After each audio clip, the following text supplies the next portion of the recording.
as tall, but we got the iridescent moon's marrow and restored Columbina's strength. And that's all that matters. In other words, mission accomplished.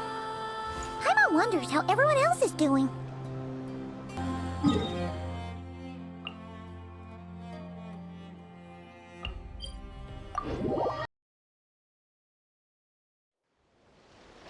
Try and stop me!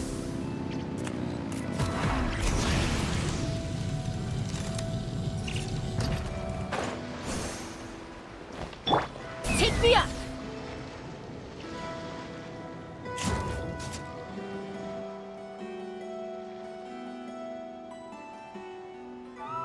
Oh, do you think the others are making good progress? Hope it's all going smoothly. Oh, hey look! They made it back as well!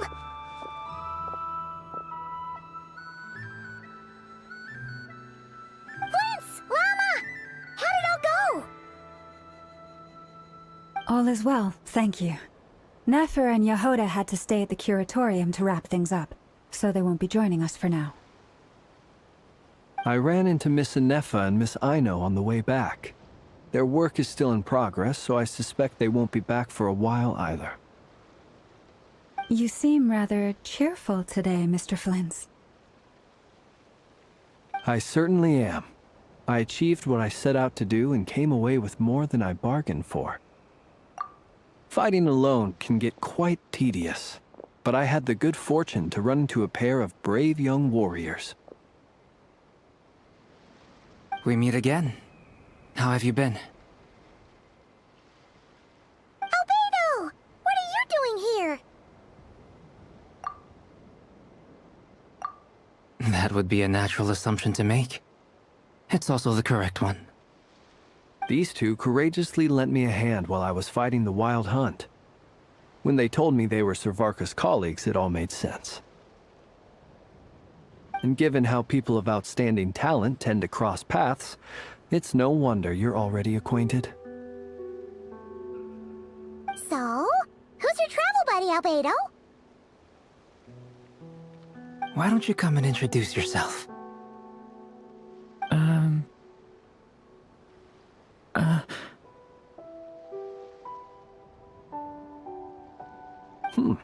A gentleman of few words, I see. And a rather stern countenance.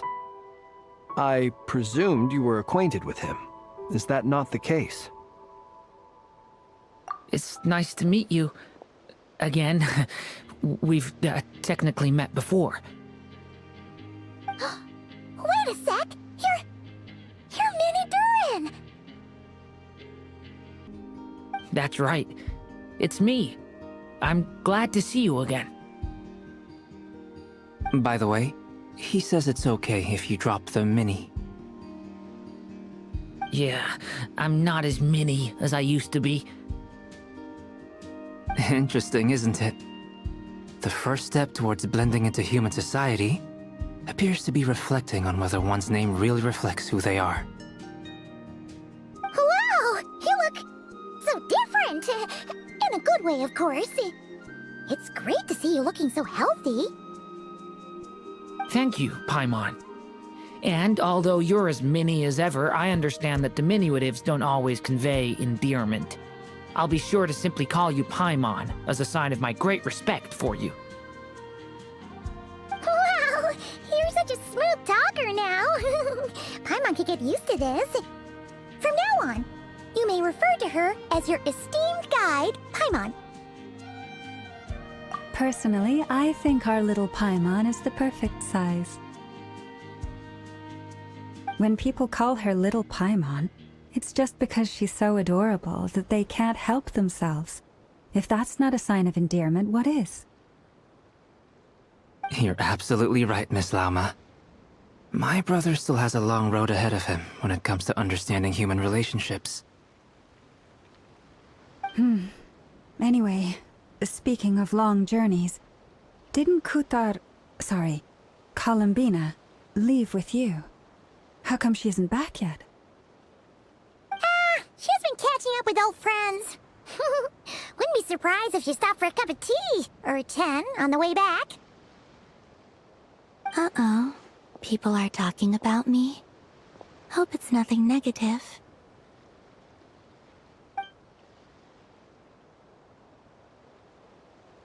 Judging from your expressions, I'm guessing it all went well? It's getting crowded here. I'll go grab some chairs. No need. This is a job for an alchemist. I'll whip some up momentarily. Thank you for your hospitality, ladies and gentlemen, but I was merely escorting my friends back. I'll be meeting Sandrone shortly, as we still have some things to discuss. It's been a pleasure, everyone. But this is where I'll say goodbye. We really appreciate your help. Oh, come on. Spare the formalities.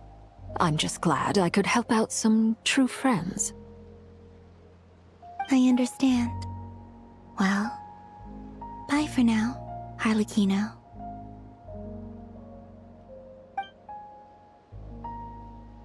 Oh, this place is hopping. It's probably a good thing one of us left. Otherwise, we might not fit all these people in. Are you saying we're about to run out of chairs? As a matter of fact, I am. Come on in and see for yourself.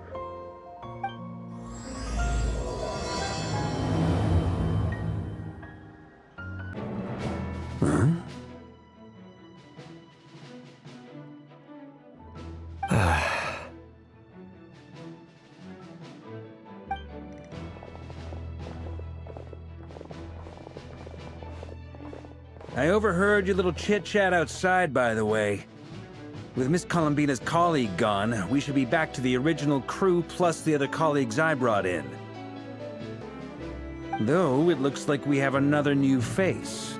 Someone else managed to rope in a colleague too? Frankly, you and Paimon are the only people I know here. This here is Deansliff, colleague of Teyvat's greatest guide, Paimon, and greatest adventurer, the Traveler.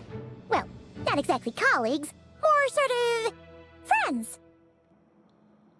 When someone else jumps in to do the announcing, you know you're speaking to someone important. Let's hear what he has to say.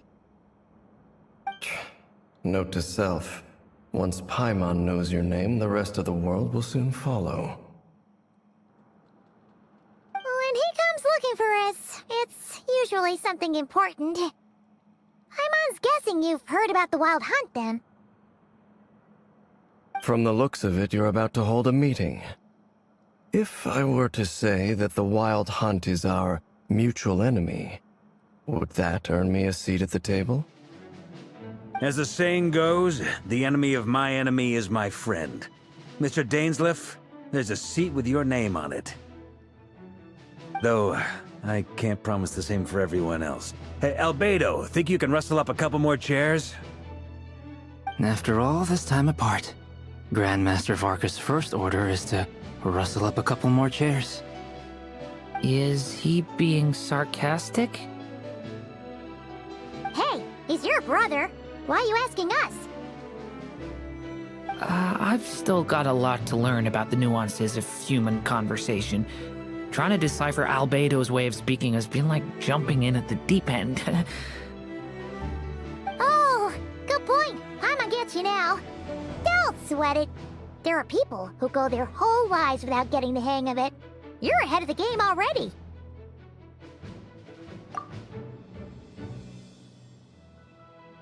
I wonder what's taking Nefer so long. Perhaps you should go and check in with her. If anyone can hurry her along, it's you. I just got back from the curatorium. Besides, aren't you curious to see what's taking her so long? Miss Nefer doesn't strike me as the type to share secrets. And since gathering intel is her specialty, I'm guessing she'd prefer to keep her methods confidential. Under such circumstances, would it not be tactless for me to impose? Oh, but it's fine for me to impose. What can I say? You have an unrivaled ability to garner people's affection, Miss Moonchanter. Besides, you have far more in common with her than I do. All right then.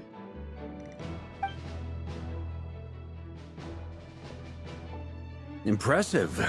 She barely fought back at all. I admire your powers of persuasion, my friend.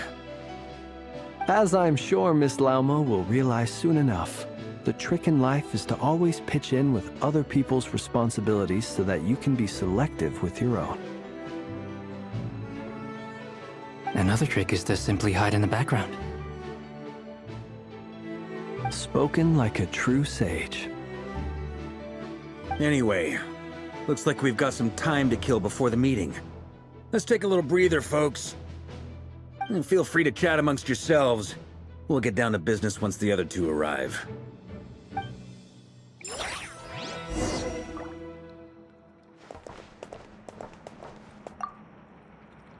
You're both awfully quiet. Why don't I start us off with an icebreaker? Have either of you ever had your portrait painted? If not, That sounds like a lovely idea. You know how to paint, then? I dabble occasionally. He's an excellent painter. Tables, chairs, people, dragons, you name it. He'll paint it for you. I'm flattered. If I ever get the chance, I'd like to give it a try myself. I'll bear that in mind. Anyway, how about you, Durin? What sort of portrait would you prefer? Oh, I'd be fine with anything. Whatever style feels best to you. Very well. Then I'll play it by ear. You can replicate any style I want? I can try. If you show me a sample, I'll do my best to match it. Thank you. In that case, I'll dig up some reference material for you.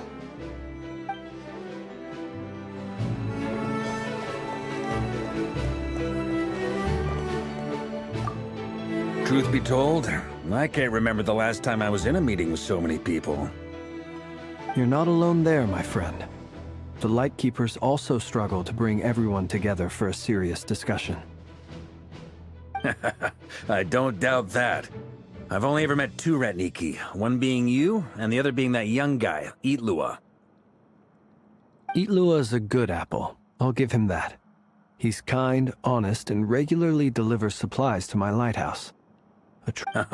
So you're what? A fake Ratnik? That's what it sounds like you're saying. Come on, why the awkward silence? Sorry. I'm not even gonna bother trying to hide it. You've known all along, haven't you, my friend? Now that was an awkward silence. Let's just keep this between ourselves. Probably best if Itlua doesn't know, huh? That goes without saying. Gotta be careful what you share with youngsters, after all. Anyone else in the know? Let me guess. The Traveler and Paimon? It's dangerous being too sharp for one's own good, you know. Then, in the name of the Animo Archon Barbados himself, I swear, your secret's safe with me. When we went for drinks, you said that you and Barbados were practically best buds. In the light of that claim, do you really expect me to take your oath seriously? Of course. Just as long as you don't go spreading around the fact that I'm close with Barbados, all right? Fair enough, then.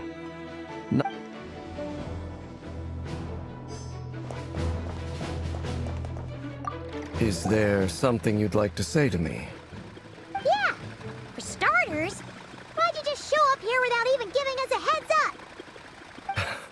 If you think back to our previous interactions, you may recall that that's hardly out of character for me. You do have a point there. Oh yeah! You'll need to find somewhere to stay the night too, right? Want to tag along with us? You never know. We might get a group discount. Sure, let's do that. Great! Paimon will handle it! And in return, we can get Dainslift to be our very own personal bodyguard. If that's what you had in mind, you should have said so sooner. I'd be happy to help. Oh, okay then. Paimon was only kidding, but good to know. Anyway, since we're all here together, we might as well watch each other's backs. That's just what friends do, right? Indeed. Thank you.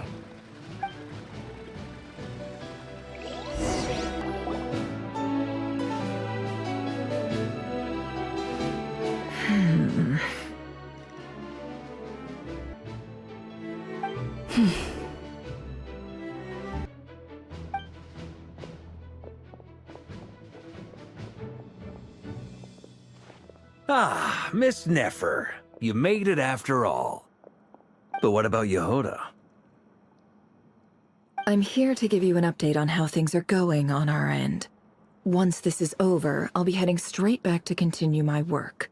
I left Yehoda back at the curatorium to watch over things while I'm gone. Huh. So much for just this once. Shh! Not so loud! We're on a roll here. What if she remembers and suddenly decides to back out? Did you say something, Mr. Varka? Huh? I didn't say anything. Right, Flints? Must have been a frog. They get so noisy around here at nighttime. It's like they're putting on a concert in the background. Anyway, before we begin, there's a few introductions to make. Let me start by saying that it's an honor to be speaking before so many distinguished colleagues and collaborators. First up, we have Miss Lauma. As Moon Chanter, she's the leader of the Frost Moon Scions, a local religious community in Nodkrai. Then there's Miss Nefer, boss of the Curatorium of Secrets, an intel gatherer extraordinaire. Nefer is leading the investigation into Rerir's background, assisted by Yehoda and Lauma. From the little I've heard, they're making some great progress. Over here, we have Mr. Flints, a ratnik and guardian of the abandoned lighthouse. In our last operation, he courageously distracted the wild hunt to buy time for the rest of us. For those of you who've never met, this is Mr. Albedo, a renowned alchemist and captain of the Knights of Favonius investigation team. By his side is a new face for us all, myself included, Mr. Durin, who has come to lend his aid. Next up, we have the Moon Maiden and former Fatui Harbinger, Miss Columbina.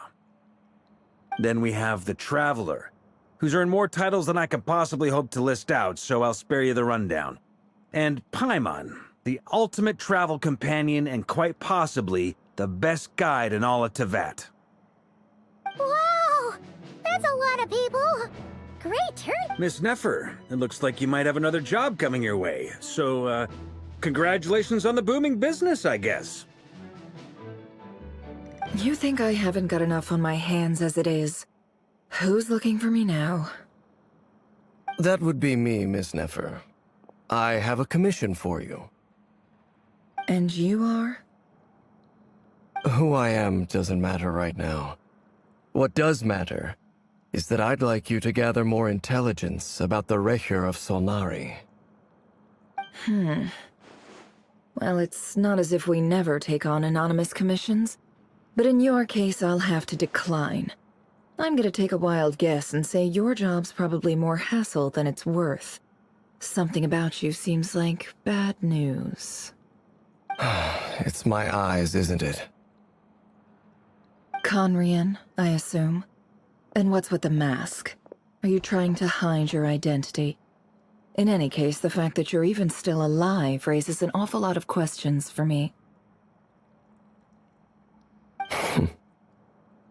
My name is Dainsleif, and yes, I am from Conria.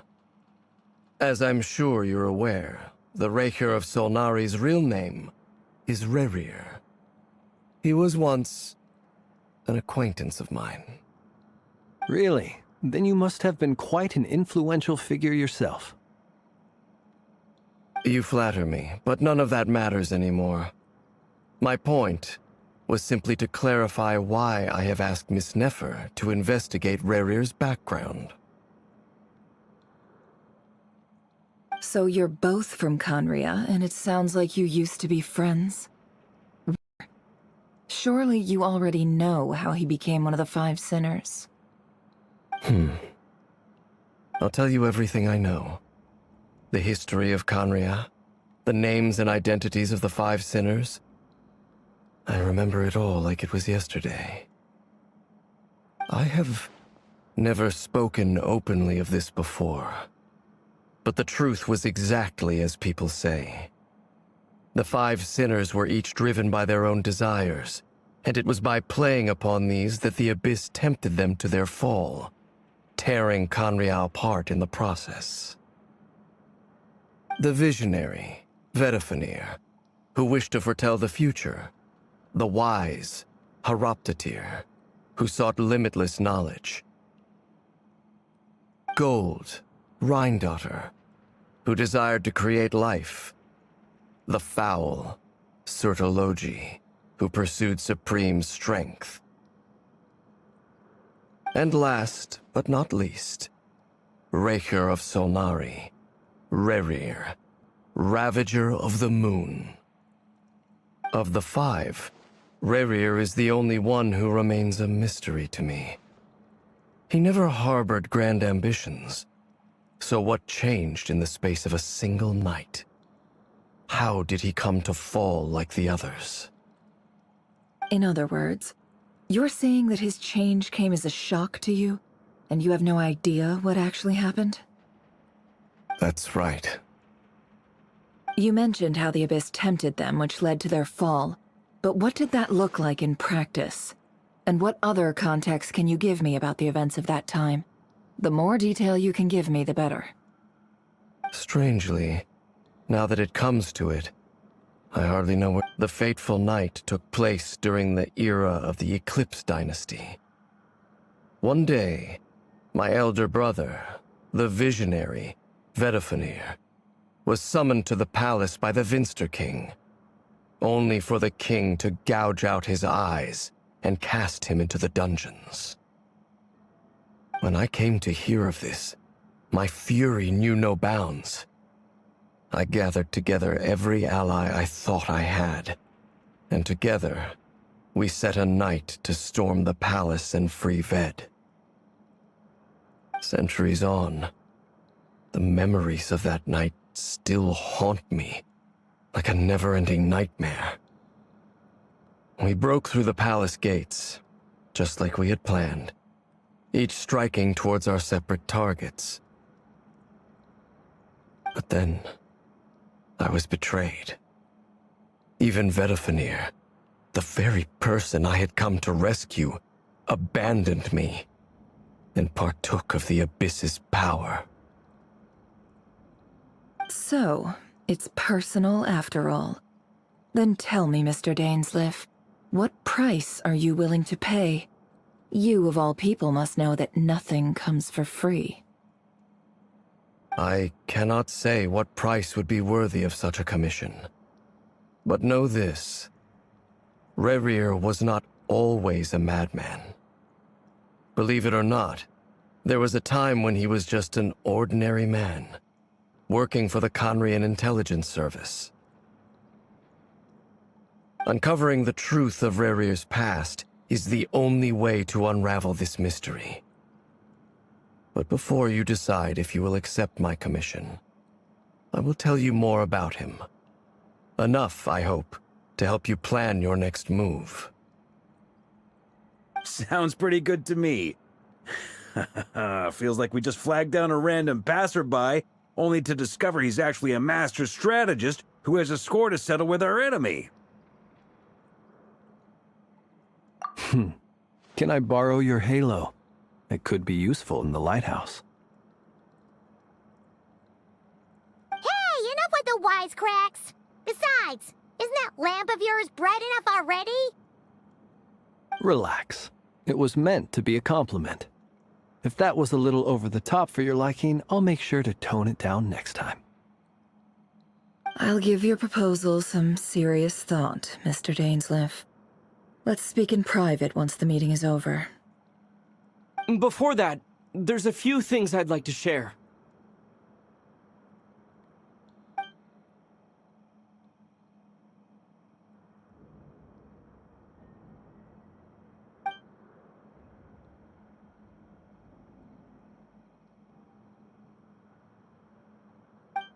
Now that we've united the hearts of the three moons, your power should be greatly enhanced. But it seems like that hasn't happened yet. I believe it will take a little longer.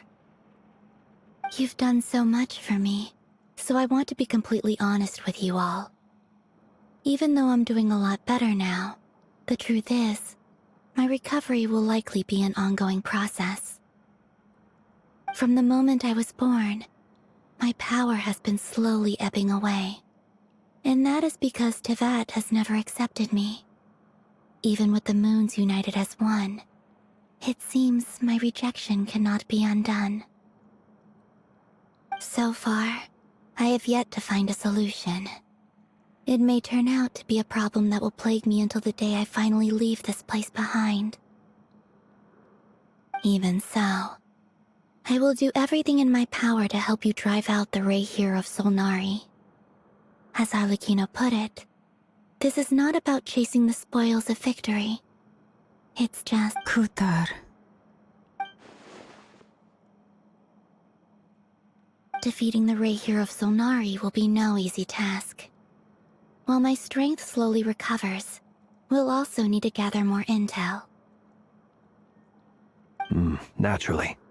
We should take all the help we can get if we hope to defeat him. We've considered several viable plans now, but our choice hinges on the answers to a few key questions. Is it even possible to kill Rerir? What experiences shaped the person or monster he became? And what's he really after? Given Albedo's expertise in alchemy, I think we should leave him to try and answer the first of these questions. Understood. As for the other two, I'm afraid we'll have to count on you again, Miss Nefer.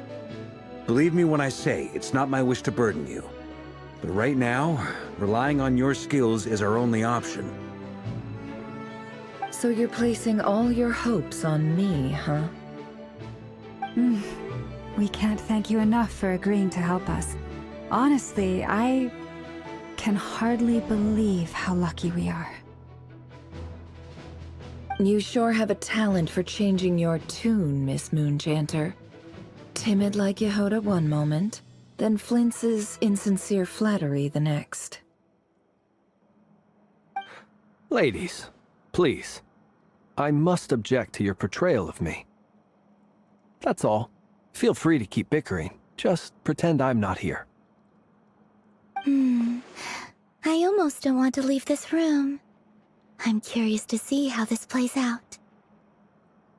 I have faith in you, Miss Nefer. Something tells me you'll stand by us until the very end. Oh? And what makes you so sure of that? What if I suddenly decide that my compensation is insufficient? This isn't about the money. I can sense that you've got a deep-seated distaste for Rerir. And knowing you, that alone is motive enough. Look at them getting along so well. Like two peas in a pod.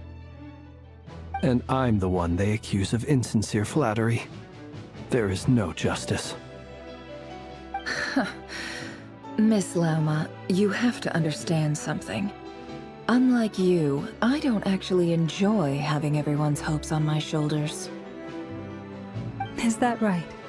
Well, maybe the fact that I'm willing to put my hopes in other people says more about me than you.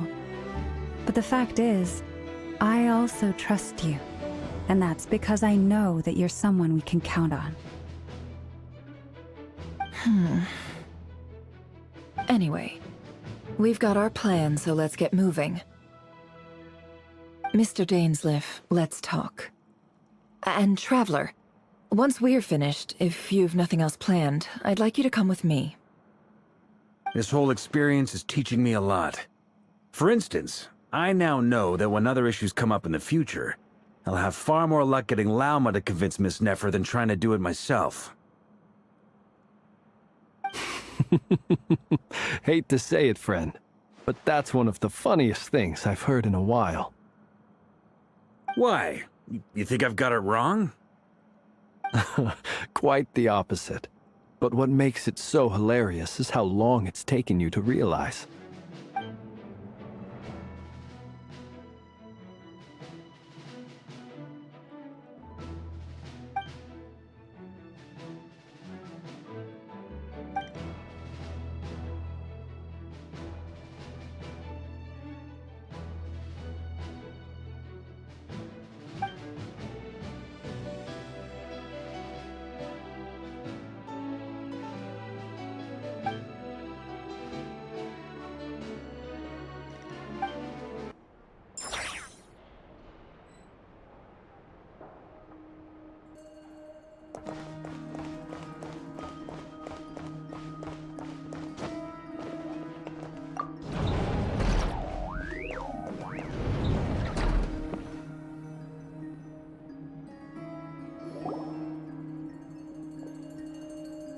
Thank you for waiting.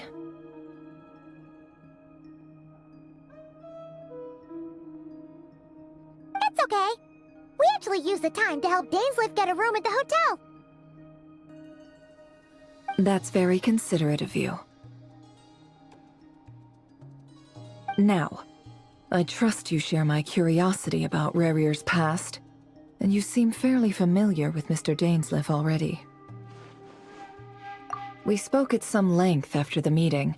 He was the one who suggested I should invite you to join this operation. He feels confident that these secrets will be safe with you. Dane has a lot of faith in us, that's for sure. Likewise. I appreciate that you got right on board without interrogating me about why I invited you. It shows that you trust me to explain everything in due course. That's because we know what you're capable of. We appreciate you too, Nefer. You might have been forced to help in the beginning, but this time, it was your choice. That's one way to put it. Another is this, that once a decision's been made, it's set in stone. After that, my only goal is to see it through. Alright, so here's how it is. I'm going to access Rerir's thoughts again using my confidential method. Now, I'm sure you've seen things like this before on your travels, so you're surely well aware of how dangerous it can be. The reason I've gathered you all here is to ensure my safety during the proceedings. I plan for us to enter the fragment of his consciousness together, and once inside, I will focus on searching for information. Think of this as a diving expedition into someone's brain. If I'm the diver, you are my safety equipment, tasked with keeping me alive while I'm under the surface. Once the ceremony begins, we will all be spying on privileged information. But in the interests of safety, you must remain absolutely silent at all times. We will Lastly, any individuals of a weaker constitution are advised not to partake in the ceremony. In any case, Paimon has her own job to do, which requires staying in the room, but not joining the ceremony.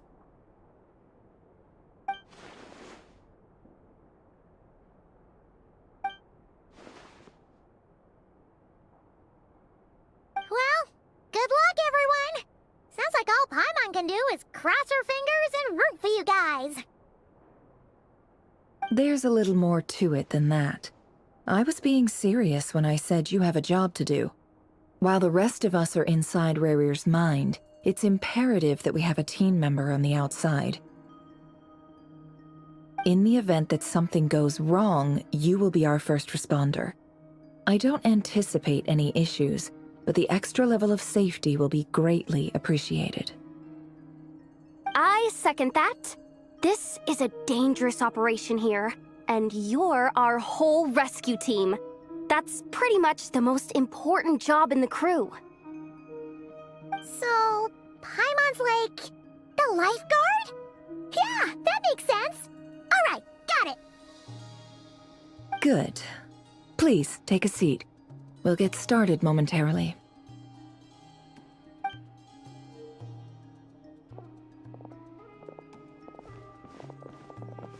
So, did Mr. Dainsleif tell you anything else? He told me that he believes Rerir kept some big secrets in his life. He's not sure that they were the cause of his eventual downfall, but he's asked me to uncover what those secrets were all the same. But surely you're not planning to go through with this, no matter the cost. If you think that, you'd be overestimating me. I'm a businesswoman, not a mercenary. But I do have my own professional reasons for taking this job. You think I'd turn down the opportunity to get a first-hand glimpse into Conrian history? No chance. Well, as long as you don't let morbid curiosity get in the way of safety concerns, we're good. We'll do whatever we can to help you. You're such a killjoy.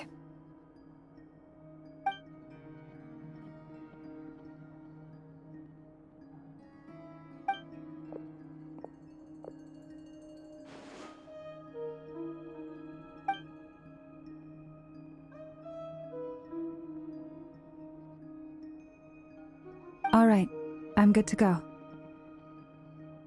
All set over here, too. Promise, Paimon, you'll be extra careful.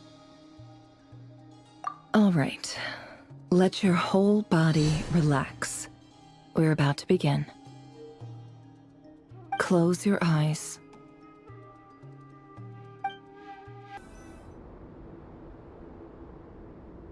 Phew.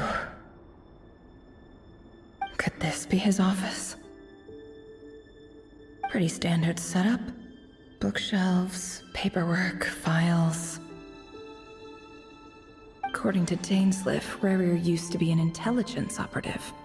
Chances are there's plenty of top-secret intel stashed away in this room. Is this where you keep your secrets, Rerir? Can't say I'm not looking forward to this.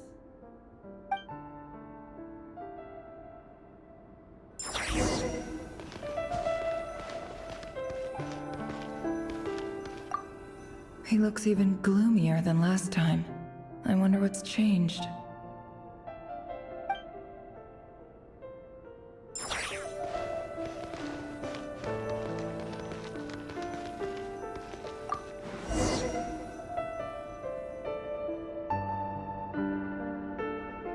Today's files are in. Time to wade through them, just like usual. Male, 51. Occupation, cook. Confirmed Crimson Moon descendant. Has maintained frequent contact with other descendants over the past year. Poses a threat to the dynasty. Neutralized.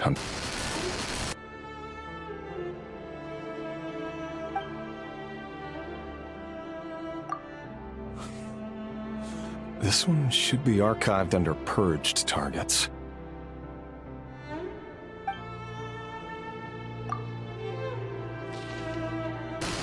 Female, 23. Occupation, office clerk. Confirmed Crimson Moon descendant. Has maintained frequent contact with other descendants over the past year. Poses a threat to the dynasty. Neutralized.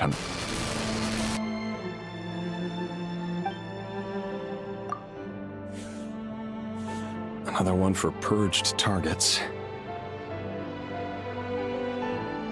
Sounds like she was that other man's daughter.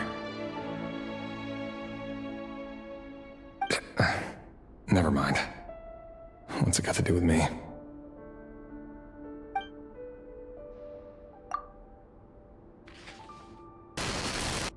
Male, 40. Occupation, teacher. Confirmed Crimson Moon descendant. Has been observed making contact with other descendants during the past year. Poses a threat to the dynasty. Neutralized on...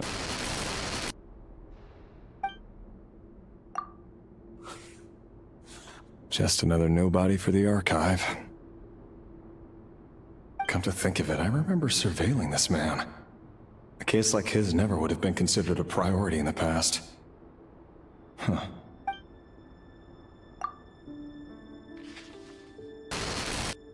Female, 16. Occupation, none. Orphan and confirmed Crimson Moon descendant. Has been observed making contact with other descendants during the past year. Poses a threat to the dynasty. Neutralized on...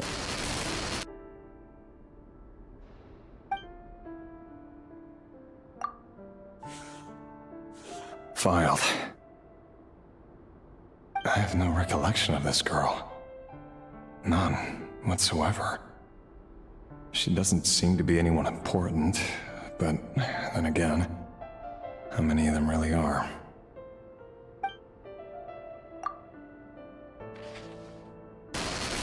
Female, 13. Occupation, none. Orphan and confirmed Crimson Moon descendant. Has been observed making contact with other descendants during the past year. Poses a threat to the dynasty. Neutralized on...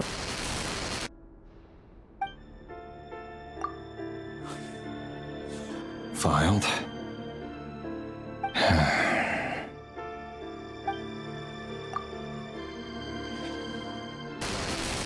Male, 11.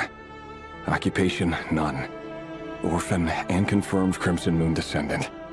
Has not been observed making any contact with other descendants during the past year. Poses a threat to the dynasty. Neutralized and...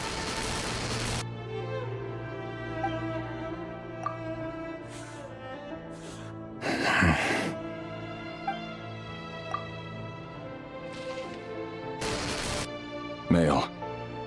6. Occupation, none. Orphan and confirmed Crimson Moon descendant. Poses a threat to the dynasty.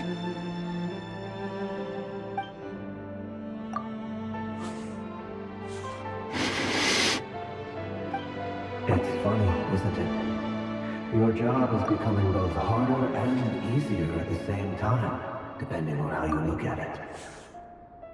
Sooner or later, the Crimson Moon descendants will be completely wiped out.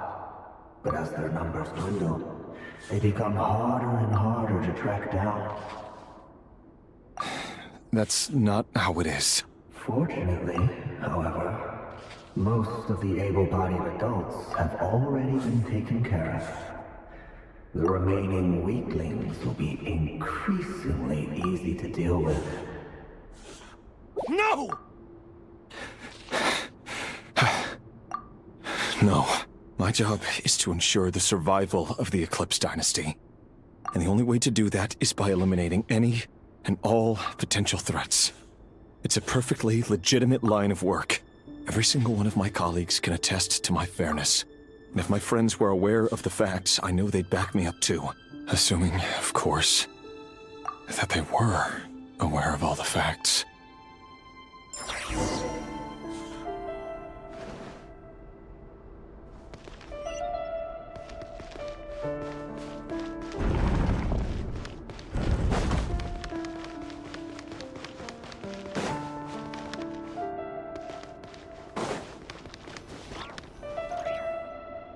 Mr. Vedifalnir, it's been quite some time since we last met.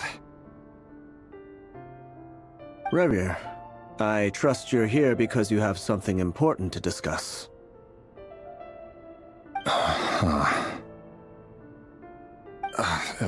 Forgive me. I wasn't tuning out, it's just, guess you didn't even phrase that as a question. As if you knew I was coming. Tell me, does someone in your position ever feel the need to ask questions at all? It is indeed within my power to foresee certain things. Things like your arrival. I was just thinking. It won't be long before I'll be inviting both you and Dane to my wedding. That isn't a lie, but nor is it a fact as such. It's a wish, isn't it? No fooling a prophet, is there? Ever since that day we met for drinks, I knew it was only a matter of time before you came looking for me. Does it feel good? Knowing how the future will unfold. I'm afraid the notions of good and bad fail to capture the complexity of what such a power entails. Once you've seen what will come to pass, it can be all too easy to succumb to fear and melancholy. Unless, of course, you learn to abandon these feelings.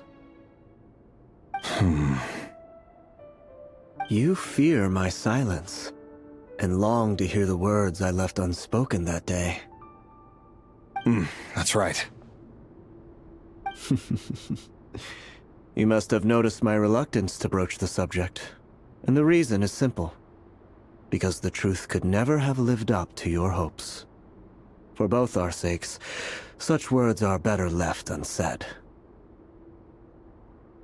The burden of prophecy was never meant for your shoulders. So who exactly do you deem worthy to hear your prophecies? None but our exalted king? Or rather, our king as he once was. You're closer to His Majesty than I am. You must know better than anyone how much he's changed. You say that as though it is to my benefit. Yet precisely because of that, I dare not speak rashly. A king can turn out to be the most virtuous of rulers, or a tyrant more terrible than the most vicious of dragons. You are so wise and far-sighted, yet still you would have me live in fear of the unknown? You make a fair point. Especially given my silence alone was all it took to send you spiraling downwards. Very well then. Let me offer you some advice. And I say this not as a prophet or a visionary, but simply as the brother of your friend. For many reasons, there is very little chance of your marriage ending in happiness. If happiness is what you seek, you should find another fiancé.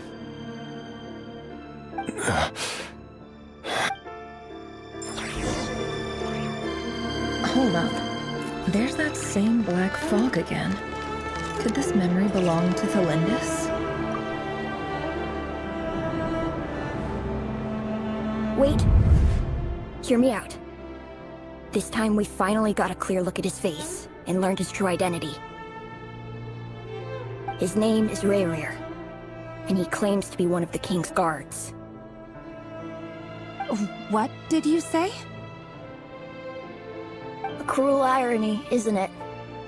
The man you're set to marry leads a double life as a brutal executioner. Why are you telling me all of this now? Simple. It's because I want you to kill him. You are the only person he would never suspect. No, absolutely not. I would never dream of doing such a despicable thing. So you'll just stand by and watch him slaughter us to the last? Do not forget that the blood of the Crimson Moon flows in your veins too. The blood of the Crimson Moon? What does that matter now? The dynasty has long been dead and gone. You think that alone is reason enough for me to throw away everything I have? Why wouldn't it be? You two were once a child of the Crimson Moon, just like me. Don't tell me you've never felt so much as a flicker of fury for the way we were trampled into the dust.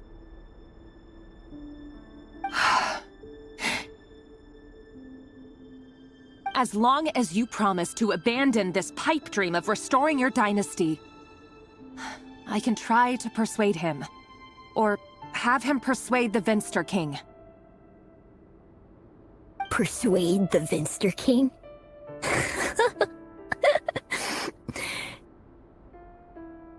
Do you even know why he's so obsessed with hunting us down? Why he keeps trying to force us to hand over our secrets? Over and over again? Or why we refuse to give up on restoring the dynasty? The Vinster King. A blind fool. His eyes clouded by powers from beyond this world. A petty little man with a miser's heart. And he dares to sit upon the throne? Mark my words. Sooner or later, Khaenri'ah will fall. And it will be his doing. If you can't bring yourself to do it, so be it. Just you watch. It won't be long before calamity descends upon us all. The Rerir of Solnari. That really is quite a secret you've been keeping from me, Rerir. But who am I to talk? Am I really any better? I've kept my own past a secret this whole time, too. Love should be built on honesty. But ours was born from lies. And yet, is it really so wrong to hide things that would only make life harder? If we don't cover up the parts that no one else should see, how can we go on pretending to be normal? Vedifulnir must have known all this. And that's why he made his prophecy. In the end, nothing stays hidden forever. But I won't just sit by and watch this disaster unfold. I'll do everything in my power to protect what I cannot afford to lose. No matter who I have to face.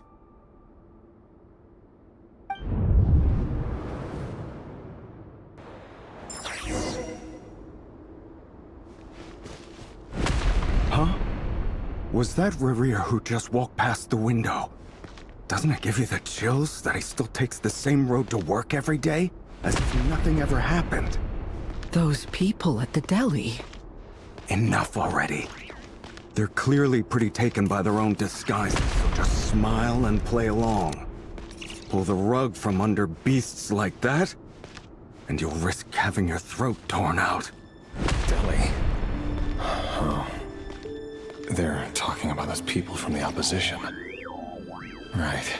I'd almost forgotten they used to run a deli. People with no consequence. But surely you can see he's not the man he pretends to be! So many have died already, and they say that the king's madness grows with each passing day. We're not going to survive this, are we? But why does it have to be this way? Do we really deserve to die just because of the blood that runs through our veins? Valendis, are you even listening? Sorry, Freether. My mind was off wandering. I heard you, though. You're talking about what Rerir said. He's just following the king's orders. He's a secret agent, and it's his job to hunt down rebels and dissidents. By the time you first met him, he'd already taken lives. Maybe he was using you from the very beginning. No. Rerir has no idea I have anything to do with the Crimson Moon. My family are only distant relatives of the main lineage, and besides, my eyes are perfectly ordinary. Truth be told, apart from my teacher, pretty much no one knows I have any connection to any of it. It's been a long time since my family severed ties. But as Orlog said, who could possibly talk sense into that raving lunatic of a king? No one! I'll work something out. Trust me, I'm with you all. But for now, you need to keep yourselves hidden. Don't let anyone find you, anyone at all. Don't forget that Rerir is an Eclipse operative. You need to be extra careful when he's around. And when I am too. For now, don't come looking for me. And if anything happens to me, just act like we've never met. If even you can't escape this, what hope do the rest of us have? But after all this time together, surely he wouldn't lay a hand on you.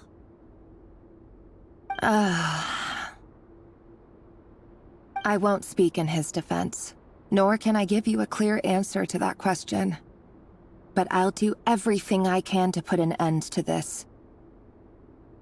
Here, hold on to this.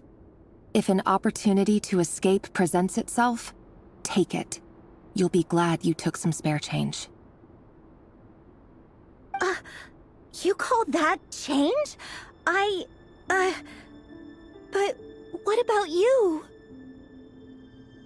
I've got a job, and there's still money coming in. But you can't go anywhere right now. Please think about yourself for once.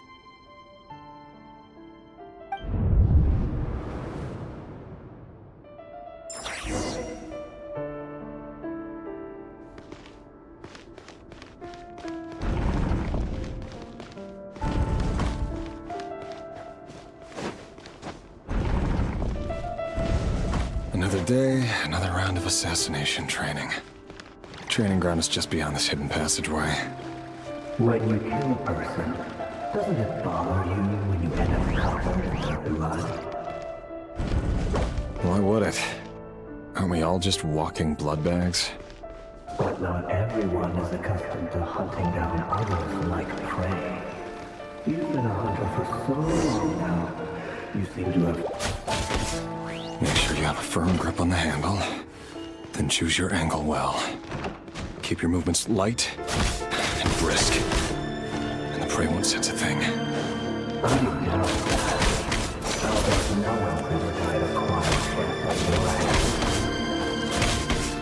I work clean. No traces.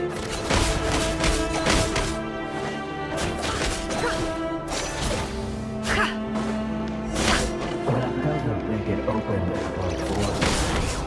The king just happens to be like that.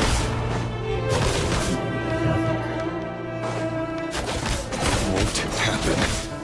I say, I heard you anyone that carries that power. You only have to do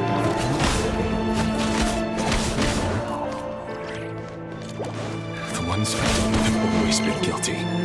And I've carried out my work flawlessly.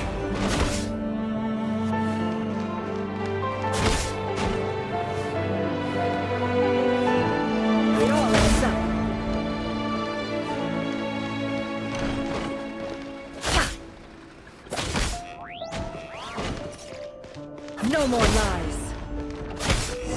You know why Columbina didn't accept your proposal, don't you? Was it because she didn't trust you?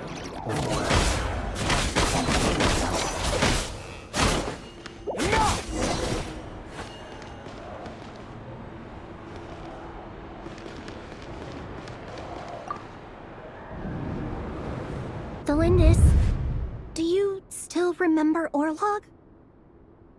Orlog? The boy who was pretending to sell flowers.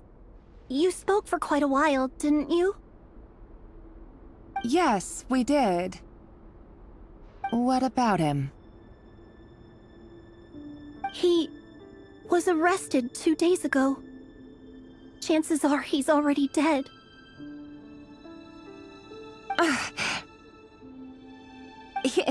He... I just don't get it! After everything he's done, why do you still stand by him? Or does it mean nothing to you that people keep dying?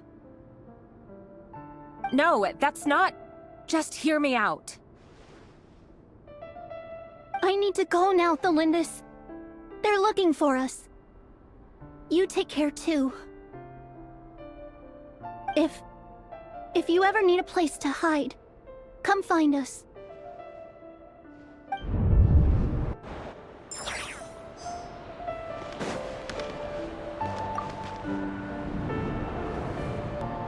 Author Thelindis. Over the course of this week, the research object was subjected to interference for a total of 47 hours for experimental purposes. The results are as follows. All subjects of observation that were sent inside have now... The situation within is proving more problematic than anticipated. No progress whatsoever. What now? Won't you give me even a glimmer of hope? Things are getting worse by the day. I have to find a way or we'll all be in danger. But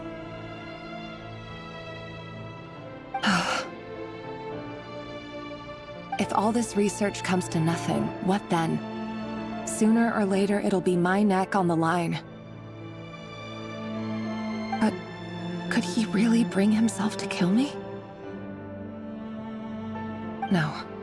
Surely he wouldn't have the heart.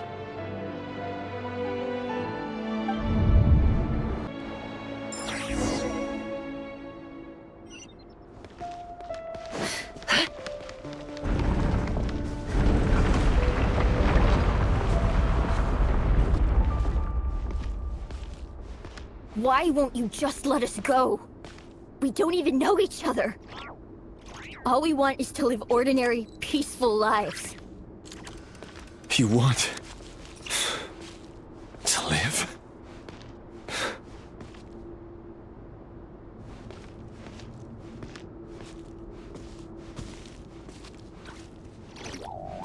Yes. I just want to go on living. Is that really such an unforgivable crime?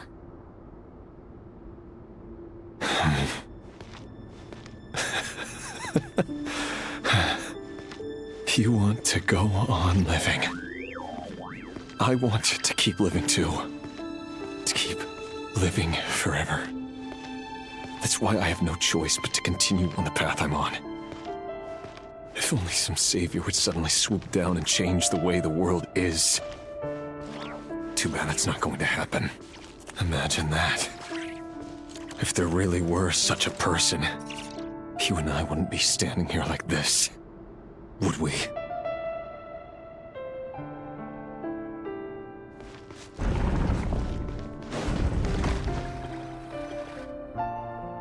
So these files are in. Time to wade through them just like usual. No, I don't get tired of it. It's my job.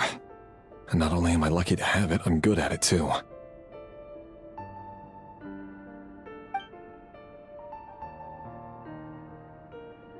Huh. Wait. That's... Thalindis?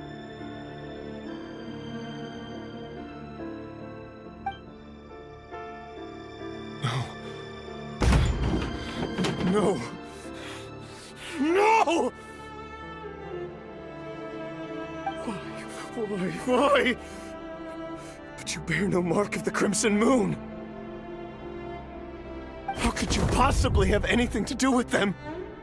It cannot be!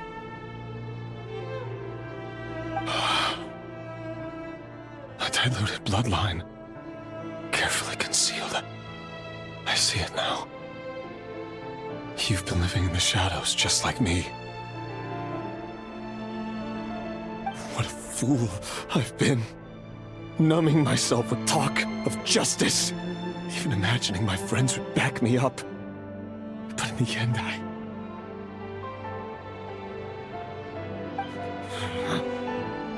Irminsul. Finster King! How far are you going to take this? From the direct bloodline to secondary offshoots? And then what? Today it's the descendants of the Crimson Moon. Who will it be tomorrow? Will you not rest until everyone down here is dead? No. This cannot go on. This is where it ends.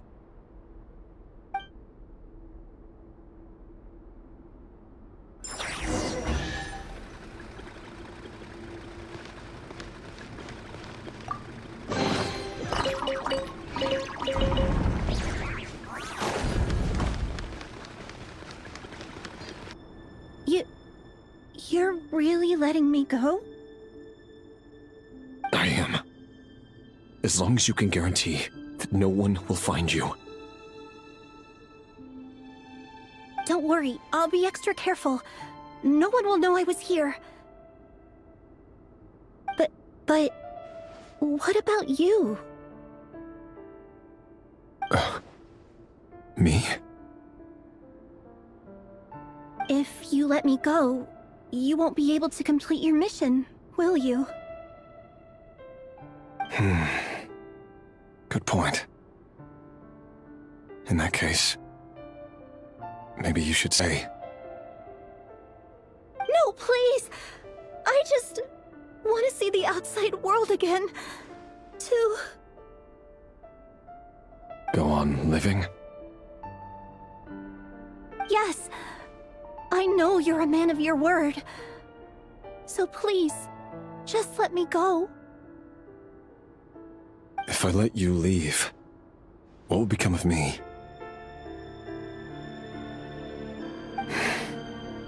Just kidding. Go, now. But remember, don't let anyone know you were caught. We'll be seeing each other again very soon if you do.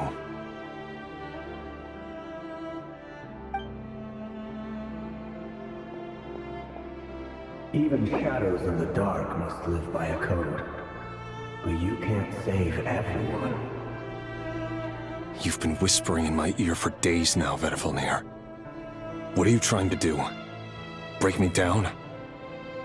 I only say this because you long for an answer to your problems. Let her go, Rerir, or you risk losing everything. I will not abandon Thelindis. Then you'll need a little more vigilance and a lot more power. The world is changing, Rerir. Keep your eyes peeled for your moment of opportunity. That voice used to be so unclear. But now I know exactly whose it is. It's Vedifalnir. He won't tell me how to actually resolve any of this, but he keeps trying to manipulate me like a puppet. What's his game here? Tell me then. What will this moment of opportunity look like? And... no answer. He's like a ghost. Always disturbing me when I'm on edge, but never answering when I need him most. So, the Eclipse dynasty was purging, well, massacring the descendants of the Crimson Moon. And it seems like it was all connected to the Vinster King's research. The King's obsession with abyssal power left the future of Khaenri'ah hanging in the balance. No wonder every aspect of Rerir's life was so unstable. And it looks like this Thelindis, Rerir's would-be fiancé, herself belonged to a sub-branch of the Crimson Moon dynasty's descendants. It almost defies belief that a couple like them could hide the truth from each other for so long. If the Vinster King hadn't intervened in such a drastic way, they might have gone on deceiving each other for the rest of their lives. And why does Vedifalnir, Dainslif's older brother, keep talking in Rerir's head? This guy kept more secrets than I ever imagined. The human mind is like a vast desert of shifting sands. When you follow the flow of someone's memories, you only ever see the parts they're willing to let surface. Time for something a bit more creative. We've been inside Rerir's mind this whole time, building up a picture of his psyche. There's already enough clues on the board to start reading between the lines and mapping out the rest. Now, we can finally begin to put the pieces together. Sure, it'll only be a reconstruction, part simulation, part reasoning, but it's usually pretty accurate. Once we've built up a cognitive profile, we just need to cross-check the logic behind his actions. And then we'll be able to take a sneak peek at whatever it is that Rerir has really been hiding.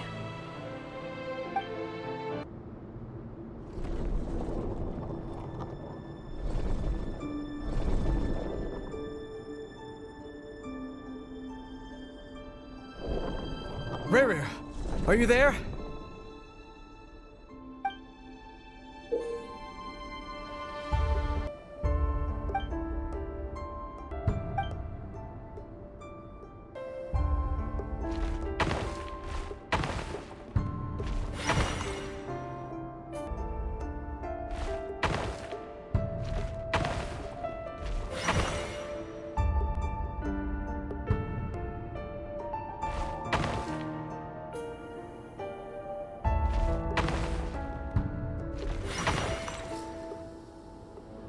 Hey, Rerir! Come out, it's urgent! Dane? What's wrong? Quick, come with me. I'll explain everything once we've met up with the others. Okay. I'll come. But the Lindis is still over at the Universitas. I'll need to leave her a note. All right then, but make it quick. I've never seen Dane so worked up before. Whatever this is...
Well, this is a nice change, meeting you all at this hour.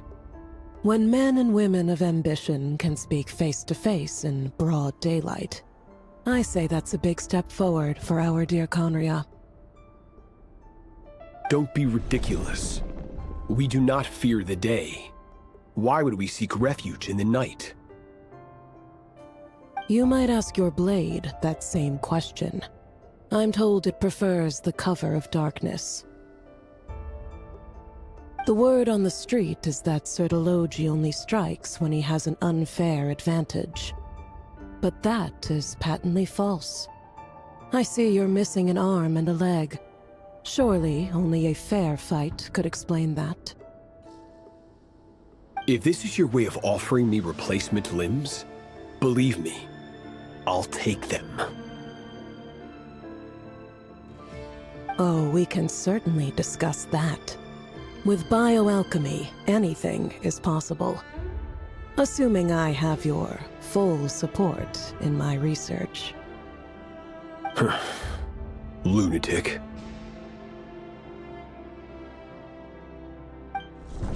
Raptatir, what brings you here? Why, Dainsleif, of course.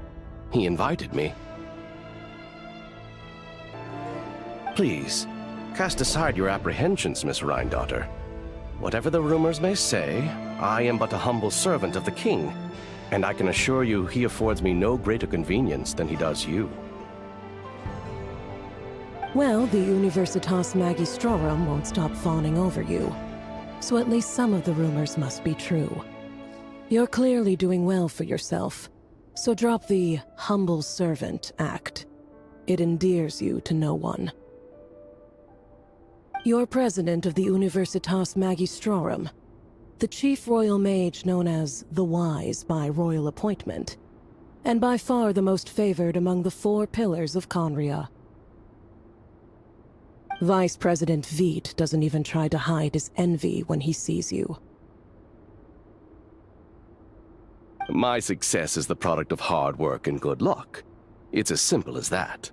Were the king not such an extremist, I hardly think I would have received a senior post at my age. Of course, no job is without its gripes. Serving a king like ours can be a challenging task, as I'm sure you can imagine. And as for Efterveit, in missing out on the presidency, he's dodged a mountain of stress. Like everything else in life, it comes with pros. You're all here. I apologize for the short notice, but it was an emergency.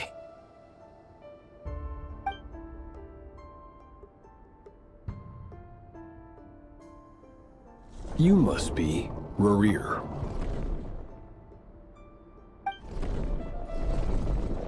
Mr. Sertologi, Yes, I handled your case file during your sentencing. Nothing personal, of course. I'm pleasantly surprised that you remember me. You're clearly a person of substance if you've been invited here. But Dainsleif, you'd better have a very good reason for convening this little gathering. It's my brother, Vedifenir. After he spoke at the court this morning, the king was so infuriated by his words that he had him blinded in both eyes and thrown in prison. Vedifenir in prison? Strange. I thought the king trusted him and Heruptatyr more than anyone else in the world. Does this mean the king's circle of trust just got even smaller? It has nothing to do with trust. It's about what the king wants, which is as clear as day to anyone paying attention. I simply appease him, because it's in the best interests of the Universitas Magistrorum. And also because you're slimy. Vedifenir, perhaps less so. But still, a visionless visionary? It rather inclines me to think that qualifications are not what get you ahead in Khaenri'ah. Do you honestly think this is an important discussion to be having right now? Dane, what are you planning to do? Rescue Vedifenir, I assume. Correct. It will mean storming the palace by force. Tonight. I need all of you on my side. That's far too dangerous. And don't forget, Dainsleif, you're captain of the Royal Guard. You swore an oath to the throne. Hmm? You've been planning this for a while, haven't you? I have no desire to commit treason. But whatever critique the king may have of Vedifenir, disfiguring your most loyal subject for putting the best interests of his court and nation first, this is not the conduct of a wise ruler.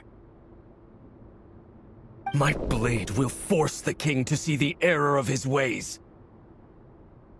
So, Vedifenir's prophecy enraged the king. I'm sure it wasn't what he wanted to hear, but if he won't take counsel even from the visionary, that is deeply troubling news. The extent of His Majesty's madness is now all too clear. The question is, how does a man like me get out of this situation unscathed? You have noble ambitions, Dane, but I'm afraid they don't do much for a guy like me. I'm not interested in saving the world. All I want is a letter of pardon. A letter of pardon? For whom? Thelindis? The chances of the Vinster King issuing a pardon for anyone connected to the Crimson Moon seem vanishingly slim.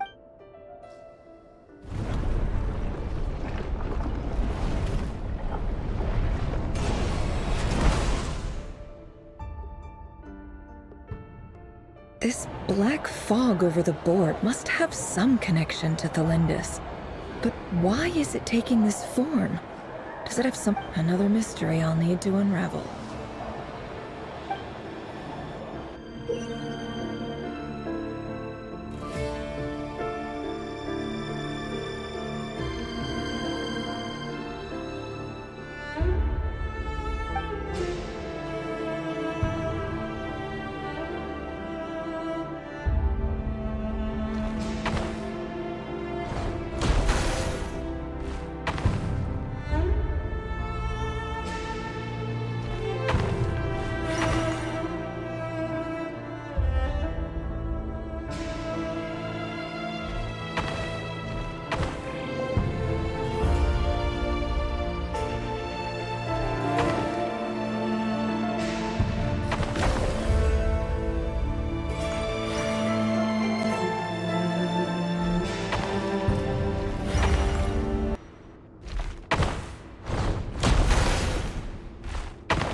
Author Thelindis.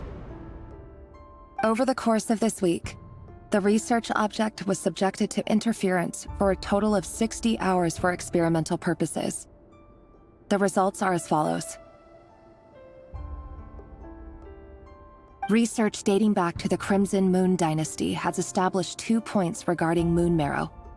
Firstly, its origins have something to do with a god's power. Secondly, it serves as a portal to an as-yet indeterminate location. However, there are a number of hurdles to overcome before we can answer the question of where it leads to. To start with, opening the gateway requires a specific power source, which the relevant literature indicates. An enormous amount of power is then required to keep the gate open. Currently, the total power output of our instruments remains in the single digits. To make matters worse, I am now the only staff member remaining in the Moon Marrow Lab.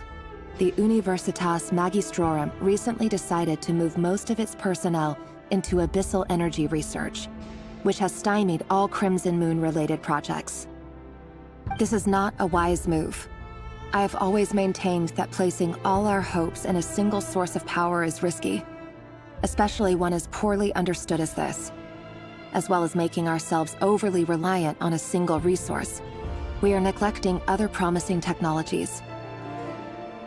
I apologize if this comes across as disrespectful, but as a Moon Marrow researcher, I desperately want to see the world beyond the gateway. If we really made it there one day, what would we find? And how would we go about taming the unknown? My imagination is endlessly fueled by questions such as these.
This is for you. I heard you're gonna leave the city with your parents. Thelindis, did you hear about what happened? I've heard nothing. Rerir got back very late last Friday, and he was acting a little unusual, but he slept pretty well, so I'm guessing whatever he did was a good deed.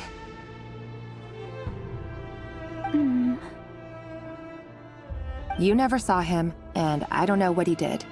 And this conversation never happened. You understand? What if he finds out that you pried into his secrets? Don't be silly. I don't know what secrets he does or doesn't have. All I know is he's just a normal guy who happens to run some errands for the king. Are you scared of him? I don't know. The Rerir I know doesn't match the person you all describe. Logically, I should be scared of him, and yet, I don't want to lose him. But enough about that. You should get going, and be careful with the package I gave you. Keep it secret. Keep it safe. What's in it? A piece of the moon. All you need to know is that as long as you keep it safe, then in the future, everyone will be able to see a red moon. A red moon? You mean... our moon? That's right. Our moon. Promise me you'll look after it.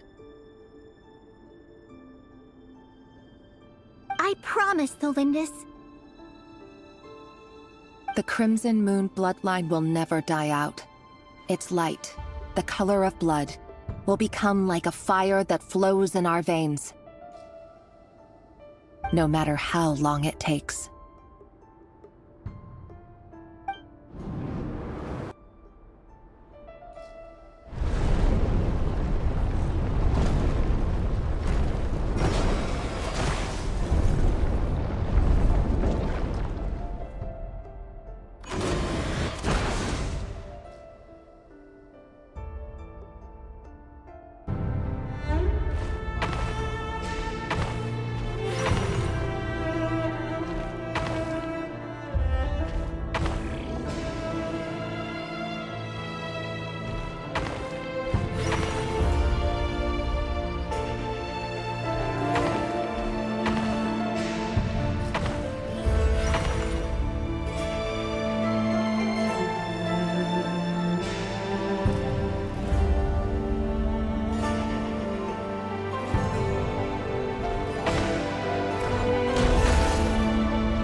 Hurry, everyone, and stick to the plan.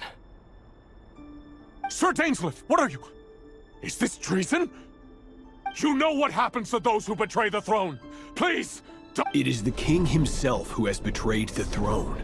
He has betrayed all of Conria. If you have any love left for justice in your heart, you should join me. It's showtime. Dane and his group will handle the troops in the palace. Then Hraptatir and Rhindaughter will disarm the security measures. My job is to enter the prison and rescue Vedifalnir. Stay safe. Wish me luck. Look after my brother. Draw your blade. It is time for justice to prevail.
This place is filthy.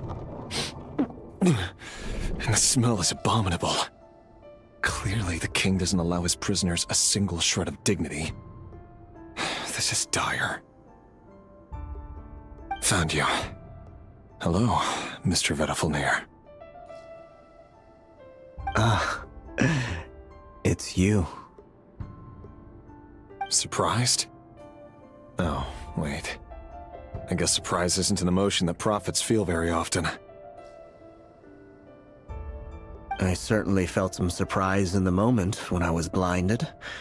Surprise at the king's sheer ignorance. Surprise at just how unfairly this world responds to words of earnest remonstration. I'm curious. What did you prophesize this time? It wasn't a prophecy. It was a word of warning. Someone had to say it. The king has forsaken all reason in pursuit of his obsessions. I simply told him that if he continues on this path, Khaenri'ah will surely fall. But he didn't listen. Worse still, he stabbed you in both eyes and locked you away. Dane asked for my help. The court is in complete chaos now, but I'm sure you predicted that.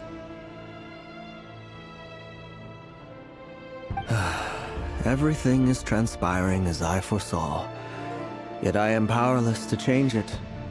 Fate is an immutable force. I can but lament as the inevitable unfolds. I do wonder whether giving a man the power to see the future does nothing more for him than slowly crush his spirit. Forgive my curtness, Vedafulnir, but the king did not suddenly turn on you today. His suspicions have been brewing for a long time. You can't have wisdom beyond the reach of your fellow man without attracting his fear and suspicion.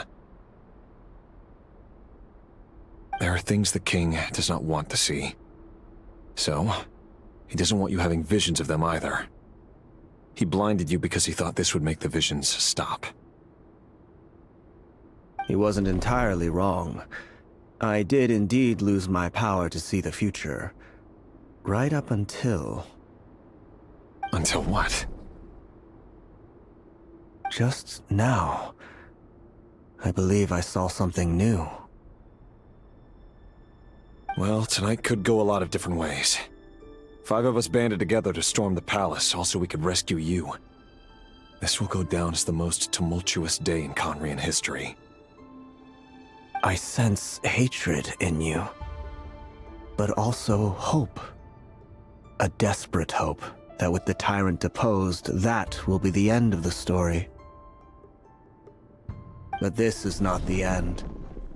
It is the beginning of a new chapter, in a whole new story.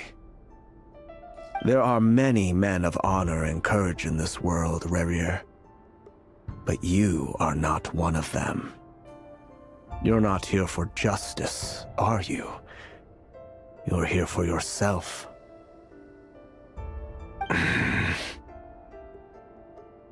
Is that a dagger? Interesting. Why not the polearm? It was always your weapon of choice. With your abilities, I don't doubt that you were able to recover some of your sight. But I also doubt that you want to make an enemy of me right now. Of course not. We're on the same side, aren't we? We could be. But I need you to be honest with me, Vedafulnir. At this point, you're my only hope for the future. You mean your future? With your beloved, Felindus? Yes. And I know there are bigger things at stake here. A dynasty, a nation, maybe the entire world. But forgive me, I care first and foremost about myself. I can't abandon the one I love to save myself. I just can't do it. But you see a broader picture of the future than I. You see the solutions to the biggest problems of our age. So tell me, what is my solution? What's the answer? In matters of fate, answers are either right or wrong. What will be, and what... That is the cruelest thing about fate. It is unmoved by your sacrifices. That can't be true. I know it's your voice that I keep hearing in my head, urging me to see how the world is changing, to seek more power, so I can protect the things I love. You show me disaster, but you won't show me how to avoid it? Why? Why are you doing all this? My voice. In your head.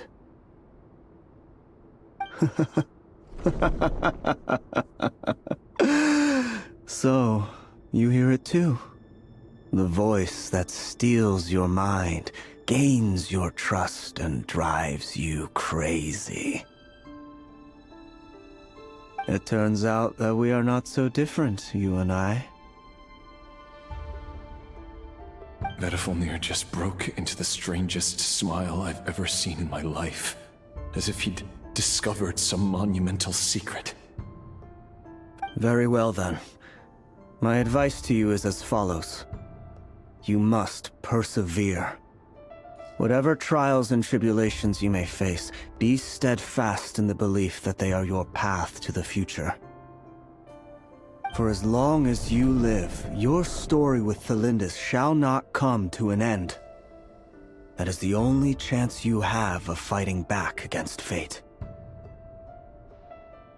It is up to you whether you believe my words.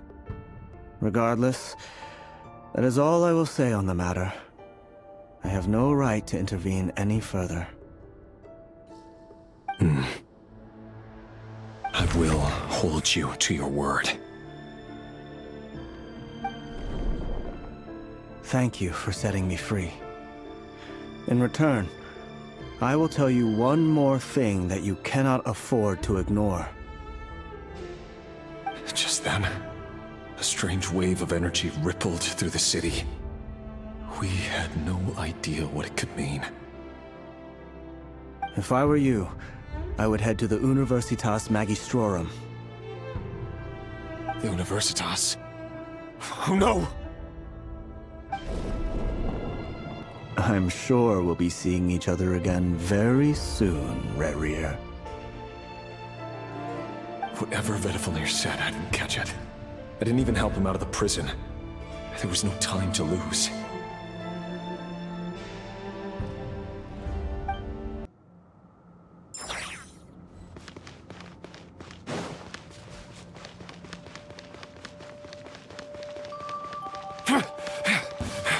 Monsters? Is this Rhindotter's doing? Or the Universitas Magistrorum? Out of my way!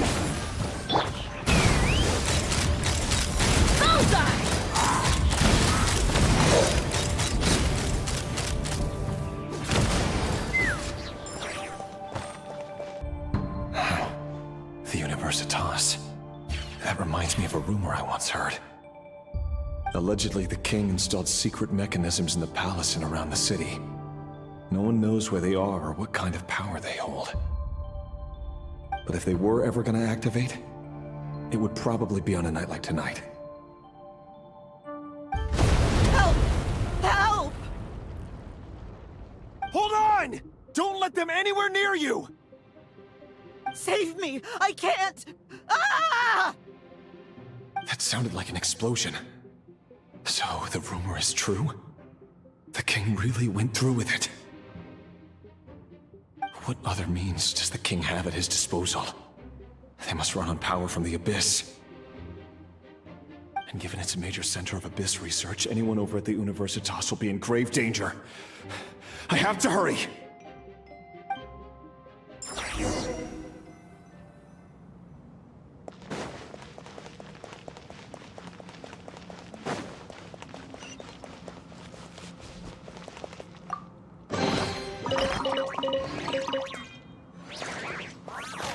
Let's fly!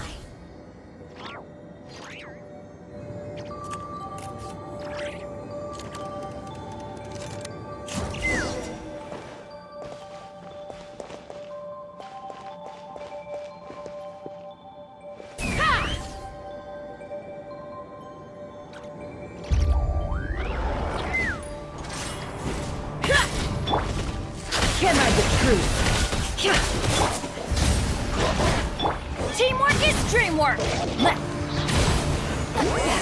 Suffer the wrath of Eastly! Wrath from the sky!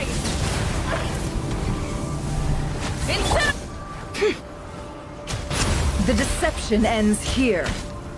No more lies. Light it up! Can't hide the truth.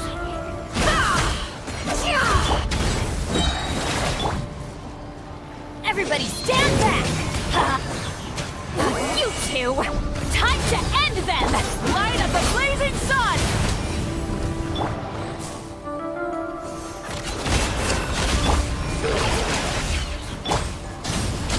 Let's light it up! Let's fly! Bullseye!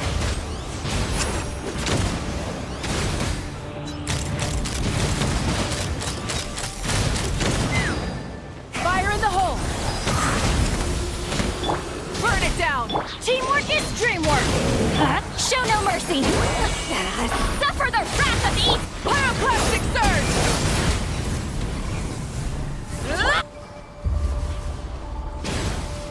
No more lies. Seek within. Let's light it up! Rise with the sun! Fulfill our pact! Everybody stand back! You two! Time to end them! Wrath from the sky! Instead of...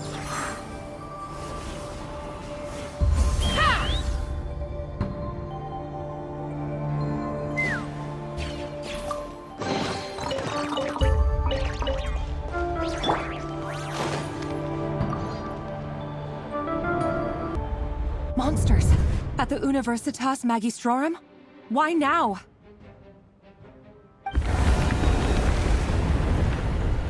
Oh no! They're coming! It's no use. The table won't hold out much longer. The weapons. Where are the weapons? Of course. All the lab equipment was upgraded after the inspection last week, but the new weapons haven't been allocated yet. I'm done for. Is anyone there?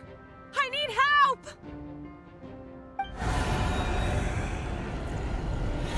Ah! Stay back! Please stay back! Please!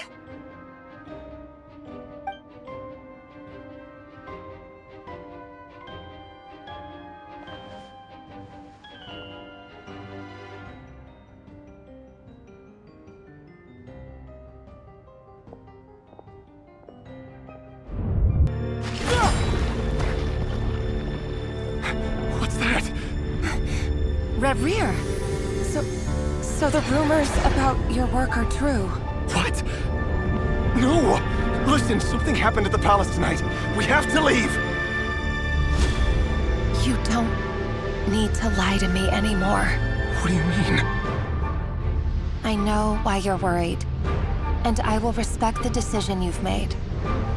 But it's okay, because I found a solution. I know how to end all this. You can have it back. The normal life you so desire. But until then, I'm afraid our wedding will have to wait. Cylinders? No, don't do it! Cylinders! Cylinders!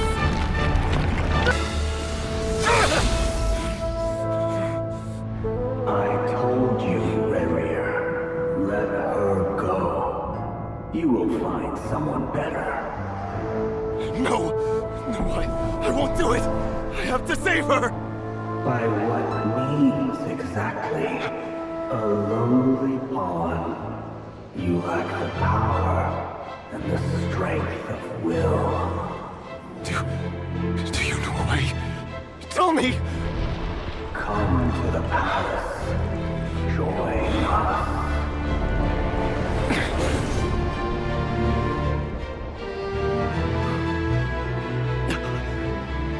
Rerir, thank goodness we... Step forth and take your share. You made it. you?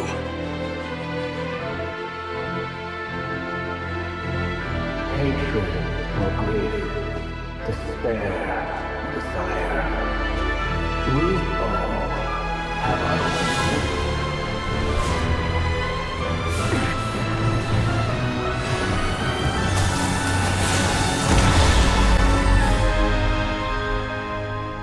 Rerir. Rerir. Flindis? Were you daydreaming?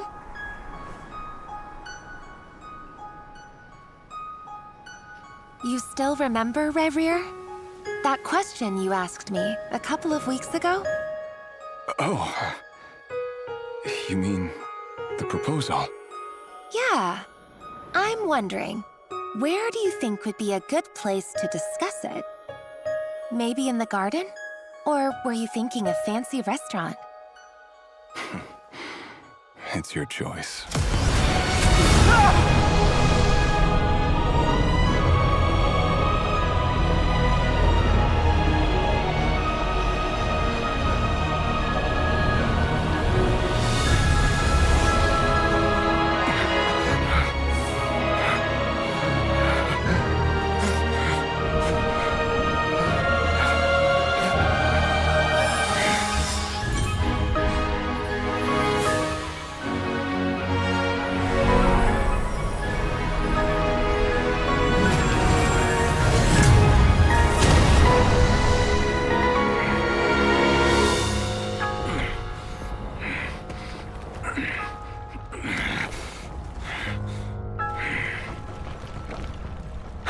Find you.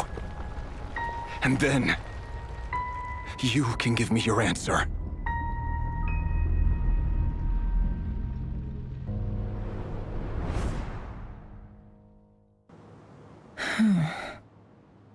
So that's how the Raker of Solnari was born.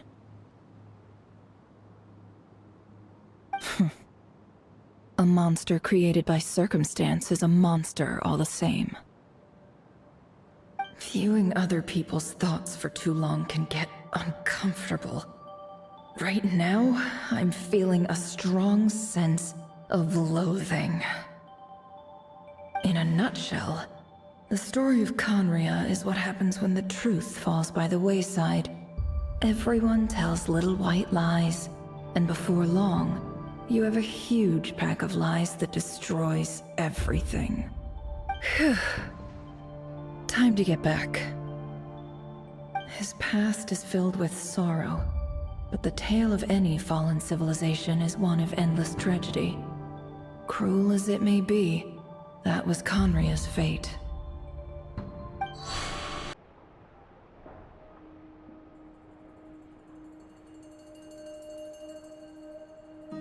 Everyone, I'm back. Can I get a standing ovation?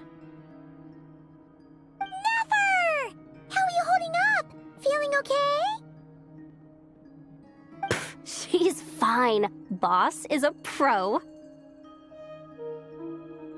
Yes, I'm fine. You will have seen the events of Rerir's life through my thoughts. It's now clear that he is just a regular nobody, driven by personal tragedy, as he said himself. I mostly agree.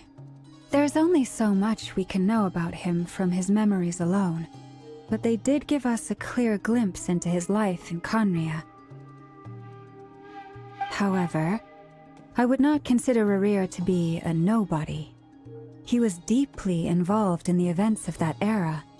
Yet, when the catastrophe of a generation strikes, nobody is safe. Sounds to me like you're speaking in riddles again. Is this you urging me not to abandon the people of Nodcry in their hour of need? That's not what I meant. Although I do hope you choose to remain a part of the plan. Without you, the mission ahead will be all but impossible. Then try to remember that I respond better to the carrot than the stick, and I don't appreciate being bossed around. Now, as for you, Missy, you were excellent. You stuck to the rules of the ceremony and kept your mouth shut the entire time. Bravo. Cool! So, can you fill me in on the deets now? Most of what I saw went right over my head. Patience. You'll hear the whole story, don't you worry. But let's meet up with the others first. It will save me narrating it twice. Yehoda? Yes, boss! Let me get that door for ya. That's more like it. For a moment there, I was worried you'd forgotten about the first clause of your employment contract. Forgive my curiosity, but what does the first clause say? It says I gotta do the annoying stuff that boss is too lazy to do for herself. Like opening the door, pouring the tea, yada yada. Is that right? If something is in the contract, it's because she willingly agreed to it. Rest assured that the Curatorium abides by the very strictest of labor policies. You don't seriously think I'm cruel enough to treat her like my slave? In any case, I've hardly shied away from my share of the work today. Hope I don't catch Flints and Varka lounging about in their chairs, enjoying a leisurely cup of tea.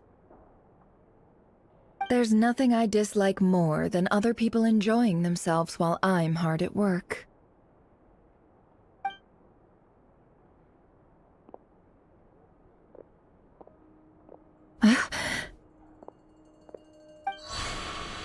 Oh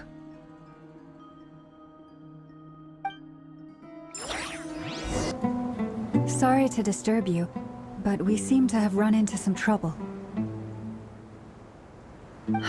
Evidently so. Don't worry, I'm not about to leave you to fend for yourselves. I'm not that kind of boss. And it would go against the Curatorium's labor policy. I'm sorry. What did you hear me say? I wasn't talking about labor policy. Wait. How long have I been standing here? Not long. You just appeared by the door a moment ago.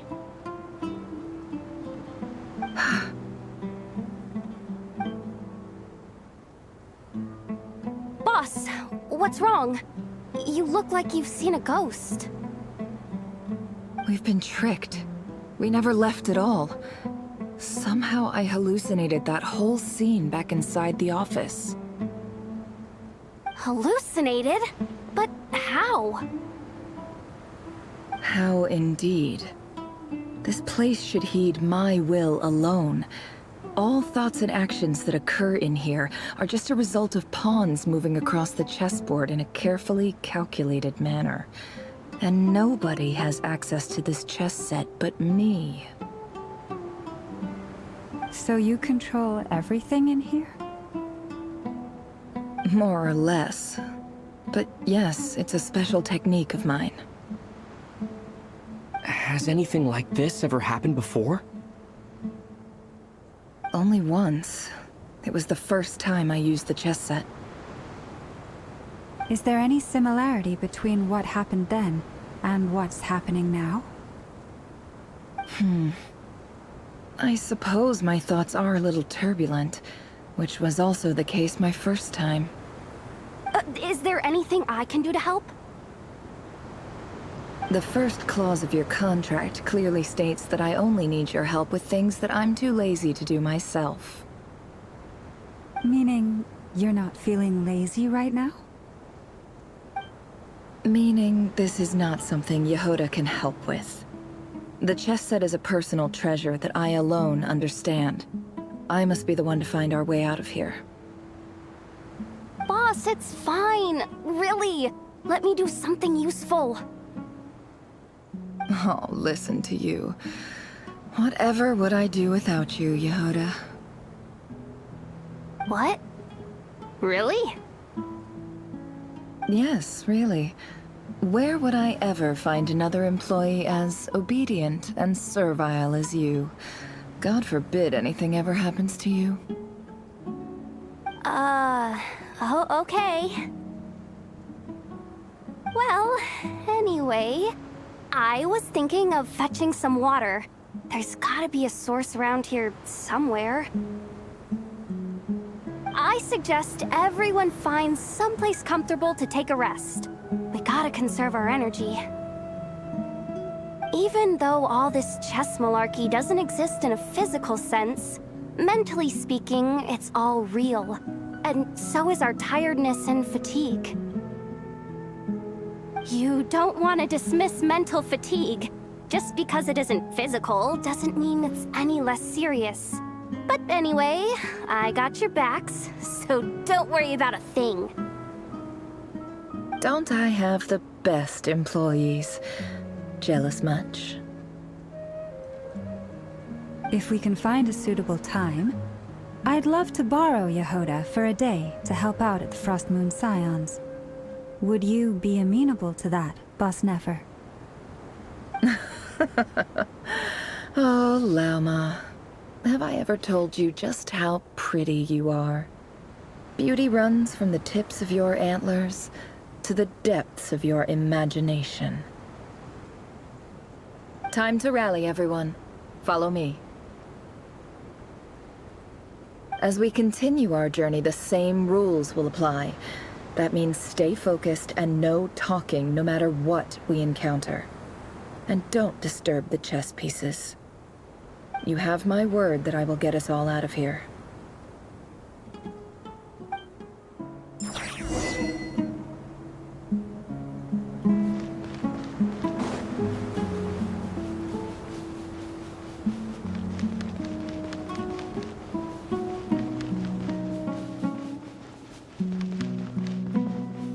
This place looks familiar. That's not a good sign. I wasn't expecting visitors at this hour. Wait. Oh. It's him. There you are! Sinue's been looking for you all day. I think he has some news for you. Oh yeah? What were you doing just now, Uncle Retinue? Hiding away some more loose change? I know I saw some Mora. What do you mean loose change? Oh, come on, I'm too old for this. Just pretend you saw nothing.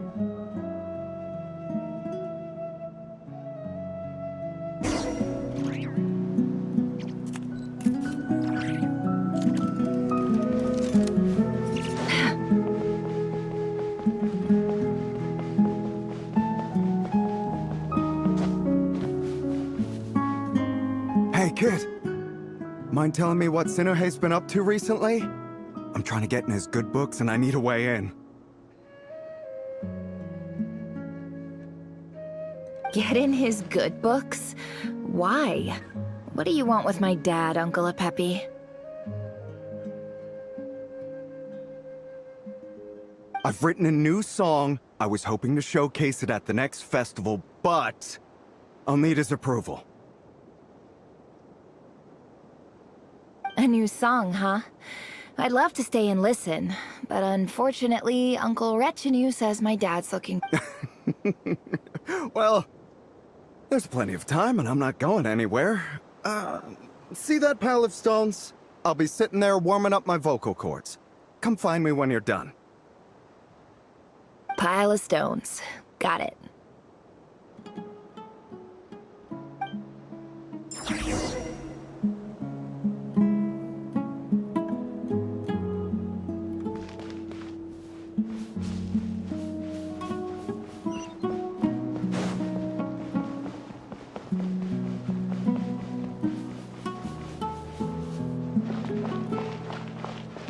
Hi, Dad.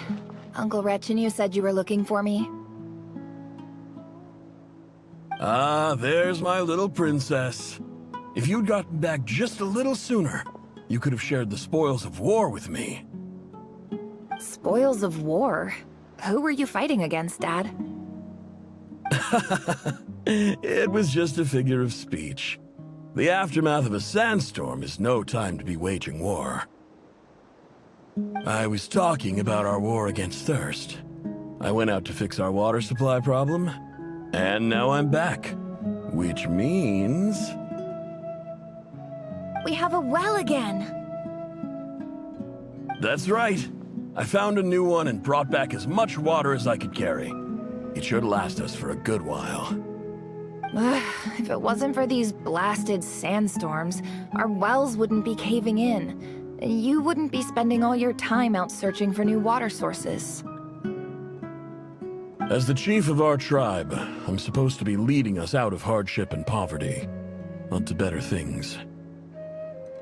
You know how prosperous our ancestors were. I've told you all the stories. And look at us now, squeezed into these hovels. No one would choose this, if it wasn't for the endless wars over the years. But things are looking up. I started working with some folks from the academia a few months back. They gave me some contacts in return for my assistance in the desert. So you're the academia's helper now? Special ambassador, they call it.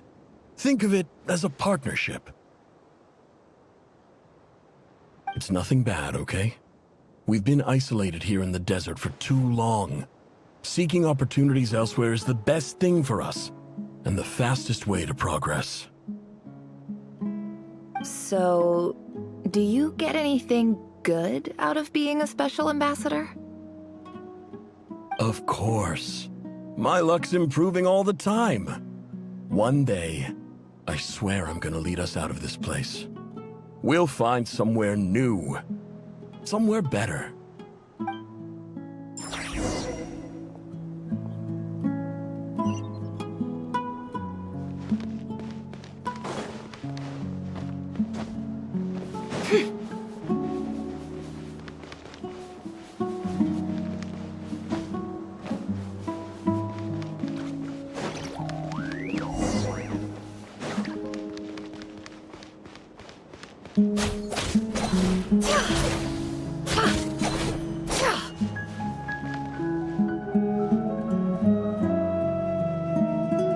That's our well, and you know it. You stole from us. Well, you've gone from chief to thief, and now you have to face the consequences. Did you really think you could take our water without permission and get away with it? You're either brave, stupid, or both. And that special ambassador act? Yeah, nice try. We spoke to the academia. They said it was all news to them. You're a liar and a cheat!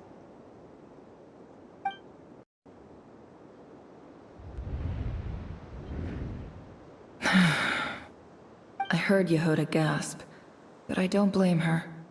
Most people are terrified by the sight of blood. Corpses strewn across the ground. The wounds are clearly from scimitars and daggers. The desert dwellers' weapons of choice. There's a handwritten note on the ground. Let's see what it says. Halil, this is Sinuhe, chief of the Shimti tribe. Surely you remember me. I was the one who helped you and your colleagues avoid the quicksand in the desert. This is my second time writing to you. I assume my last letter must have gotten lost in the mail, as I didn't receive a reply. I hope this one makes it to you safely. I'm writing to you because I need some help. That sandstorm the other day completely blocked up our well, forcing me to look for another water source in Iab and Unut territory. It was a matter of survival. Praise the gods. The well of the Iab tribe was intact. It was my last resort. I drew what water I could and left, but not without being spotted. I fear they will retaliate. You told me to write to you if I ever needed help. You said you'd be my ally in the academia. I urgently need you to formally recognize my title of Special Ambassador and send some of your people to assist me for a few days. It's the only way I can convince them that this was the academia's decision and prevent them from retaliating. This is an emergency. Please send help as soon as possible. Looks like this letter never got sent. The writer died a grisly death, and the letter was trampled into the ground. It's badly defaced. Some parts are barely legible. What a ridiculous lie the surviving Shimti tell. Their whole village was butchered over a sip of water. Ah, officer. Welcome. Welcome to our humble village.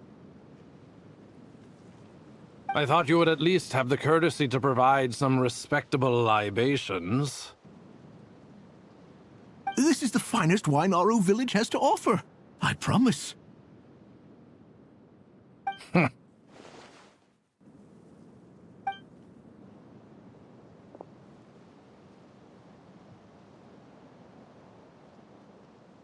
The Academia has agreed to reserve a single space for a candidate from your village. But I remain skeptical of this entire endeavor. I highly doubt anyone in this desert possesses serious academic potential. Please, have faith. If not in us, then in our god. The child we found shows great promise. I beg you, take her away from this place. Give her a chance. Don't let her talent go to waste. I don't recognize her. New arrival? She showed up here a few days ago and we took her in. She's a really bright kid. Please help. I'm begging you. So, where are you from? Nowhere special. Just a sand dune. What about the rest of your family? How many of you are there? Just the one. It's only you? Correct. So, no brothers, no sisters, no mother or father? Any who have slept on a bed of sand, I call my brothers and my sisters. Apart from that, I have no family. All right. Get over here. Sign your name on the form.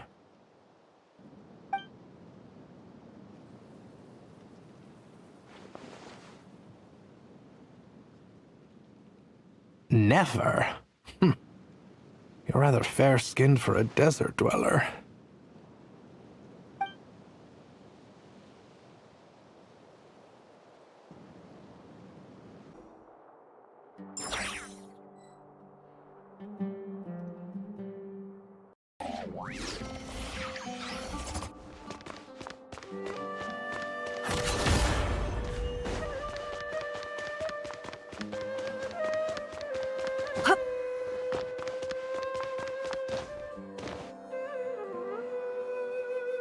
Nefer, this term's assignments have been issued already.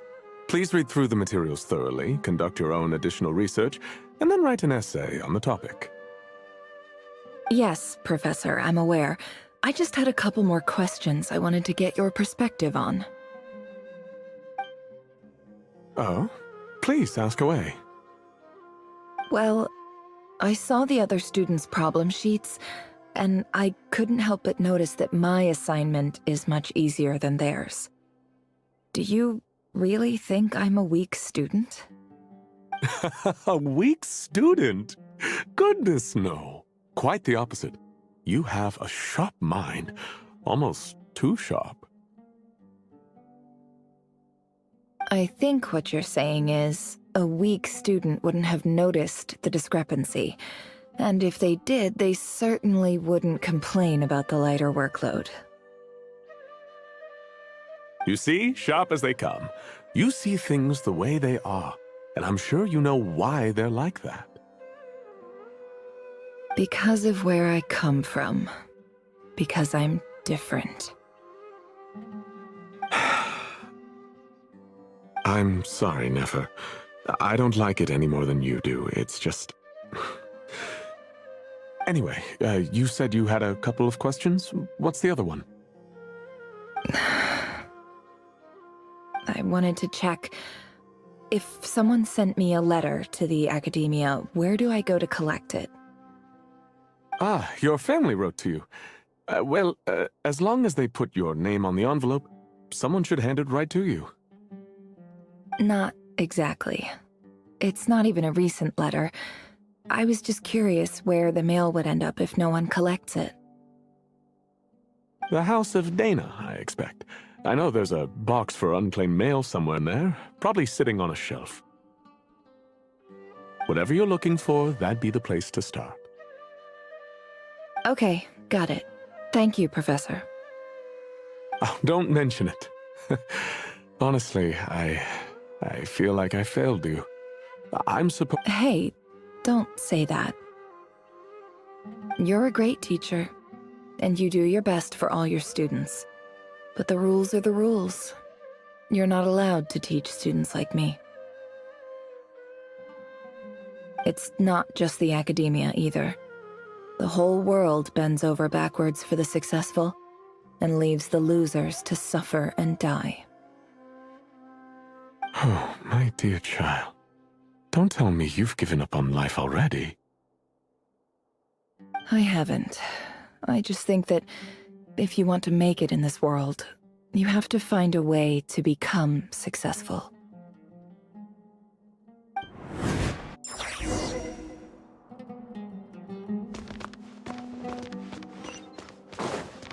It all adds up.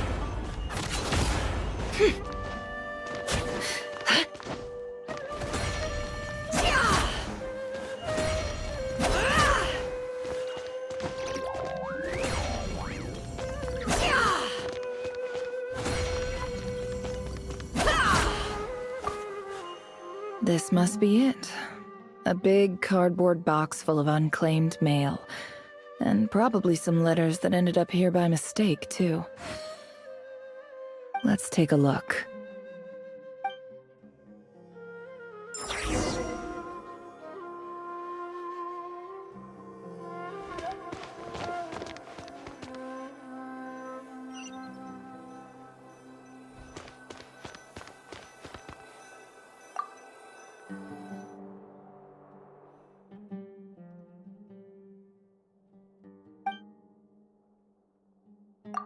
A dilapidation survey from Port Ormos.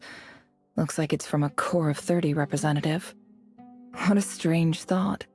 A bunch of mercs losing sleep. This one was never even opened. I guess the recipient didn't care what the Core of 30 had to say about anything. Who was it addressed to? I don't recognize the name. But it must have been a Ksharawar professor.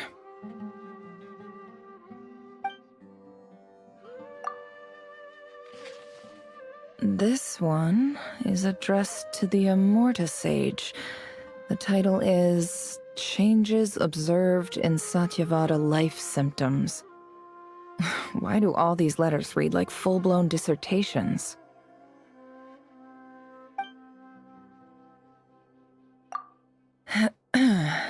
Guided by the incense, we became lost somewhere in the forest.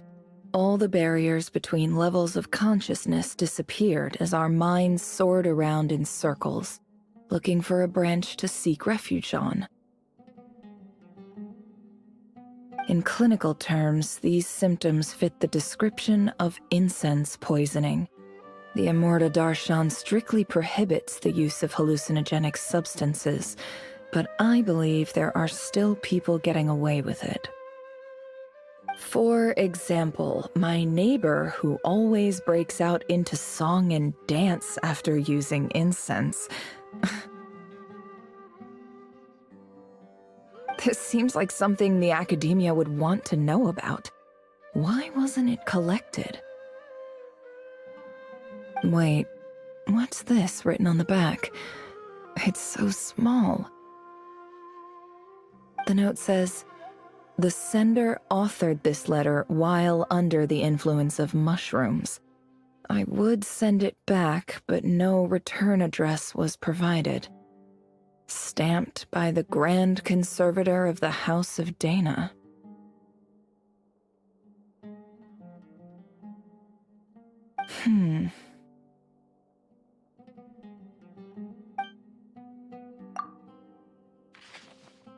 This next one is addressed to Grand Sage Azar?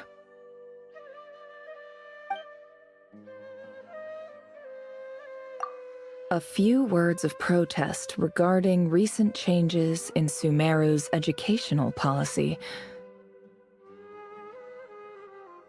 In recent years, the academia has taken on a small number of students from the desert region, as per the policy to this effect. However, it appears to me that these students have not, in fact, been provided with educational opportunities that are, in any meaningful sense, equal to those enjoyed by their peers.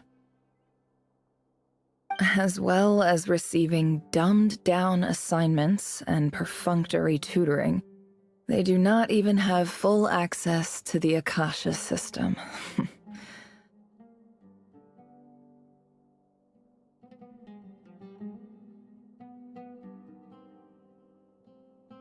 Education is the fundamental purpose of this institution, which should go without saying in a nation whose founding virtues are knowledge and wisdom. I ask you, is the lip service we pay to the policy of education for desert students truly the standard of pedagogy to which the academia aspires?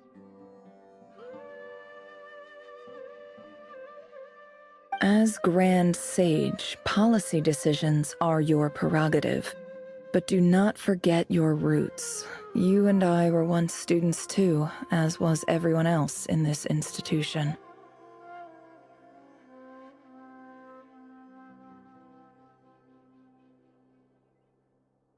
I do hope you will give some serious attention to this matter. I encourage you to discuss issues like this with myself and others, and listen to some alternative opinions. Great letter. Shame it didn't get to where it needed to go.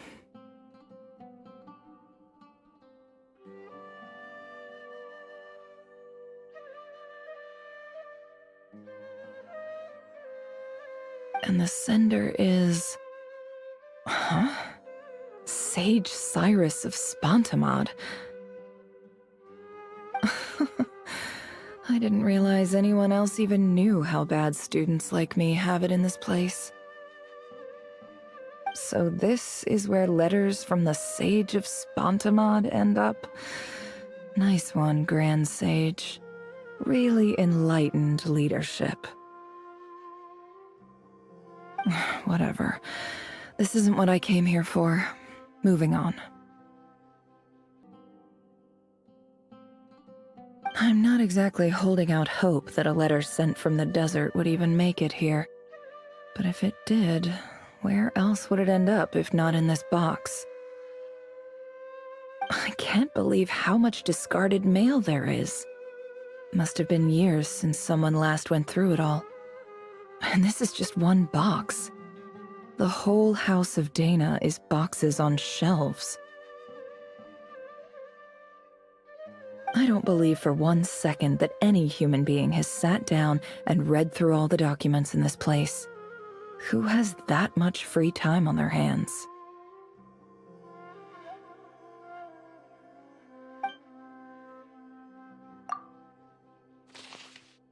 Wait, could this be it?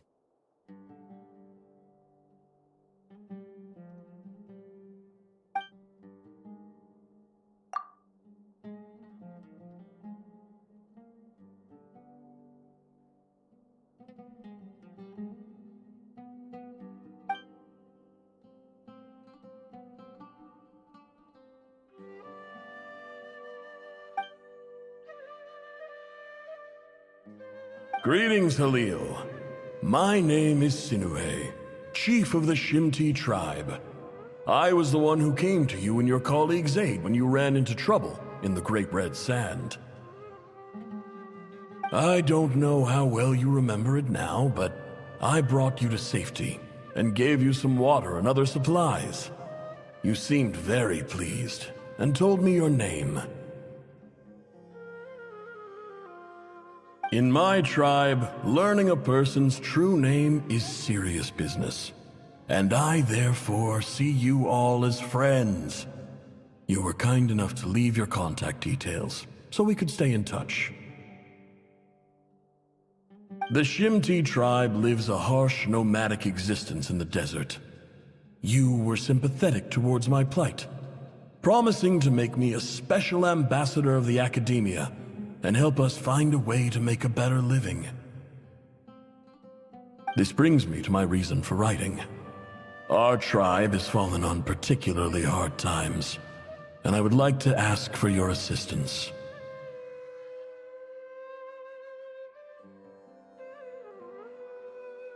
There was a terrible sandstorm a few days ago, which blocked up the well in our land. To ensure my people's survival, I had no choice but to venture into Iyab and Unut territory in search of an alternate water source. The Iyab and Unut are descended from the Thamudians.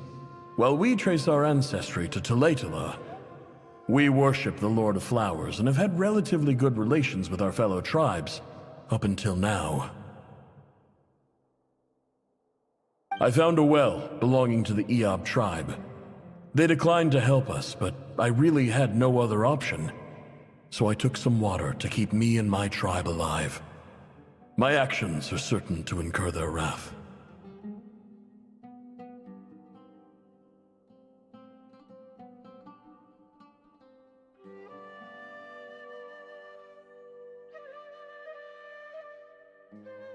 When we met, you assured me that you would be my ally in the academia.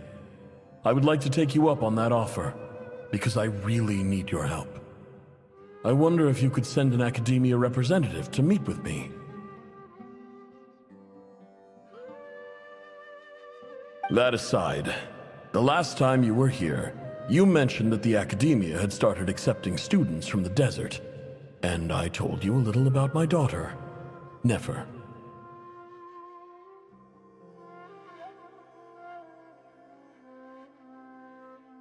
We have next to no resources here in the desert, and my power and influence are limited. Would you consider enrolling my daughter at the academia? She is a smart girl. I know she won't disappoint you.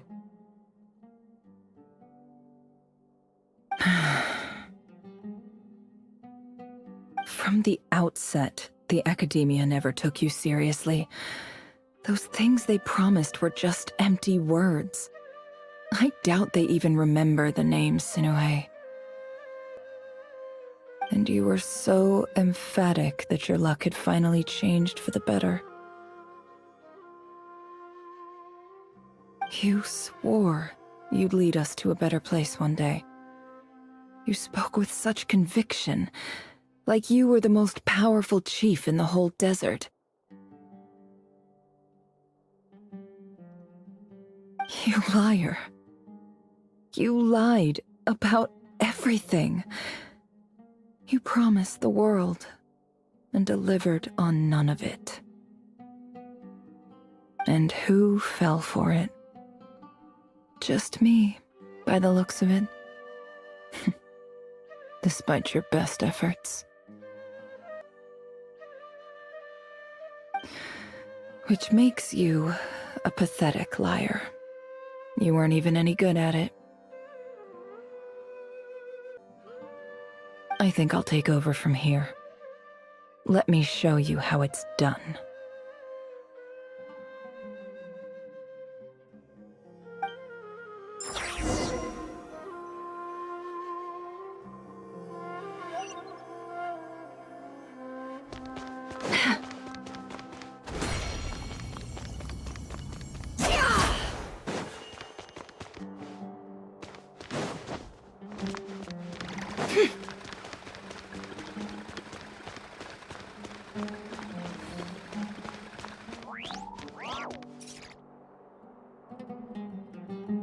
I just came to say goodbye. Thanks for everything you've done for me in my time here. Nefer? You packed your bags. Where are you going? I'm quitting. Something's come up in my hometown. Gonna head back and deal with it. Huh? But this was a hard-won opportunity for you. You know that better than I do.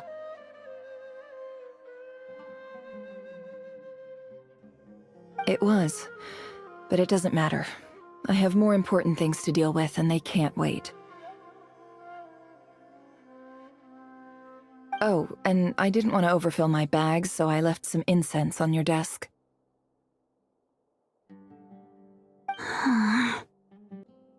What's wrong? I thought you liked incense. Although, I did read somewhere in the House of Dana that it has hallucinogenic effects. Don't use it all at once, all right? Isn't this the stuff you brought from your hometown? You're just letting me have it? But you said it's a rare and valuable commodity. Yeah, about that. I lied. It's not rare at all. There's this bunch of ruins near my hometown that are practically overgrown with this plant. It's not worth much.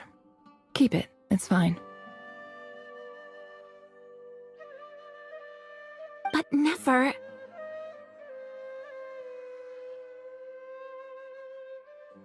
All right, that's all from me. You take care.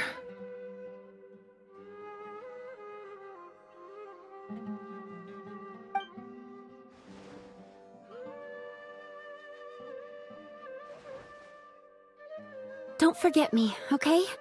I mean, we're more than just classmates, right? We're friends. Yeah, I'll remember you. I lied again. That incense is worth a fortune, and it's a rare find even in those ruins. And as for remembering her, I have far too much to do when I get back. No time to reminisce. I'll be lucky if I even make it through this alive. But either way, I expect I'll forget you pretty quickly.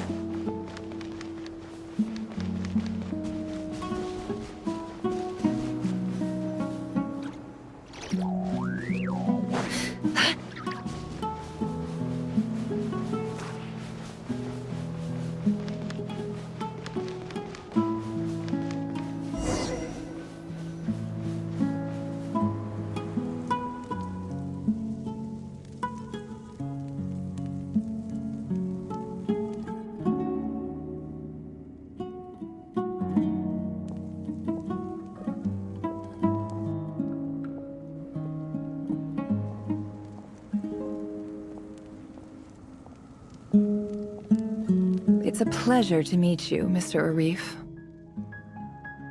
So, what does the Academia want? Since they've sent their special ambassador, I assume there's a big business deal to be made. If not, I'd be very disappointed. Please, sir, lower your blade. You're lucky I'm the one they sent. Not all special ambassadors share my admiration for the Iab people. The ever-shifting balance of power in the desert reduced the once great civilizations of this region to rubble and sand. But the story of the Iab has a very different trajectory. Others grew weak, but you grew strong, beginning in obscurity and moving to prosperity. You're the only ones who defied the trend. Huh. So, you do know who you're dealing with. This well is the perfect symbol of your strength, is it not? It used to belong to the Unut, but it looks like you have control over it now. You're not wrong. But I'm sure you didn't come all this way just to flatter us. Of course not. I came to bring you some very good news. Some information that recently came to light, which might just be your ticket to freedom. Records uncovered by the Vahumana Darshan show that a certain well currently under Iab control is built on top of some ancient ruins. These ruins are of great archaeological interest to the Academia.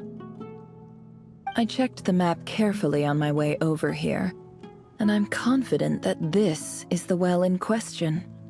The Academia is offering 50 million mora in return for excavation rights. 50 million? No, wait. If these ruins are as important as you say, 50 million's a little low, don't you think? Don't get greedy, Iab. We know far more than you think. We know that you seized this well by force. Wasn't that the first step in your rise to power? To drive away the Unut and steal their water supply?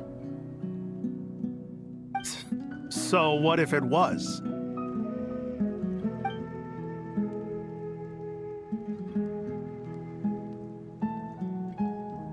Don't worry. As unscrupulous as it was, it's something we're willing to overlook. The Academia is only interested in dealing with the de facto power holders in the region. I hope I am making myself clear. And I hope your words are the truth. If I find out the Academia is trying to play me, I'll hunt down every one of your people and make you watch as I cut their heads off one by one.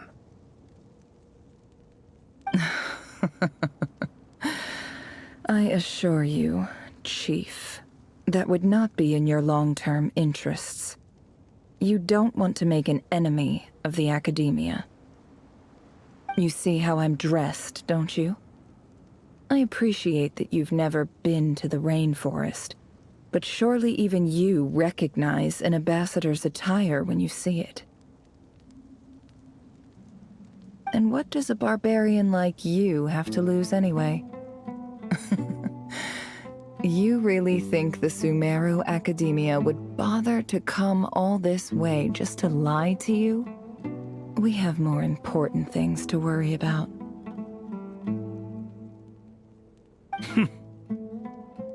All right, I take your point. The Academia is the highest authority in the land. I'm sure you're trustworthy people. In that case, we have a deal. We will sell you the excavation rights. I'd like to thank you, Ambassador. This is good news indeed. Excellent news. In fact, it calls for a celebration. Would you do us the honor of staying a while and enjoying some Iab hospitality? Gladly. I am partial to wine myself, and I trust you are as well. So let's indulge in a few drinks together, in celebration of this momentous occasion.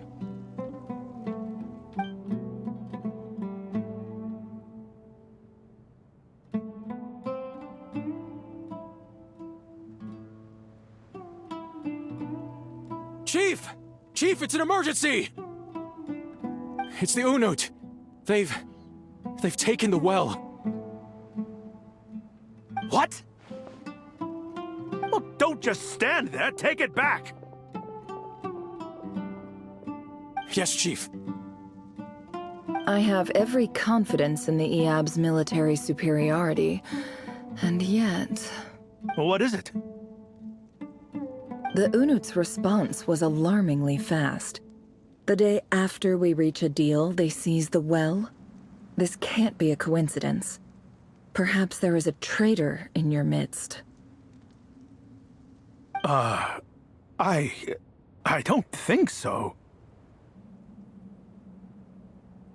I am obliged to remind you, Chief, that the Academia will only deal with the de facto power holders. If you cannot regain control over the well, I'm afraid you won't see a single mora of that 50 million. No! Please, Ambassador, just give me some time. I swear the Unut will not get away with this. That well is ours, and so is the Mora. Glad to hear it. I will wait here for an update. If there is a traitor, I will find them. In the meantime, make yourself at home. I'll report back as soon as I have an update. Much obliged.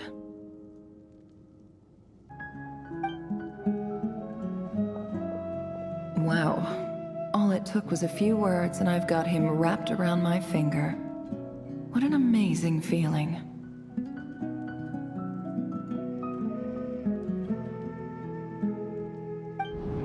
So, in summary, Ambassador, the Academia would rather negotiate with our tribe instead of the Eab, yes?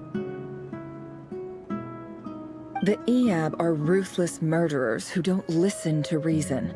And now they have the gall to interfere in our research projects in the desert region. So let me ask you, Chief, if you were the Academia, what would you do?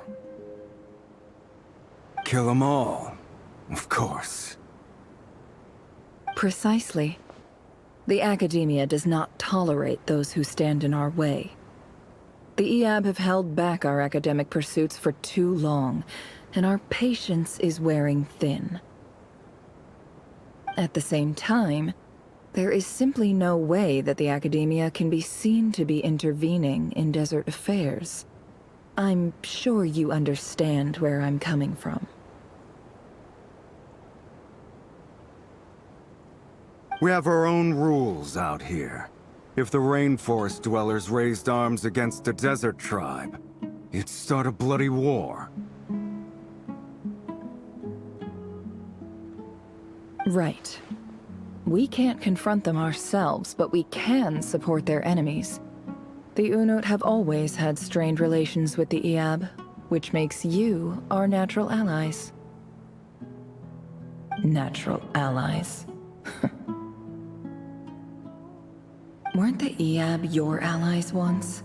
You were quick to send them after us to protect your interests back when we stole that water.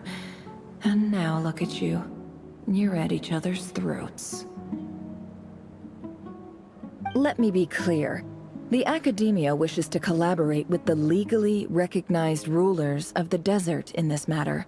We are asking for excavation rights to that well, and our offer is 50 million Mora. Say no more. I believe we have an understanding. Good. Then I suggest you get to work. Get us access to that well, and the Mora's yours. You see, Dad? Lying is easy when you know how. People will believe anything.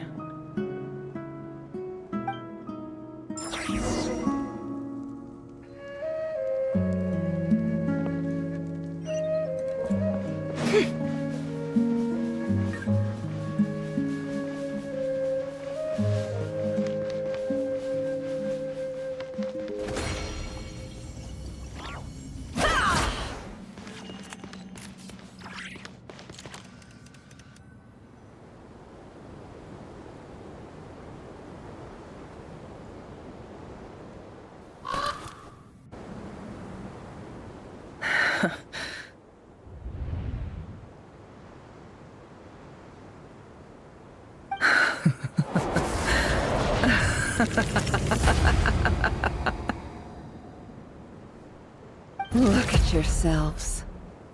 You may be vile, savage monsters, but your butchered bodies bleed like any others. You're no different. You're nothing special at all.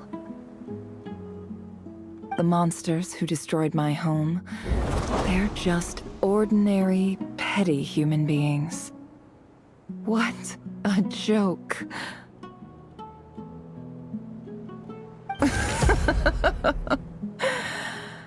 I think we're even now. Maybe I've even done the desert a favor. It's a better place without all these people around. Oh, Sinuhe. My gullible fool of a father. Perhaps if you'd been as ruthless as I was today, our tribespeople would still be alive. In this dog-eat-dog world, a chief needs to be tough to survive. But you couldn't do what had to be done. So I did it for you. Nefer, it's okay. All of this is in the past now. I believe I remember you promising to remain silent. Yeah, but even so...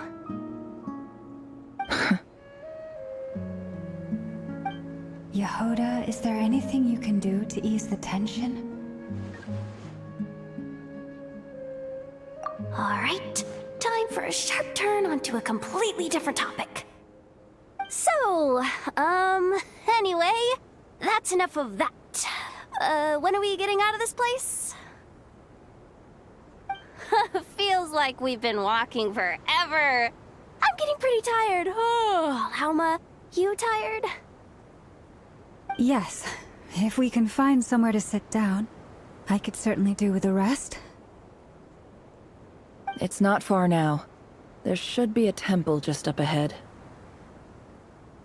Yes. Really? A temple? That's where this story ends? I guess that's how things go in the desert. Desert dwellers can never escape their destiny. Or so everyone says.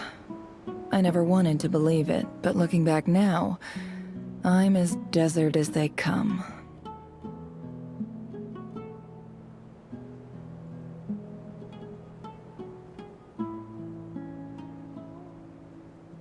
You mentioned a temple. What's waiting for us there? My biggest trade secret of all.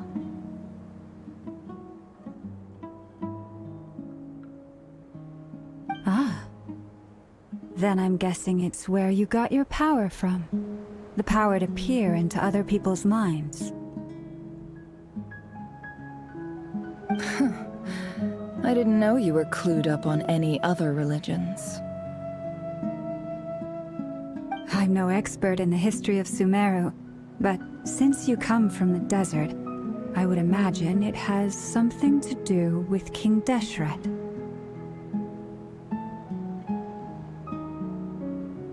Sounds impressive.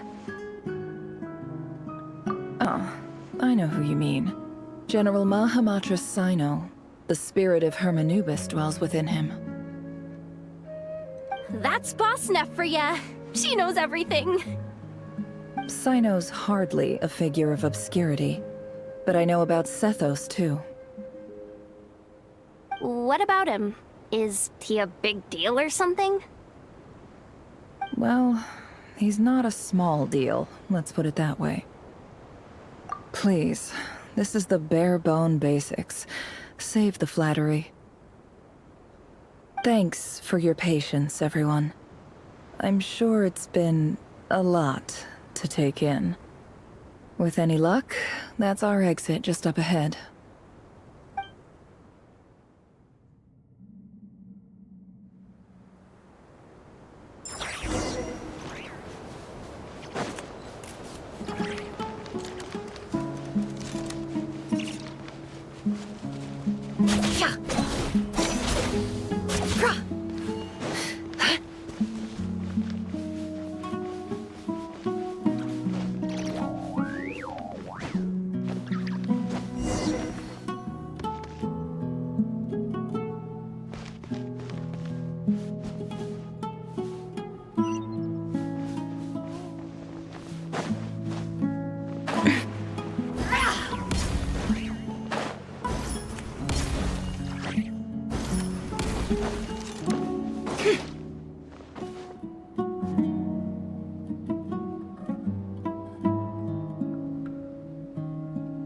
Uh-oh. Uh-oh. Uh-oh. I'm totally out of my depth here. I don't have anything to add about any of this stuff. Like, look at that statue, for instance.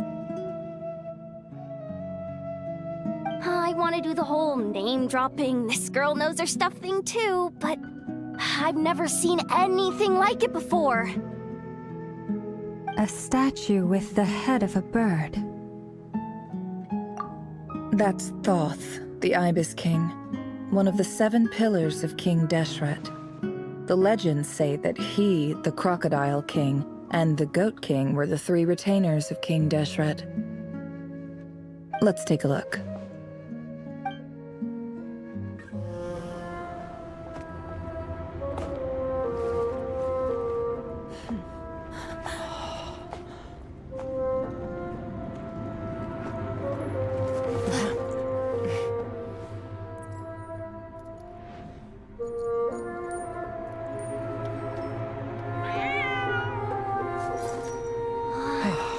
It's just Ashru. So, all is well?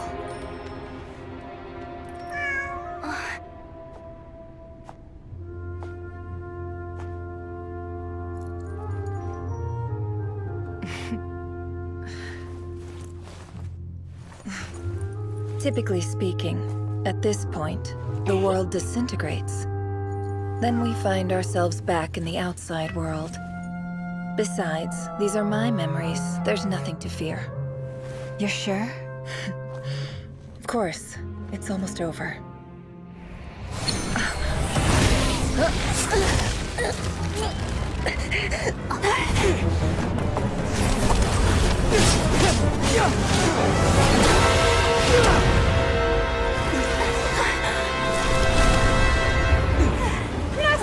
Hold on!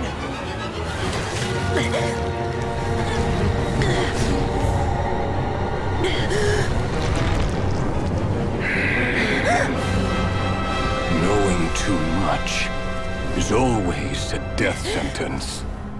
Speak for yourself.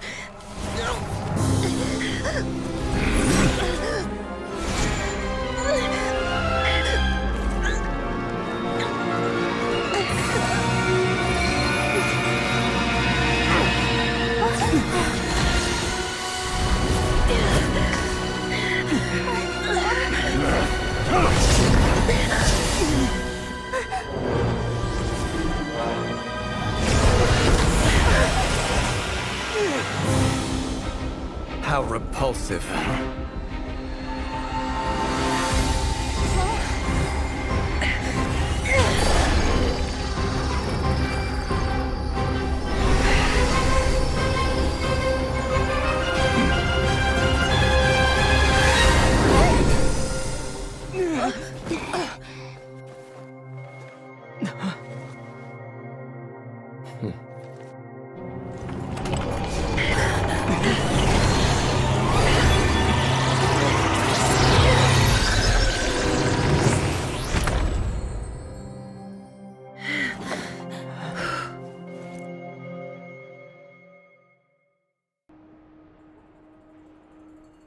Timed that pretty well, didn't I? It's okay. I'm just glad no one was hurt. Paimon noticed you doing something too, Dainsleif. Were you helping get them out? Of course. When I asked Nefer to conduct this investigation, I was not naive to the dangers involved. I had a duty to ensure your safety. Good to know your sense of justice is still intact after all these years. I take that to mean that you saw the truth. That comes as a great relief. I certainly did. And thanks to your help, I also managed to trap Rerir inside the chess set. Whoa, really? How'd you manage that? Well, to be honest, I sensed that something was wrong long before we made it to the temple. By using this fragment to probe into Rerir's past, Well, the monster formerly known as Rerir. It seems I alerted him. I was tracking him, then he caught on and started tracking me too. Can't say I'm surprised. But how did he track you through your thoughts alone? That shouldn't be possible. Rerir was a secret agent who reported directly to the Vinster King. He is an expert at finding a trail and hunting down his pursuers. No wonder. He infiltrated the chess set, read my thoughts, and built a new virtual chess set inside of it. That's why we weren't able to leave at first. Speaking of your chess set, it's quite a remarkable item. Would I be right in thinking you have some connection to King Deshret? You overestimate me. I only have a connection with one of his underlings, the Ibis King. You all saw how this came to be. A long time ago, the Iab massacred my tribe, the Shimti, in our home village. A few years later, I enrolled in the academia, where some new information came to light. The Unut and the Iab fought a bitter battle over the rights to a well, all for the sake of a non-existent 50 million mora. The Iab ultimately won that confrontation, but their victory came at the cost of almost every warrior in the tribe. The final blow to the Iab came at the victory feast, when an Unut assassin beheaded their chief right before my eyes. The remaining Iab fled and have been scattered to the winds ever since. Having gotten my revenge, I returned to my hometown, where to my surprise, the nearby temple was still standing. There it was, seemingly immune to the relentless hostility of the desert, while my tribal home lay in ruins. As I stood there gazing at the temple, I noticed a cat just outside. This cat, as it turned out, was home to the spirit of the Ibis King. He led me to a gate deep inside the temple, and there he made a deal with me. This chess set is my gift from the Ibis King.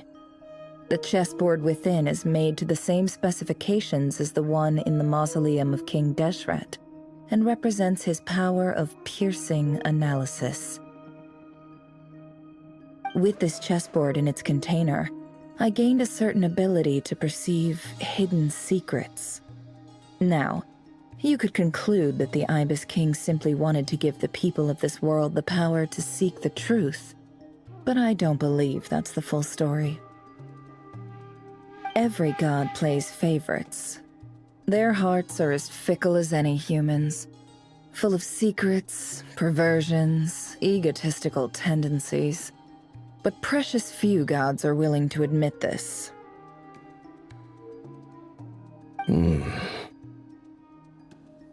It is the same with all powerful forces, including fate itself. Their gaze falls preferentially upon a select few. As you rightly point out, this is an act of favoritism. If you're alluding to the Abyss, then yes, I agree. Gather the others. It's time to share everything I've learned.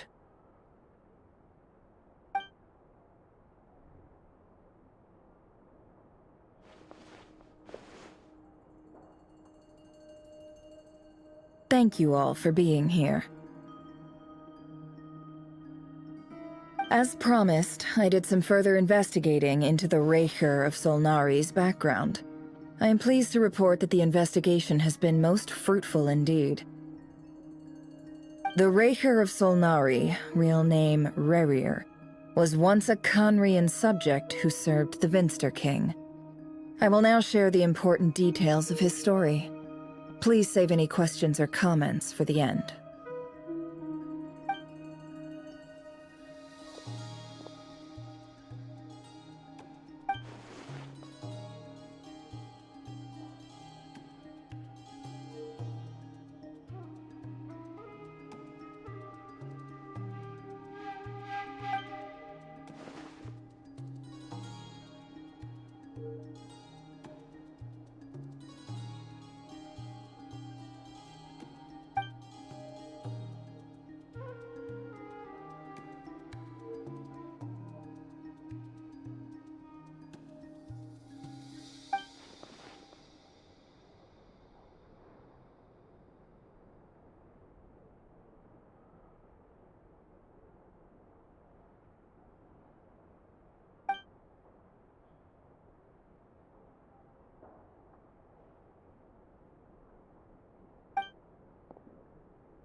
So that's why he's so obsessed with the moon.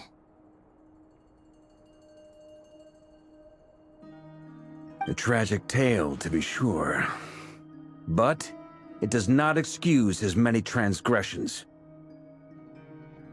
No matter how much Rerir suffered in the past, the fact remains that he is what we know today as the Wild Hunt, wreaking havoc upon innocent lives in Notcry. He becomes more dangerous with each passing day. If left unchecked, it is simply a matter of time before all of Teyvat suffers the consequences. This is a threat that the Knights of Favonius cannot ignore. A question for Miss Columbina. Forgive me if this is presumptuous, but have you ever seen the spatial gateway that appeared in Rerir's memory? Never. But I have heard stories of something called the Moon Gate, and this seems to fit the description. Miss Lama, any thoughts on this? In the lore of the Frost Moon Scions, the moon is believed to hold many secrets. Some sources speak of ancient knowledge, others of a gateway to the unknown. The term Moon Gate is one I have heard before, but as is the case with all of our legends, there are no records of any first-hand witnesses. We cannot know whether it truly exists. Then back to Miss Columbina. As a moon goddess yourself, do you have some idea of where the Moon Gate leads to? Not at this stage, sorry. I do hold the power of the Frost Moon, and my strength is recovering well. I can sense that the gate would open at my command, but... But there's more to the power of the Frost Moon than that? Yes. A moon goddess has the right to open the Moon Gate, since it is a path to the moon. But as never mentioned, holding open a spatial gateway takes a huge amount of power. And right now, I need to conserve my energy to fight the Rerir of Solnari. I'm afraid this is one mystery we may have to leave unsolved for now. I agree. Better to save your strength. But if you'll humor me for a moment, I have a bold conjecture of my own regarding the world beyond the gateway. I highly suspect that neither Tholindis nor Rerir made it through unscathed. The evidence pointing to this is the fact that the Rerir of Solnari exists in the form of countless fragments. With the abyssal power he wields, no ordinary foe can touch him, let alone tear him to shreds. And yet, the Wild Hunt proliferates wherever his scattered fragments lie, drawing hordes of monsters to many different locations across the land. So your theory is that Rerir was physically torn to shreds by some powerful force? Hence, why the Wild Hunt is a distributed phenomenon, rather than a unified one? Makes sense to me. Explains why the Wild Hunt is so pervasive, and why he's been trying to piece himself back together. He was whole to begin with, and he wants to be whole again. Without the power of the Abyss on his side, he almost certainly would have perished the moment he was torn apart. But the Abyss, much like a curse, has kept him alive. I could not agree more. The power of the Abyss is most surely a curse. It is a compelling explanation, and one that accords with my present understanding of Abyss creatures. Whether the life form in question is primitive or advanced, if a curse has extended its lifespan unnaturally, it will continue to survive in spite of everything. This raises some interesting questions. I will run some experiments and see if there is any validity to my suspicions. That being said, regardless of whether my research bears fruit, I would like to thank Miss Nefer for conducting such a thorough investigation. Already, it has greatly enriched my understanding of the entity we face. My pleasure, Mr. Albedo. I too hope that the information I have shared today proves useful as we look to formulate the next stage of our plan. Hey! What is it, Dainsleif? You look really upset!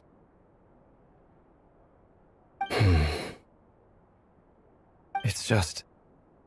when I think of the man I once knew as Rerir, I struggle to understand why things had to turn out like this.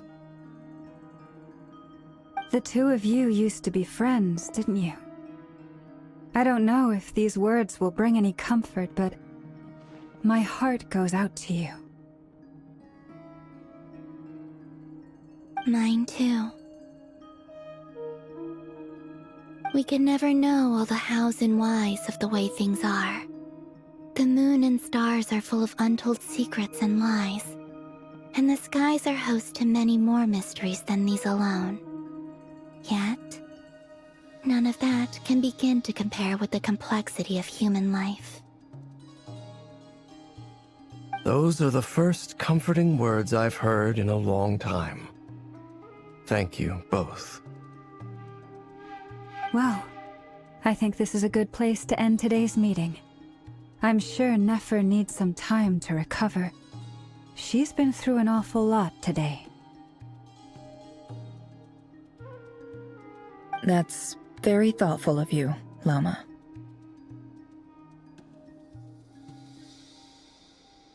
Of course. Sounds good to me. Take some time to rest and digest before we reconvene to nail down a plan.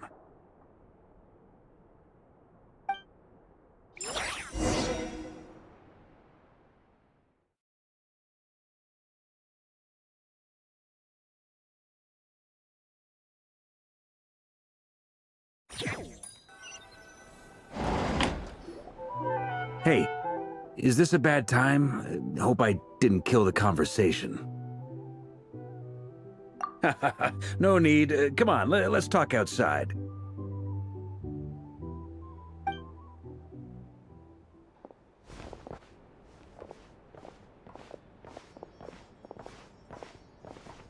Anyway, Nefer went back to the curatorium to get some rest. But before she left, she shared some things with me that I thought you should be aware of. Firstly, although she managed to trap the Raker of Solnari inside her chess set, there's no guarantee that the power of the Ibis King is any match for one of the 5 sinners. Their powers are beyond our comprehension. It's only a matter of time before he finds a way to break out. We have to come up with a plan and take care of him before that happens. Honestly, my mom figured that might be the case. So, how long have we got?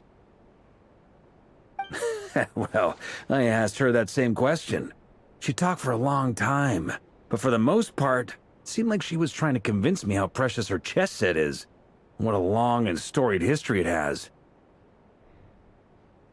It felt like some kind of sales pitch, you know? The kind where you end up handing over Mora against your will? Anyway, after all that, she finally answered the question. 2 days, at most. 2 days? Holy moly! Can we even recruit enough help in that time? That remains to be seen. Which brings me to the second issue. Dainsleif is obviously conflicted about this whole thing. But given how little time we have, there's no way we can pull this off without his help. You have some history with him, right? Do you think maybe you could talk to him for us? Great. I appreciate it. All right, on to item 3. So, Albedo, Durin, and I put our heads together and came up with a plan. Can't promise it's gonna work yet, but at least it's a start. We figured we'd bounce the idea off you first. We'll explore it further once everyone's recovered. Oh, Paimon's dying to hear this. All right, so here's what we're thinking.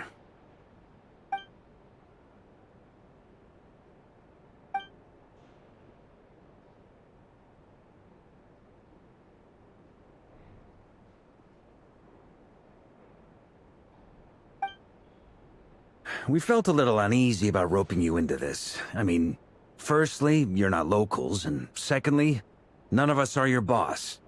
You're well within your rights to refuse if you so choose.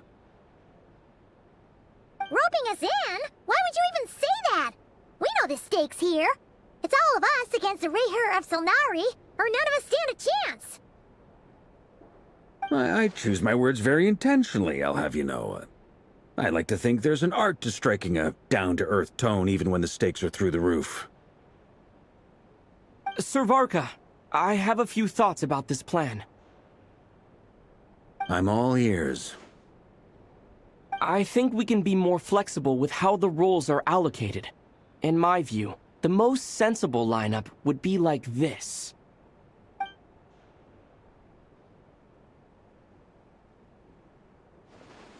I see your point, yeah. But if that's how we're going to approach this, you'd better make sure you're ready. To be clear, I don't doubt your abilities. Far from it. I just want to make sure. Are you really willing to take all this on? I want to do everything within my power. The Rerir of Solnari is a truly fearsome opponent, and if I do my part, it'll greatly reduce the risk for everyone else involved. Well, that tracks with what I've heard. Jean's mentioned in her letters that you're so diligent it's almost abnormal. As in, most people weigh up the risks and rewards in situations like this. But you seem to just march towards danger without a moment's hesitation.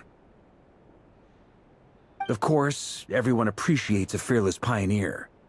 But all that aside, I'm the Grand Master of the Knights of Favonius, and you're our honorary knight. I want to make sure your courage doesn't come at the expense of your safety. Thank you, Sir Varka. I should be the one thanking you. It means a lot to have you on board. I'll give some serious thought to your suggestions.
This is a thorough plan, but I do have one last question before we take action.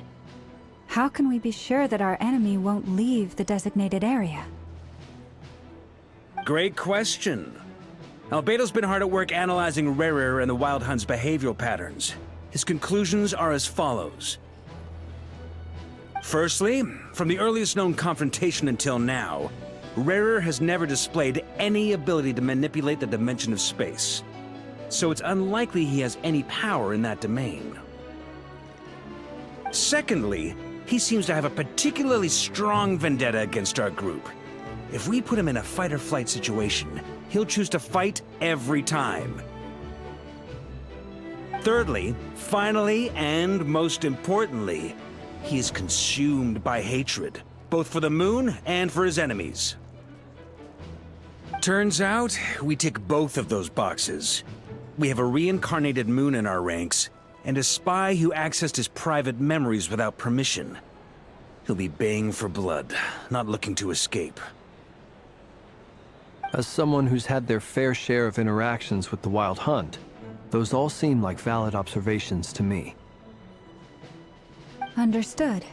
Then I will defer to the verdict of the group. Well, everyone, that's the plan in full detail. Albedo and Durin are carrying out their part as we speak. Plan approved. Scheduling. Okay, any firepower you need, I got you covered. Let's light this baby up! The Frost Moon Scions are behind you as well. And the rest of you?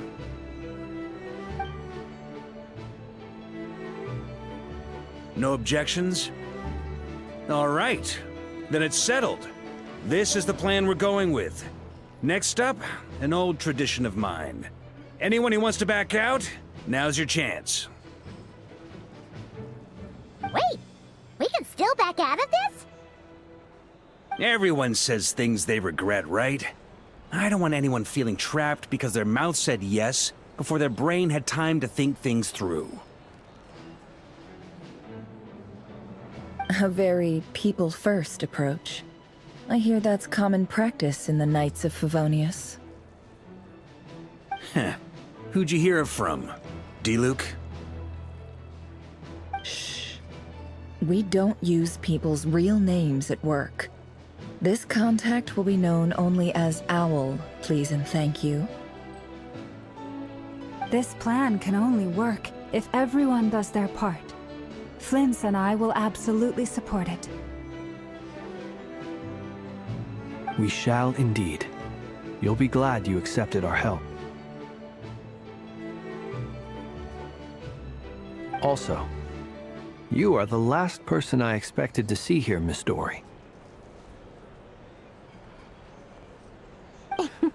It's not often I get called Dory in a work context. My peers usually call me Lord Sangamabe. So, the longer your name, the higher your net worth. Is that the idea here?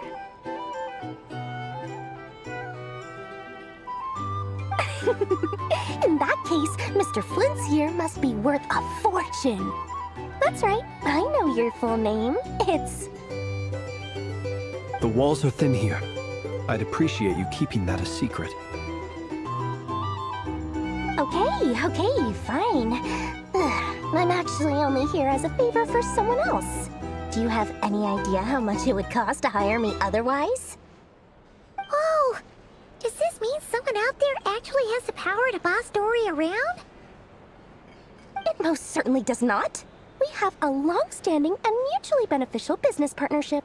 She's actually the mom of a friend of yours. Said mom supplied me with a great little trinket, but now that lady's ruined everything. If I don't start building a little goodwill now, my whole business in Notcry is gonna go down the drain! Okay. So what exactly is so special about this pendant? It's a lucky charm that a great mage made for me. We have a business relationship, and she was worried that something bad might happen to me. So, she wanted me to have something that can store power to protect myself with. I finally got it all fully charged up with Kuvaki, and then never went and used it all up at once! Never lost so big in my life! You're right. It was all my fault. I didn't mean to drain all the Kuvaki in the pendant, but I'll make it up to you. You will? Well, in that case, how about you give me your chess set, and we call it even? I knew you'd say that. Well, it's yours if you want it. In fact, take it now, and I'll even throw in a free Raker of Solnari. Deal? You're putting me in a difficult position here. It's a very useful thing to have around, but I have a funny feeling it won't be around much longer. I guess we'll see in a couple of days. Looks like bankruptcy for me. Hey, don't be so pessimistic. See this through and you never know. You might find a new business opportunity on the other side.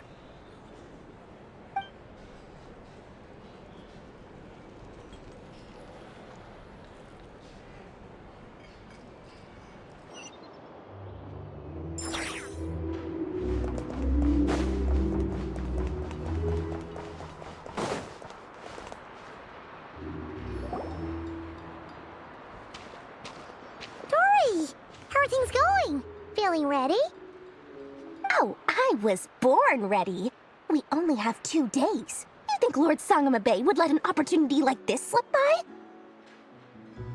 Don't forget, when something's in high demand, the people with the goods on hand get to charge the highest price of all, even higher than the sellers taking advance orders. Ta-da! See? It's right here! Ah, it's so pretty! Did you make it? No, I have a supplier. We go way back, so he made me a very attractive offer. Aha! No wonder you were talking about lucky charms at the meeting. You've been getting Kave to make them for you. That's not the full story. It actually started a while back as a project between me and the Dendro Archon.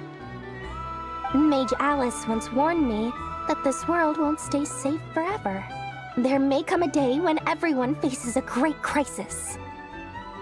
I passed this on to the Dendro Archon, and she secretly brought together a research team made up of Sumeru's top scholars to invent a technology that could keep people safe.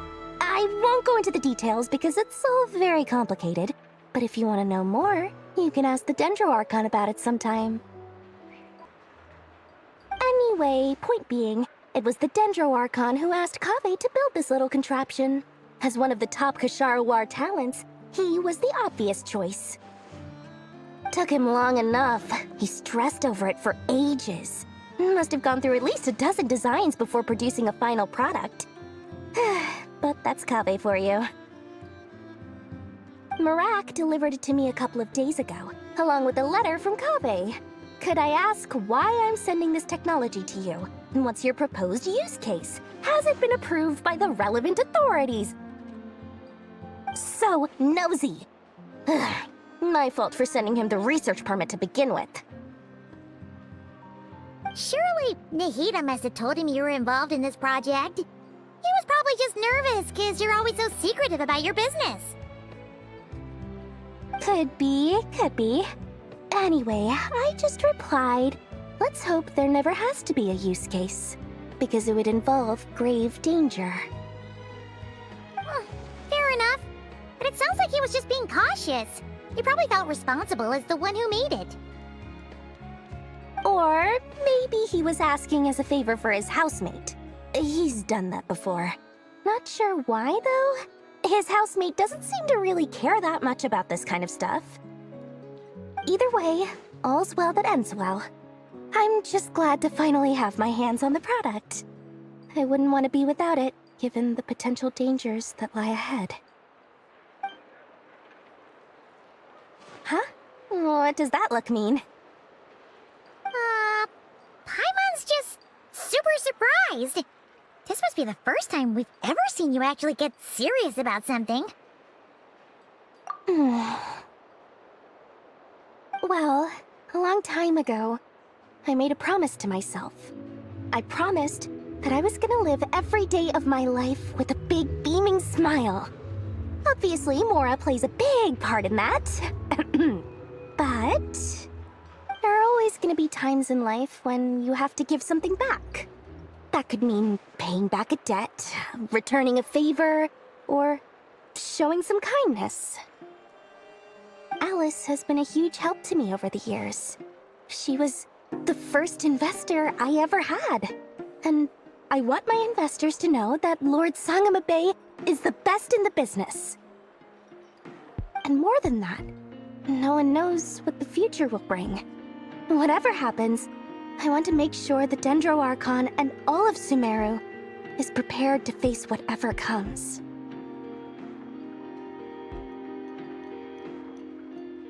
Oh, that? I was just making sure Nefer and I are square. Don't be thinking it was some sort of benevolent act. I'm no saint, so don't treat me like something I'm not. My priority is doing the business that I want to do. So long as my conscience lets me, but it usually does.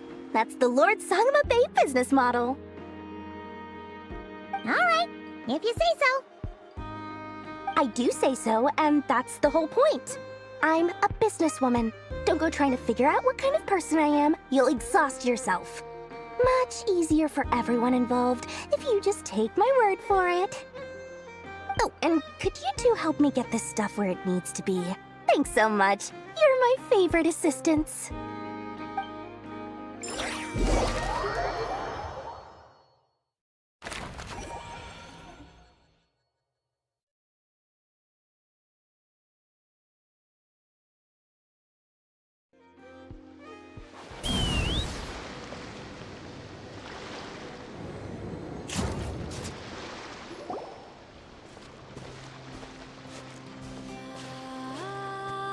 Traveler, Paimon. It's good to see you. Everything going smoothly over here?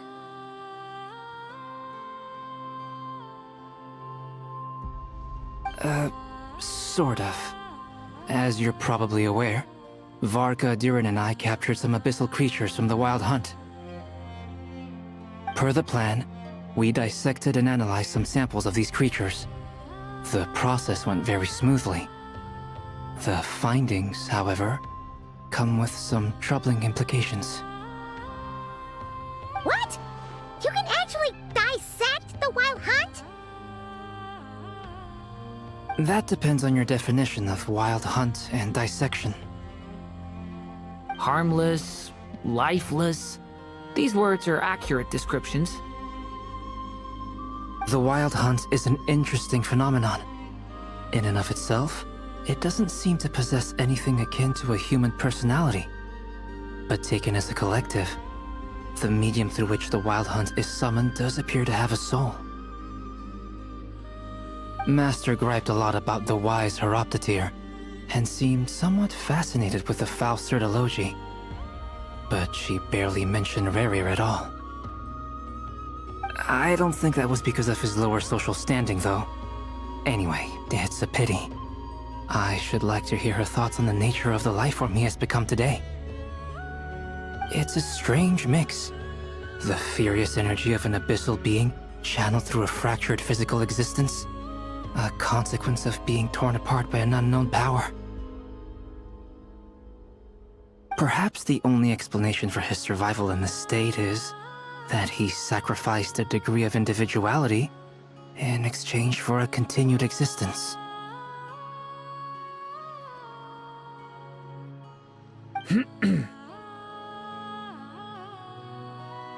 Oh, sorry. Once I get talking about interesting research, I have a tendency to go on indefinitely. Back to our research findings. Essentially, they confirm my hypothesis. Rerir's corpse is completely contaminated by the Abyss, and the effects are irreversible. You could think of this as Rerir in mutated form. But in my view, even that would be inaccurate. In reality, his whole being has been consumed by the Abyss. In other words, he is now nothing more than a manifestation of abyssal power. Unfortunately, at present, we have no means of completely eradicating abyssal power. Hence, we cannot fundamentally destroy the Rerir of Solnari either. Oh, that's terrible news! So, that's it? We can't defeat him? Not even if we get the power of the Three Moons? Miss Columbina's situation is a difficult one. She can never achieve wholeness when the world does not accept her presence. It's as if her creator banished her to a place she can never be accepted. It means she spends most of her energy just on her own survival. Given the circumstances, it's only natural to despair. But we must see this plan through to the end. Time to kick off the backup plan. Oh, Paimon almost forgot! This is for you. Dori asked us to bring it. Ah, how wonderful. Well, thank you for making the trip. Durin and I'm sorry I won't be there to protect you in person this time. Please be careful. All right then. Stay safe.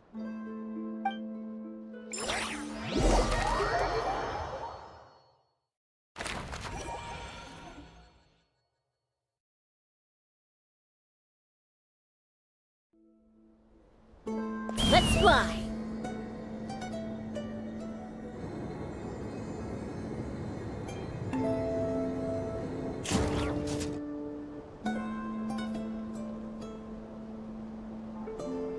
Miss Lauma, is everyone here? Yes. The fate of my flock is in your hands, Grandmaster Varka. Please keep them safe. My lady, what are you saying? Within the next 24 hours, we will face the biggest crisis the world has ever seen. This is not a burden that we deserve to bear, but I believe that we reap what we sow in this life. So I intend to act. I must do what I think is right.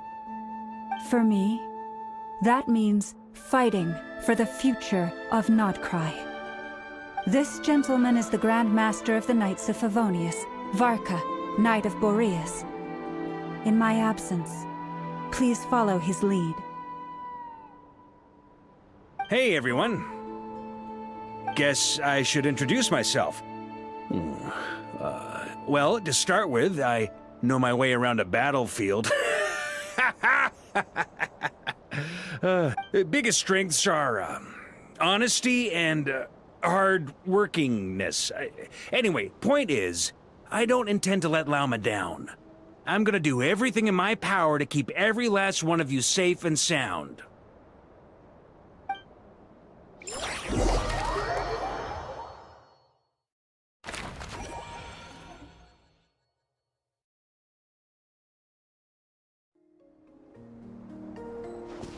Take me up!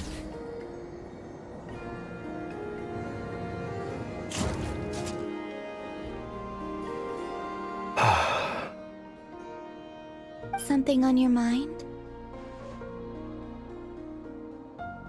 Miss Columbina, was it? I believe that's how the others addressed you.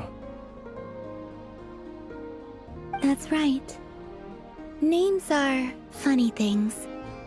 Have you always been called Dainsleif? Yes. I take it your own name has a more complicated history. I have a different relationship with names than other people. To be honest, I'm not even sure that Columbina is my name.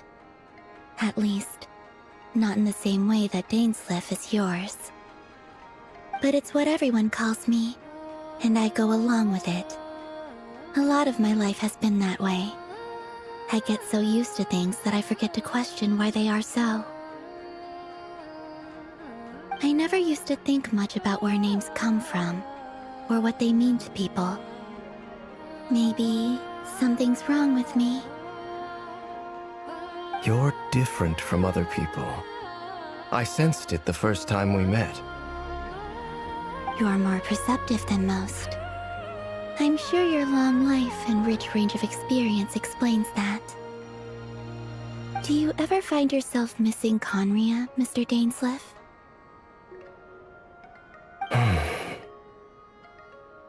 Difficult to answer. I have dreamed of the past many, many times.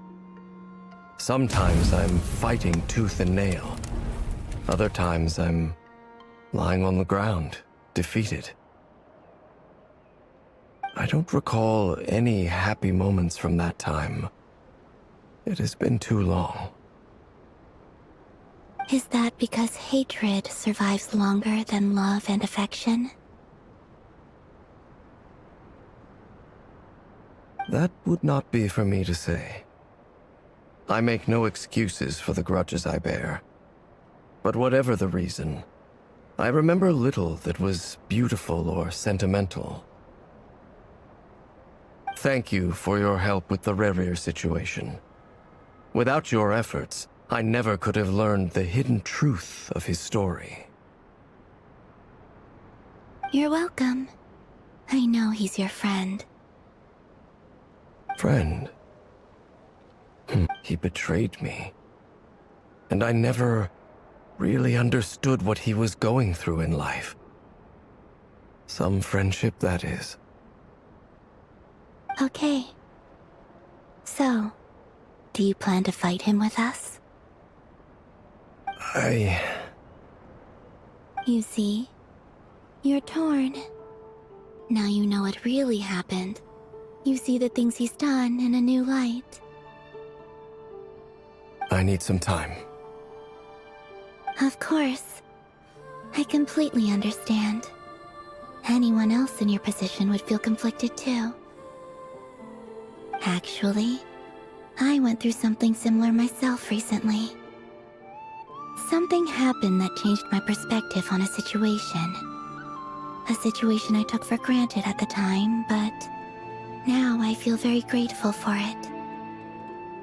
You mean the Harbingers who still support you, even though you've left the Fatui? Yes.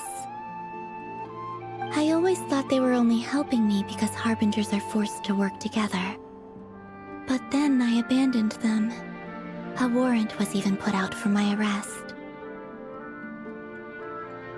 And even now, they still support me. Which means I was wrong about them all along. Clearly, they view you as a friend. I feel a little guilty now. I regret not seeing her help for what it was, and not treasuring it. I see the guilt that you're feeling now, because I feel it too. Hopefully, talking about it will do us both some good. Have you noticed that the Traveler and Paimon are over there? I think they've been listening. Huh. Shall we say hello? Sure. Hello. Ah! They caught us!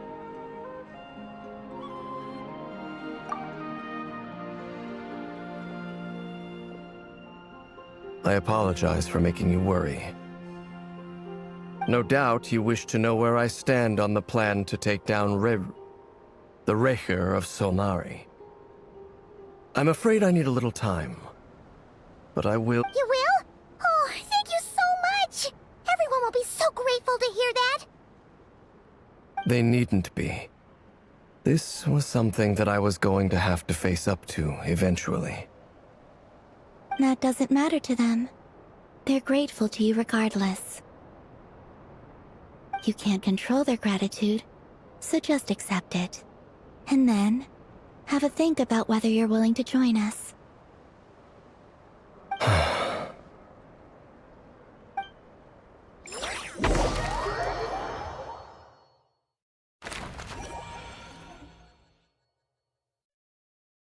It's nearly showtime! Let's go rendezvous with the others. You know the place.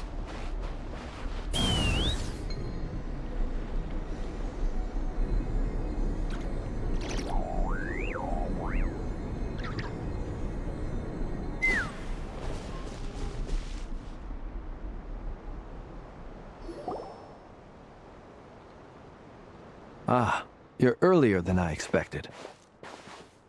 Hey, Flint's! Been waiting here long? Not too long. I came a little early so I'd have some time to think. Are you nervous about the battle? Quite the opposite. I'm reminiscing on my past battles. When I was awakened by the Ratniki, I had not touched a weapon in many years. I felt like the battlefield was not where I belonged. But after waging war against the Wild Hunt for so long, I came to realize something. A life of absolute peace is simply not a possibility for me. My restless flame indicates that somewhere inside of me, there is a deep yearning to root out the evil in this world. Oh, that doesn't sound like such a bad thing.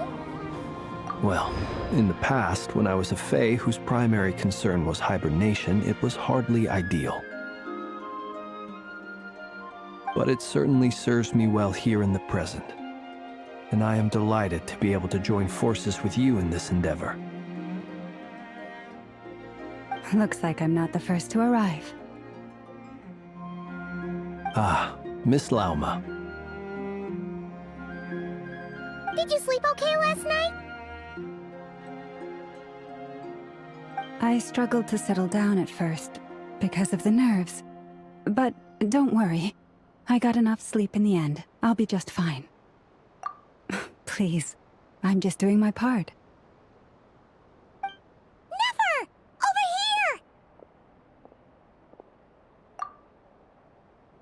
Ino asked me to relay a message. She said Anefa will be on high alert and keep a close watch over all secondary districts where defense is required, providing support as necessary. Meanwhile, Ino herself will provide range support to us directly, using her latest invention. Excellent. My thanks to all involved. The chest set's looking a little unstable. It won't hold him much longer. We should be at a moment's notice. No sense sitting around waiting. Let's make the first move while we still have the option. I agree. Paimon, find a safe hiding place. Got it! Be careful, Traveler! I will.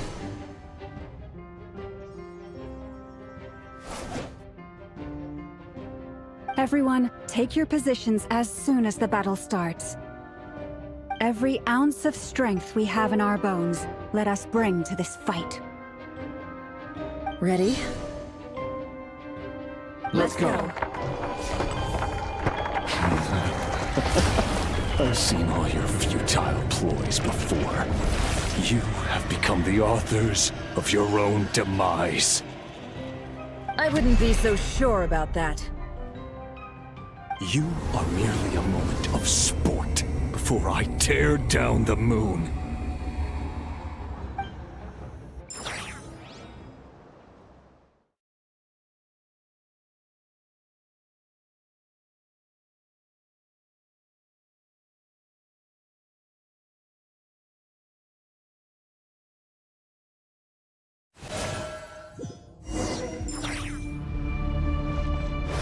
Stay on your toes.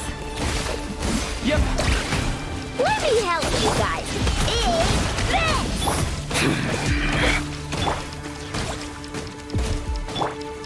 Be silent. Observe. It's all futile. Be silent. Water jet! No more lies. You poor last lamb. Pathetic! With one heart, we pray. The moonlight betrays you.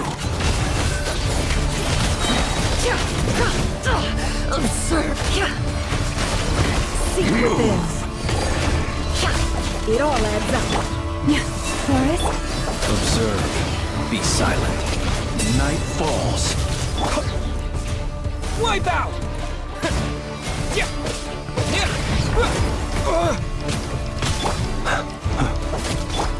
Leave this place for the everlasting forest.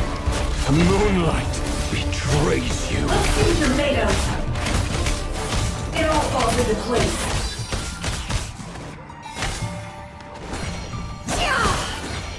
Hunt them down. No more lies. Move. Water jet! Here, Forest, protect us. Close your eyes. Be silent. To dust. By the frost moon of old. Leave this place. Can't hide the truth. The deception ends The here. moonlight. It all adds. Move.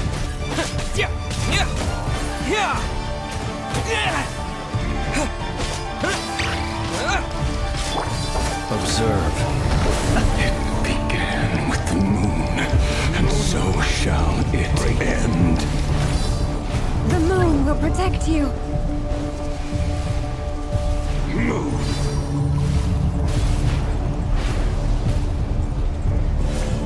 The moonlight betrays you.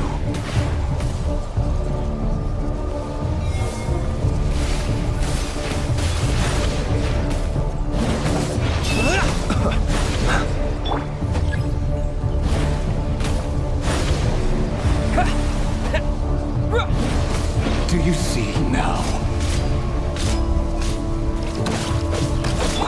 No more lies. From here, when will it be as you foretold?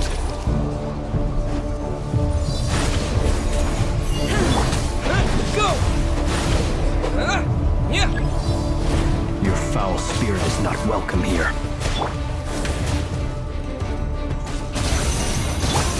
Forest, protect us for the everlasting. It all adds up.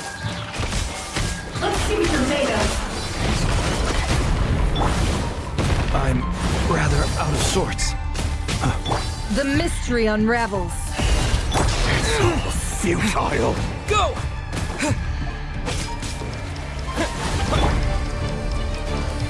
Leave the sands of time got me. Pathetic! How unfortunate.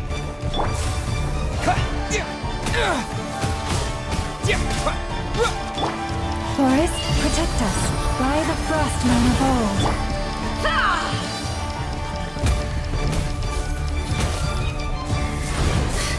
Let's see what you're made of.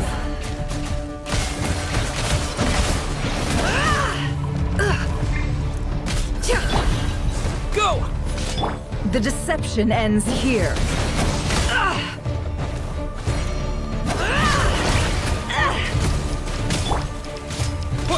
Go! Observe. Close your eyes. Night falls. Wipe out! Leave this place. It all adds up. Let's see what you're made of. Moonlight. Great, your little game of heroics is over. Who wants to go first?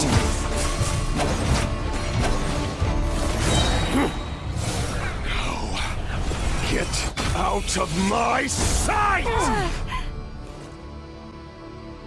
No! We've been separated! My grasp!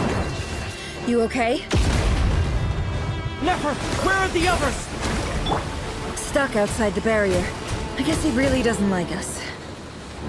I told you before, knowing too much is always a death sentence. Be careful what you wish for.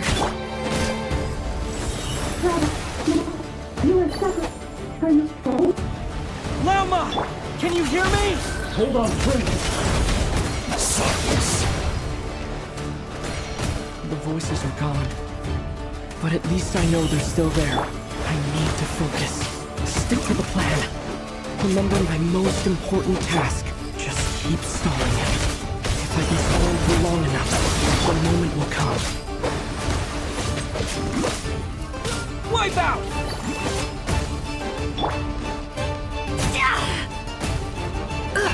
It all adds up. The riddle remains unsolved. Water jet! Yeah!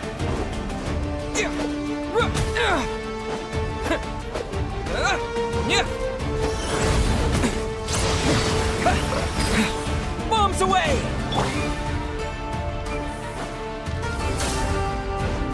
What?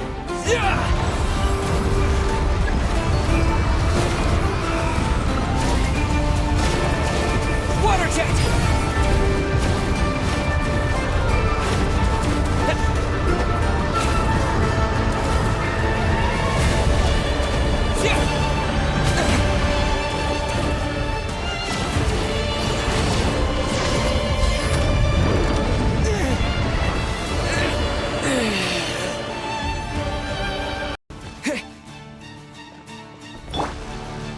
No more lies.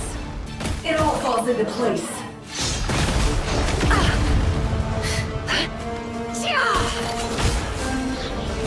Seek within.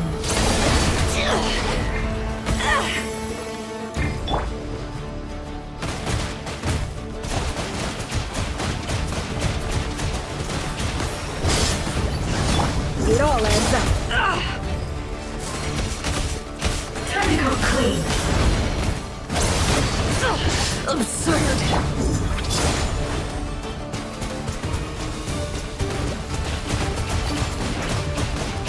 Water jet! No more lies. The mystery unravels.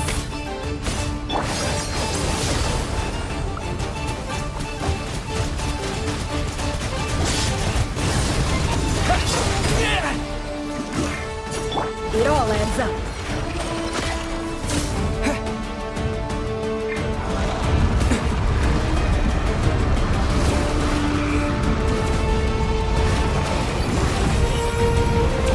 I've got this!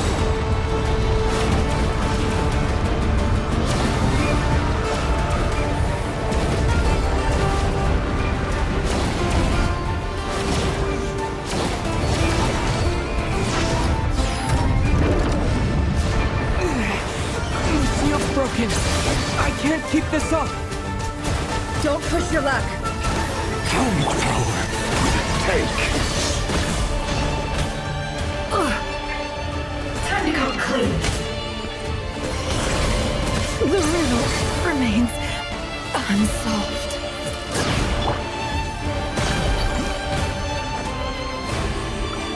Your death is within my grasp. It all adds up.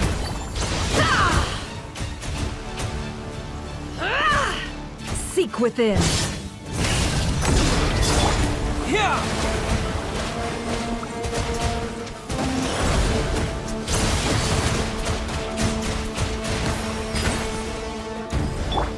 No more lies.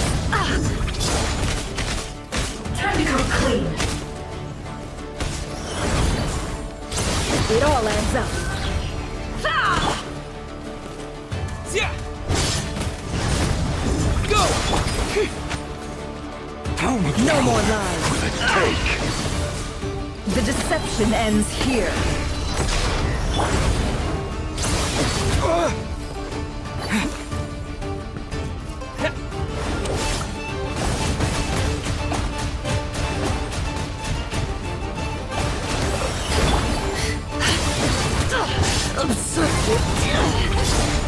Can't hide the truth. Nowhere to run, nowhere to hide. Water jet! Wipe out!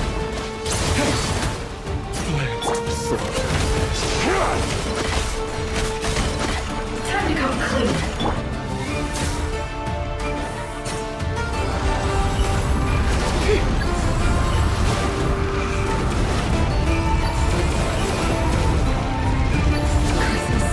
There's no other way.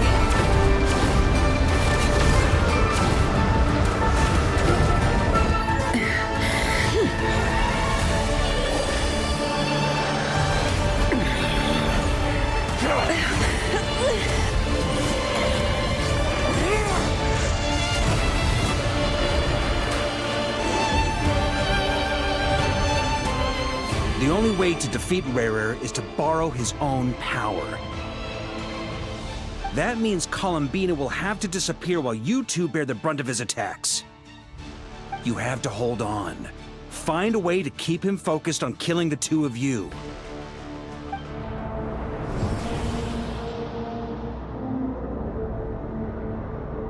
Nefer, your eyes are bleeding. Soon you will be powerless to resist. And then, I will reduce you to dust. But that dust will plague your memories. Come on, keep holding on. Any other tricks up your sleeve? Let's see them. As entertaining as they are, you've backed yourself into a corner. You don't fool me. I see your fear clear as day. I have to stoke his rage. Make him unleash everything. You fear what you could never defeat. You fear the thought of never being able to save your beloved. You cannot win the fight against fate, Rerir. Is that what you think? Well, now it's your turn to feel up. You fear the sound of your own name? Is it us you hate? Or is it what you've become? Let's see what becomes of you!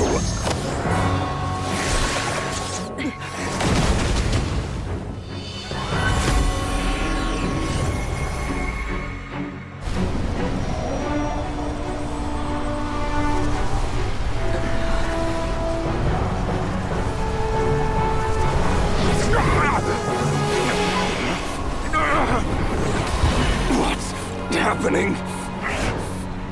That power. I've seen it before.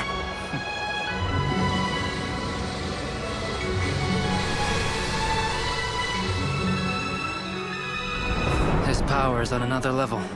We'll need to use an alchemical array to convert his power into a usable form. Then quickly channel it into Columbina, rendering her powerful enough to compete with him.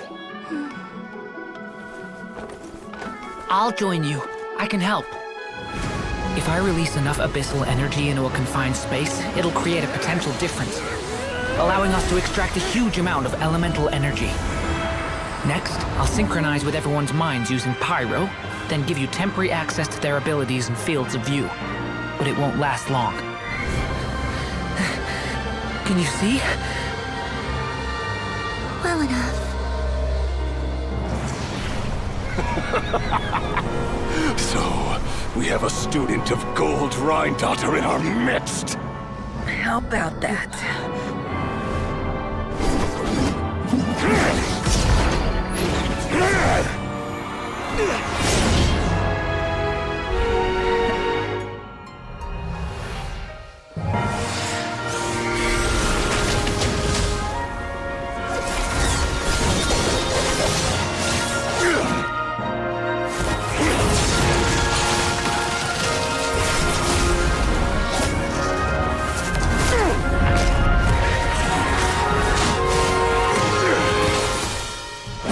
You use my own power against me? Just like how you stole Kuvaki. Look familiar?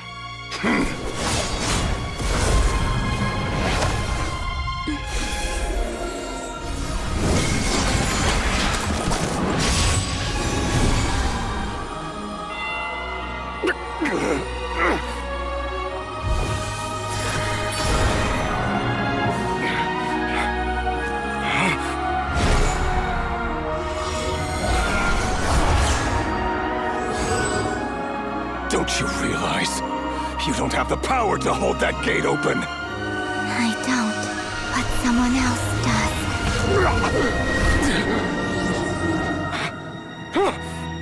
Goodbye, Rerir.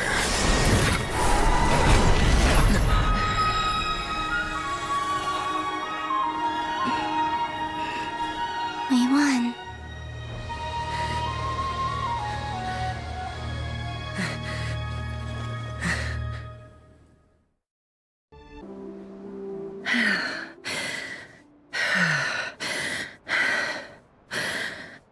Nefer, how are your eyes? They're fine. Apart from the blindness, of course.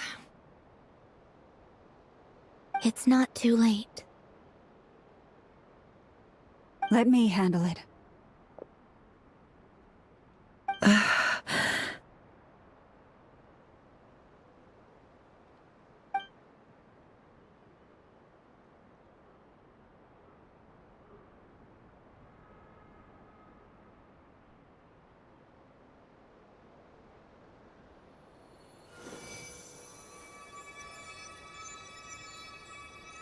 Miss Nefer, it's not like you to lose your composure. That was the most reckless thing I've ever seen you do. Reckless how? The situation was critical. Our lives were at stake. We had to do something.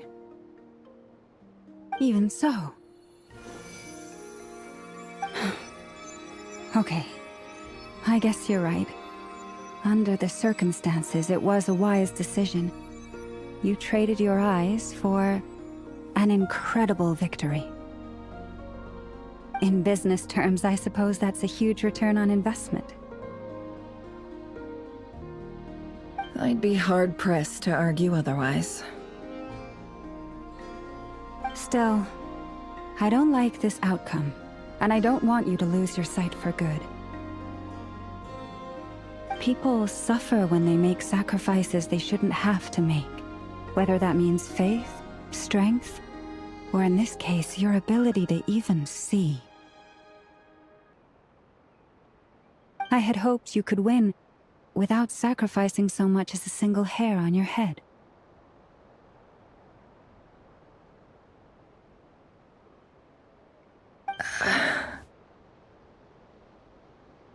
Thank you. Really. All done. Don't try and open your eyes just yet. We'll see how you're doing in a couple of days. Until then, please follow your recovery plan to the letter. I'll send full details through Yehoda. For now, just get yourself home, relax, and rest. My dear friends, we have fought bravely and achieved a spectacular victory. A dark cloud has been lifted from the skies of Nodkrai. All in this land will be grateful for what you have done. The moon will remember this day. Thank you both.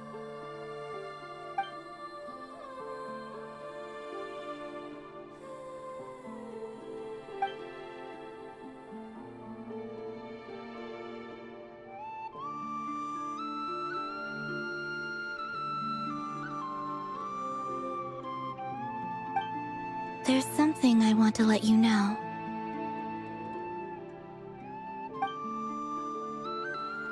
What is it? When Durin connected everyone's minds so I could access their powers, I also felt everything they felt. And since Nefer's eyes were injured, my eyes are hurting now too.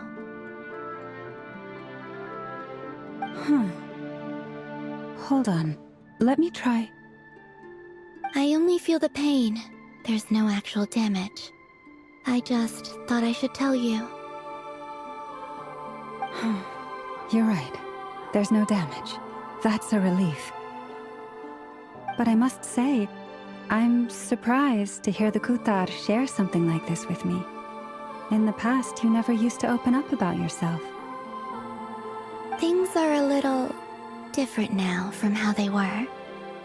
I'm learning to share how I truly feel with my friends. Friends? You have no idea how glad I am to hear that.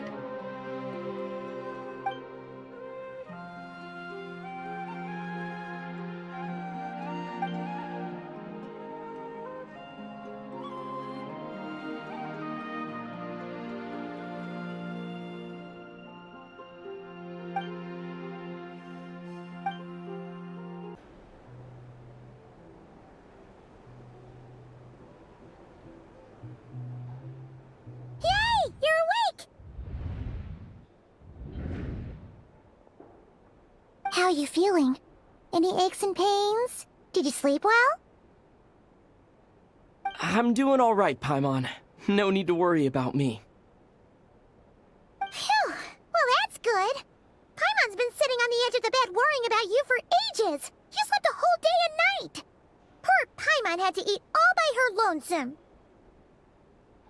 Glad to hear you didn't starve. How was the food? Well, it wasn't the same without you there to share it. Honestly, Paimon just can't relax when you're not your usual self. She couldn't enjoy the food and settle down to sleep. Well, I'm back to normal now. Oh yeah, and Albedo swung by earlier. He said to tell you to head to the tavern when you woke up. Varka and the others are organizing a victory feast and they want to celebrate with you. He also dropped off some medical supplies, but you seem fit as a fiddle, so guess you won't be needing those. If you're feeling up to it, let's head over now. Wouldn't want to keep them waiting.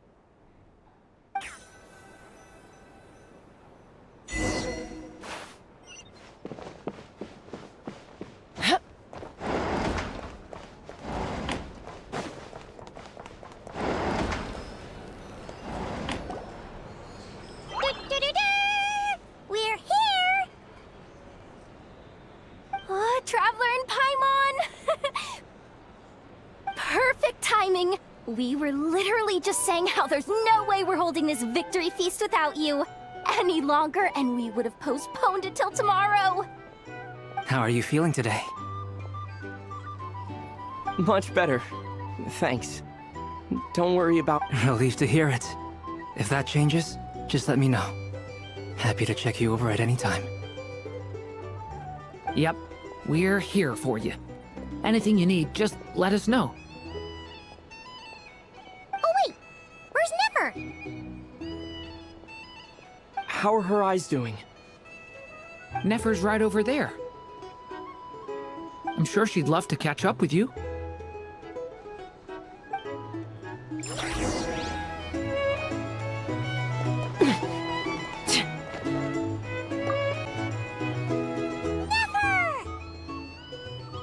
Traveler, Paimon, are you recovering well? Turns out that moon chanter has some real talent after all. My eyes were mostly recovered after just a couple days' rest. I can actually open them again now. Yeah, but you gotta be careful.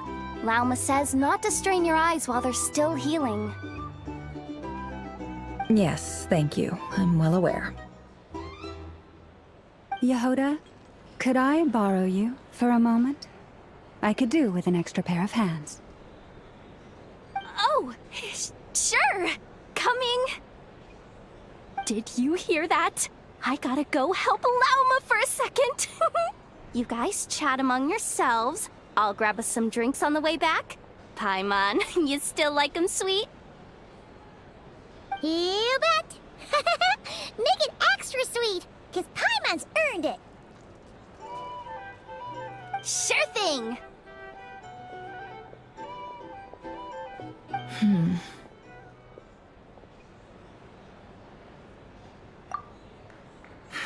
The Rerir of Solnari. Kind of a snake, don't you think? No, definitely a snake. A poisonous one who spewed his venomous hatred everywhere. Anyone who seeks revenge out of hatred for other people has become a snake. That's something my dad used to say. Perhaps. I'm sure it sounds like a very wise and open-hearted perspective to your ears. But me? I think hatred is a perfectly justifiable emotion. What else is left when everything you depended on in life gets stripped away? Something's gotta fuel that drive to keep on living. If you're worried about me, you can nip that in the bud. I'm not someone who gets stuck in the past. It's just... I suddenly feel like I was wrong to call my father a liar. He was just a fool. That's why the Academia turned their back on him, and why the other tribes ganged up on him. Oh, Father. How much better things could have been if you were a skilled liar. Look at the Ibis King. Thoth is a fiendishly cunning liar. And yet, strangely, he feels more like a father to me than my real dad ever was. He's never brought it up, but I'd bet he feels the same way.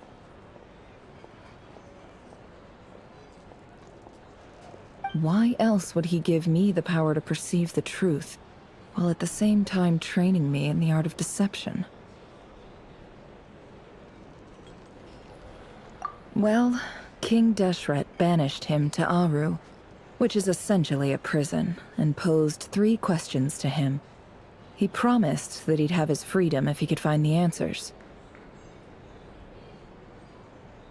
His response was to take on a physical form and approach me, hoping that I could become his envoy and search for one of the answers on his behalf. Did he really think I'd fall for that? He's stuck there. He can't make me return what he gave to me. So that's enough for you to decide he's nice, is it? He's a prisoner, and he was scared. So he decided to perform some good deeds to win people's approval. He lives in fear because he's a deceiver.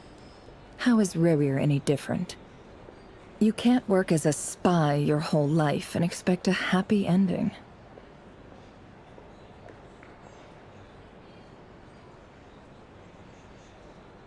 It's preposterous. Yet I can't say I don't understand it. Liars live in the darkness of their own making. but it's still human nature to want to go on living. They say that a liar's soul is the most worthless thing in the world. What do you think?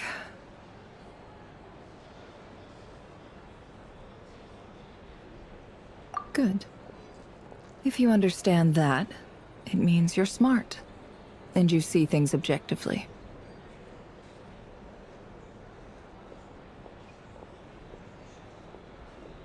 If you ask me, the soul of a liar really is worth nothing, because all they care about is themselves.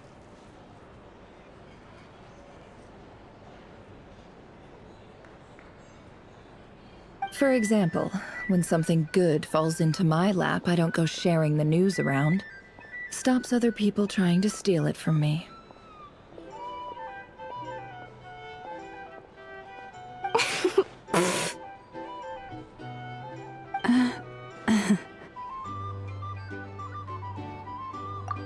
So be it.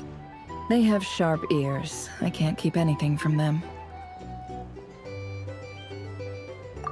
Oh, is that what it looks like?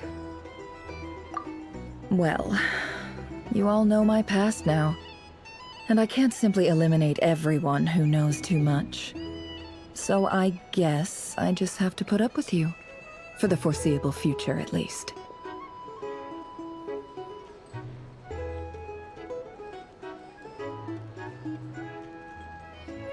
When you find yourself in a situation you can't control, the safest play is to keep calm and start monitoring everyone involved like a hawk. In the intelligence world, you need to have a sense of perspective and play your hand accordingly. If you understand what's at stake, please ensure my secret is safe with you. I trust you'll respect my wishes as a friend. But don't forget. Very good. Oh, wait! Now that the panic's over and we've all calmed down, Paimon suddenly remembered something. After all that build-up, our mystery ally never showed up even once!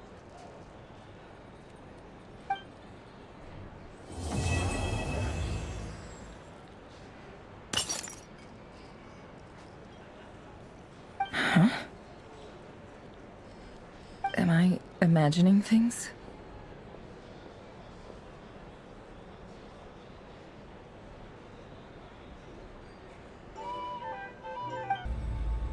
So, that close colleague who stayed behind with you? What's he been up to recently? Don't know, don't care. I get more normal human interaction from hanging out with Bosco too than him.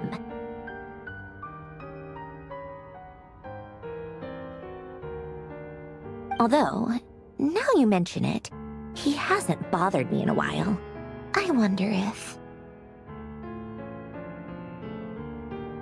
If he's disappeared without a trace, it's the biggest gift he ever gave to the world. But I somehow doubt that's what's going on. He won't lie low forever, so we'd better stay on guard.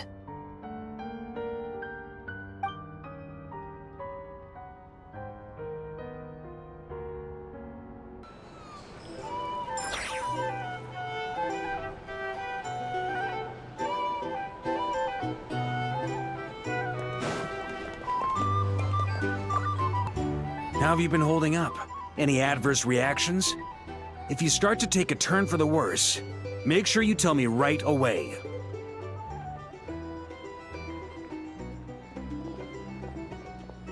You don't need to worry about me, Grandmaster. I'm fine. I mean, I barely did anything, so...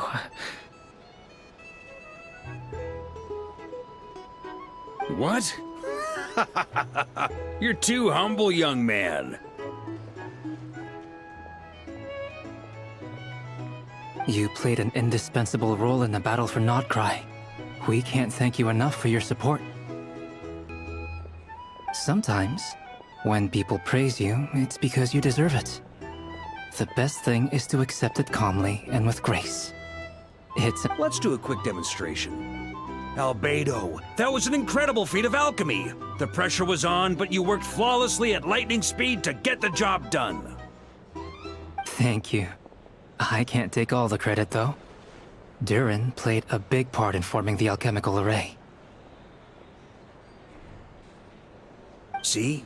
Did you catch that? A masterclass in how to take a compliment. Okay, yeah. I did work pretty hard to help prepare for the battle. No point denying that.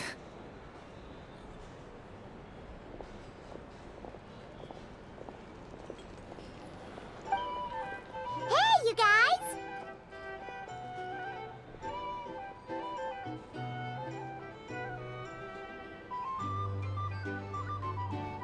Hey, look who's bounced back. Looking good, traveler.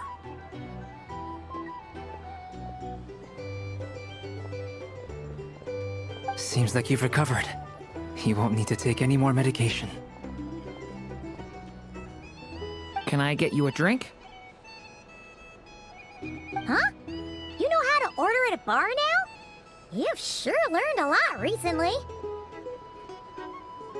Handling a drinks order is ridiculously simple compared to alchemy. Don't worry, I'll blend into society yet. Paimon believes it! You're clearly a fast learner.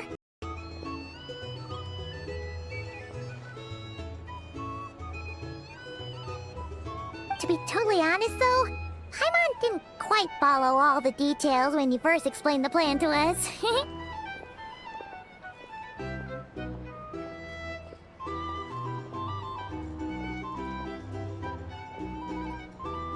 Don't worry, that's completely understandable. Unless you're a student of alchemy, it's hard to grasp the principle and how the process works.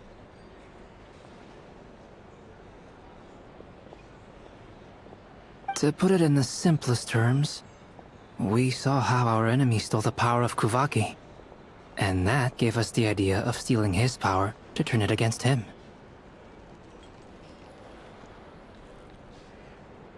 When facing an enemy you have no hope of defeating, it's best not to engage them in battle.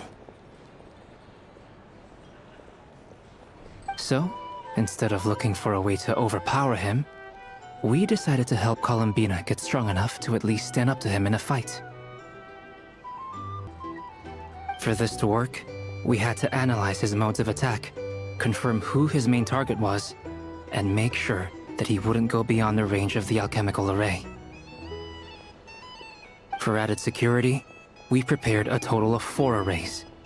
But to mitigate the impact of the battle, we identified one location in particular as the ideal spot, which is where the confrontation took place.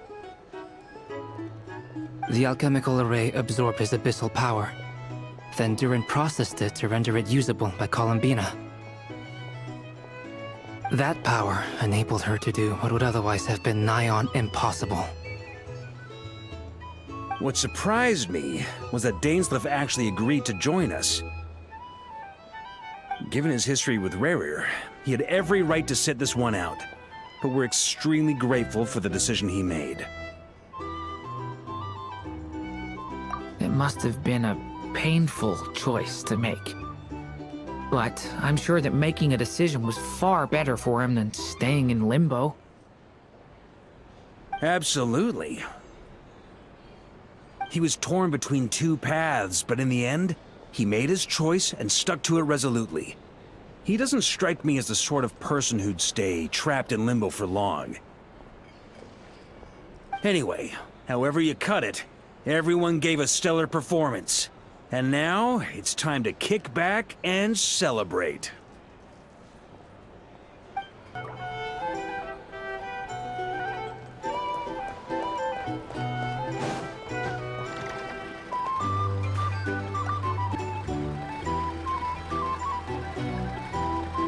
Ah, Lord Sangamabe. How lovely to see you. I must thank you for the device you provided. It was an enormous help. Would I be right in thinking that it was developed by the Academia? Why come and ask me when you clearly know already? I mostly came to thank you. That's more like it. A little gratitude goes a long way with Lord Sangama Bay. Play your cards right, and you might even stand a chance of becoming my long-term supplier. The chance to work with such a kind and charitable investor as yourself would be a great honor for the Curatorium. Huh? Charitable? Who said anything about charity? First time hearing about it.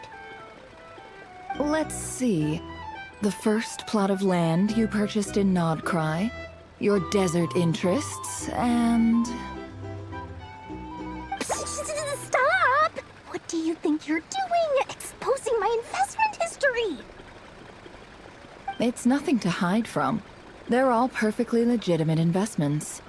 And some of the land you purchased was with the intent of building a sanctuary? Yes, I heard about that too. How did you... You're a curious case, Lord Sangama Bay. You don't like people finding out about your good deeds, do you? But I'm afraid no matter how hard you try to keep things under wraps, where there's a will, there's a way. You did it for Sumeru, didn't you? It was empty land that was gonna go to waste otherwise. I figured if I built something there, it might at least get some use in an emergency. Disasters are capricious things. They strike without any warning. I've lost family to a disaster before, and I don't want to lose any friends or business partners if I can help it. My elder sister used to dream of finding a sanctuary. Somewhere with plenty of food, water, and medicine. Where everyone could live happy lives. It was something I looked into, but after discussing things with the Dendro Archon, I decided on a more effective strategy. The tech people handled the tech, and Moneybags provided the Mora. It just made the most sense.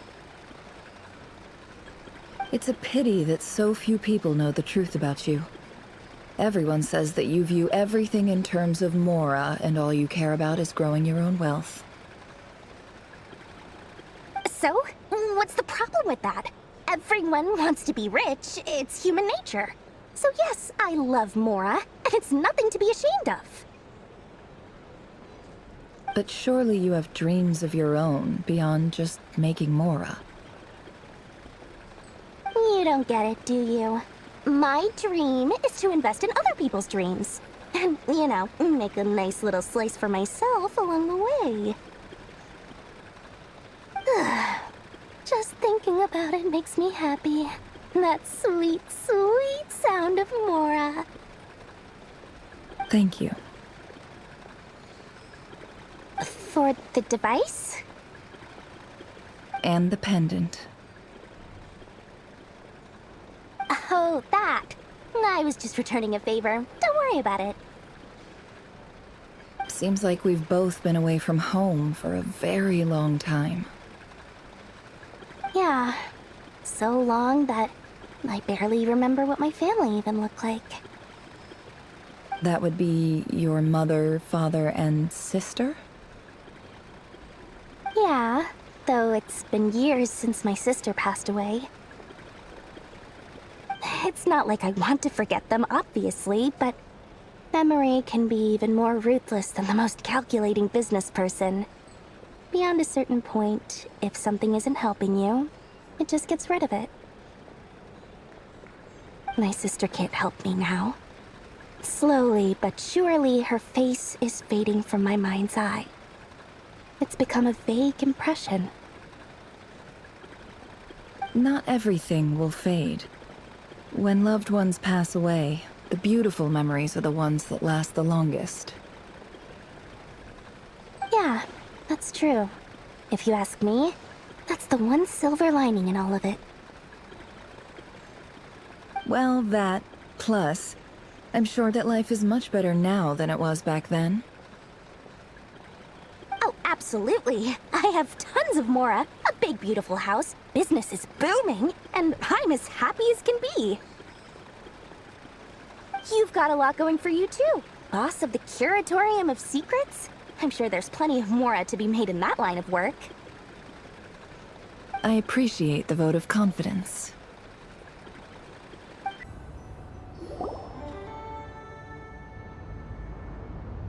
That's the only reason you're here. Yes. I've thought a lot about it.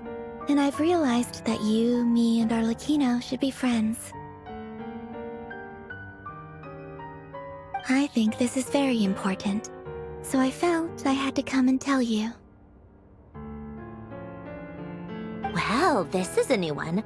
I'm so moved. I can't even hold my teacup.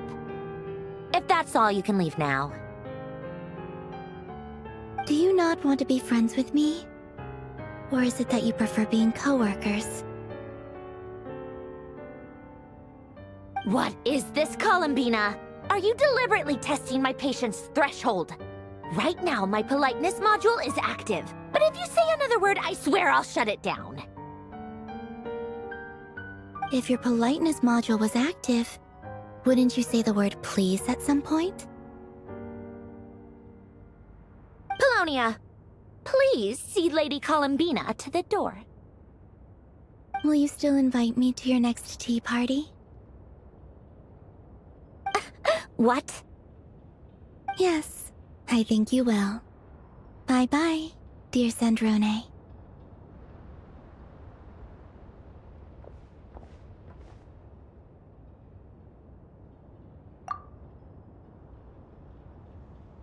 Last time, the Wild Hunt escorted you out.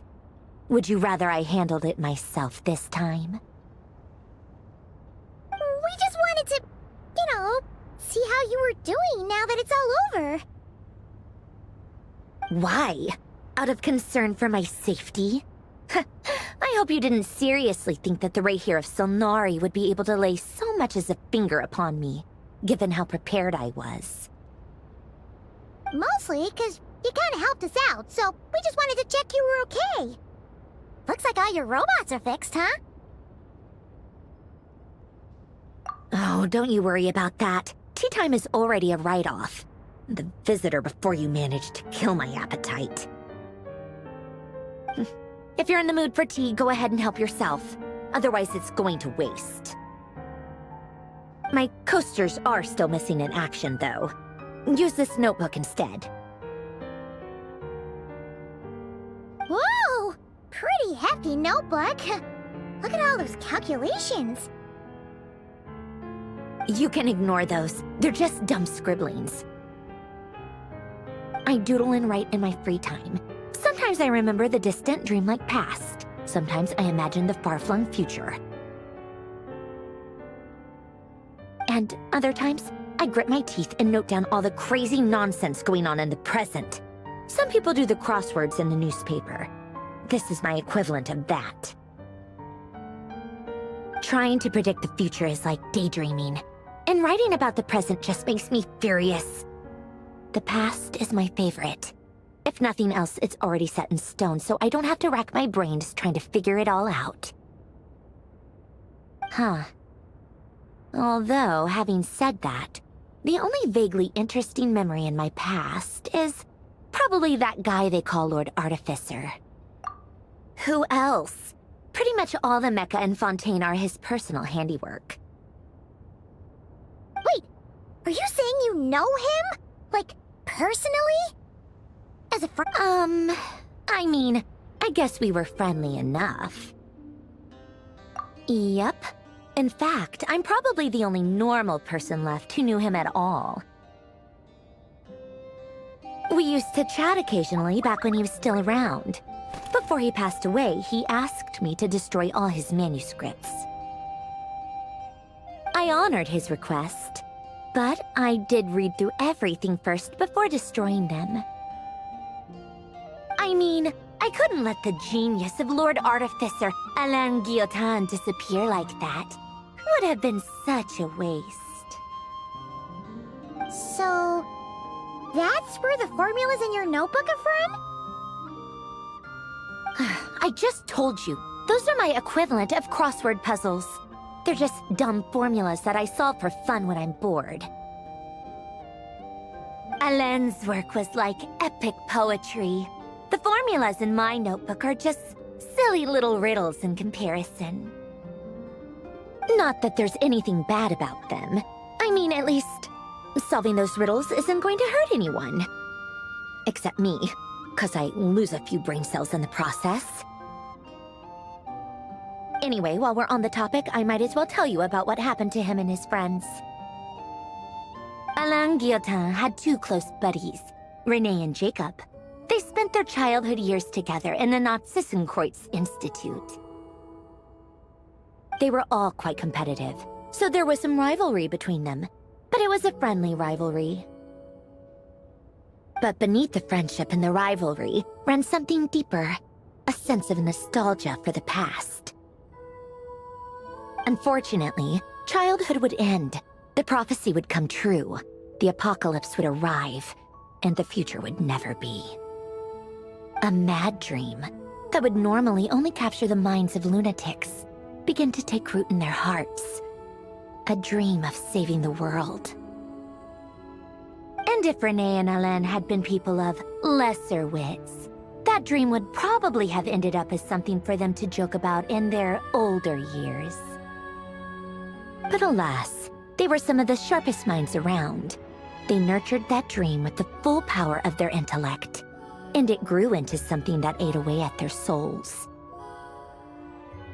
The first of them to fall under its spell was Renee.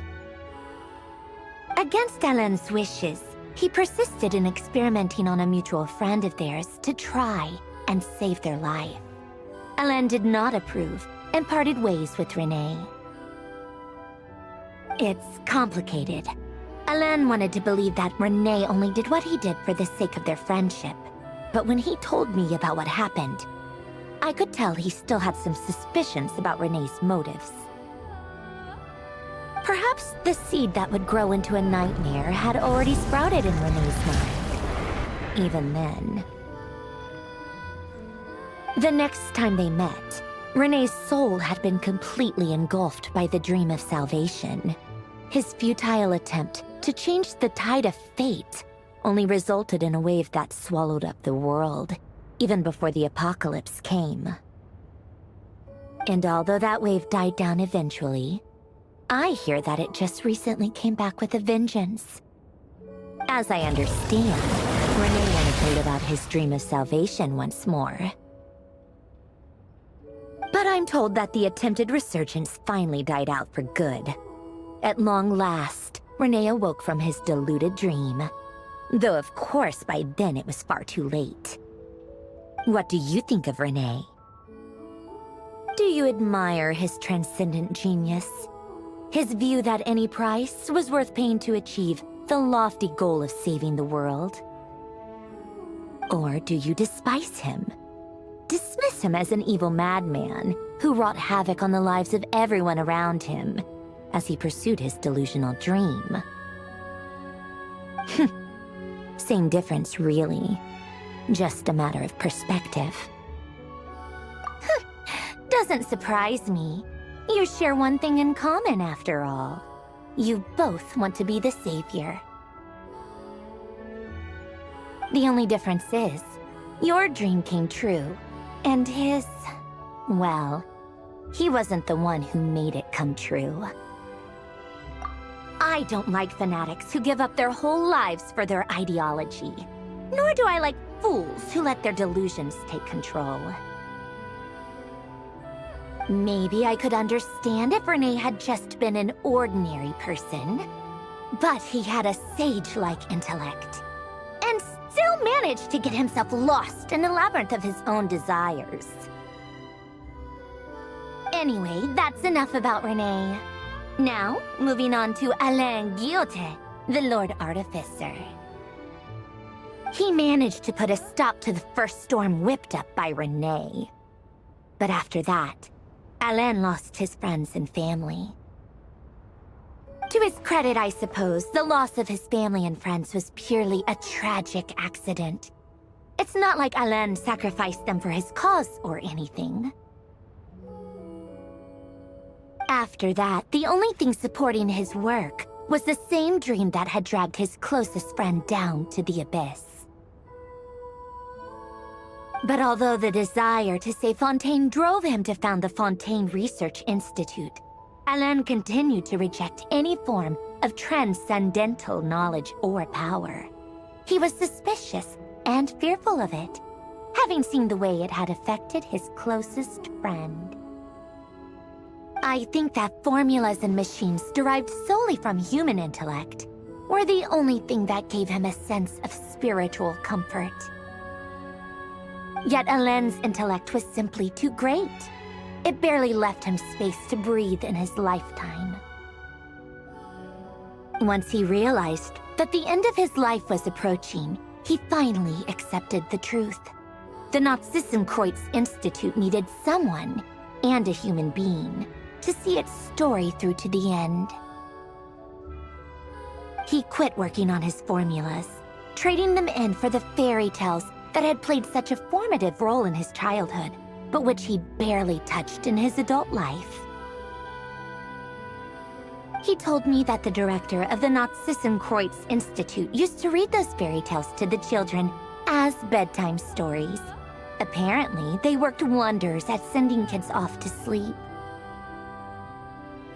I think that all he wanted at that time in his life was to be able to sleep deeply without being plagued by depression. By that point, nothing else really mattered. At the very end, he laid down to rest in the ruins of the former Nazissenkreuz Institute orphanage, while the Fontaine Research Institute he had founded continued tirelessly with its work.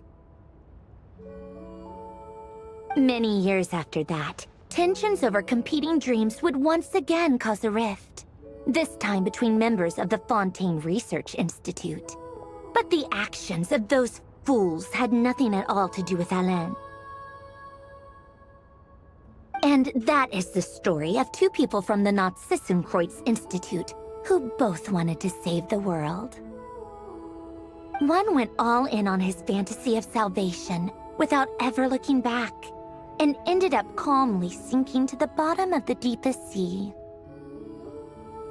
The other sought desperately to burn bright in his life, even though he wasn't sure where he was going. I do sometimes wonder, why is it that people like them have such grand hopes of saving the world? Even the grandest tree starts as a tiny seed. So perhaps, for each of them, their mission to save the world began with a very simple desire: to save themselves. They were young children with friends and family who mattered to them, desires to explore the meaning of life, ambitions to have a successful career. They didn't, or maybe they just wanted to find something to anchor themselves within the chaos, to stop them getting quietly swept away by the storms of life. But instead, the search for their own salvation took them down the rocky road laid out by fate. Do you think the desire to save oneself is enough of a justification to try and save the world? Sensible answer. Glad to know you've got your head screwed on straight. Alain would disagree, though. I asked him the same question back when he was in his prime, putting all of his energy into his work. Yes, it's enough. No elaboration, just a quick, short answer before getting right back to his work. He was always that way. All right, tea time's over. I owe Arlecchino a favor for telling me these stories. I'll have to bring a whole sack of gifts the next time I visit the House of the Hearth. I'm gonna go tinker with Polonia now. You guys can do whatever you want, as long as it doesn't involve interrupting me. Polonia, exit hibernation mode. Begin diagnostics.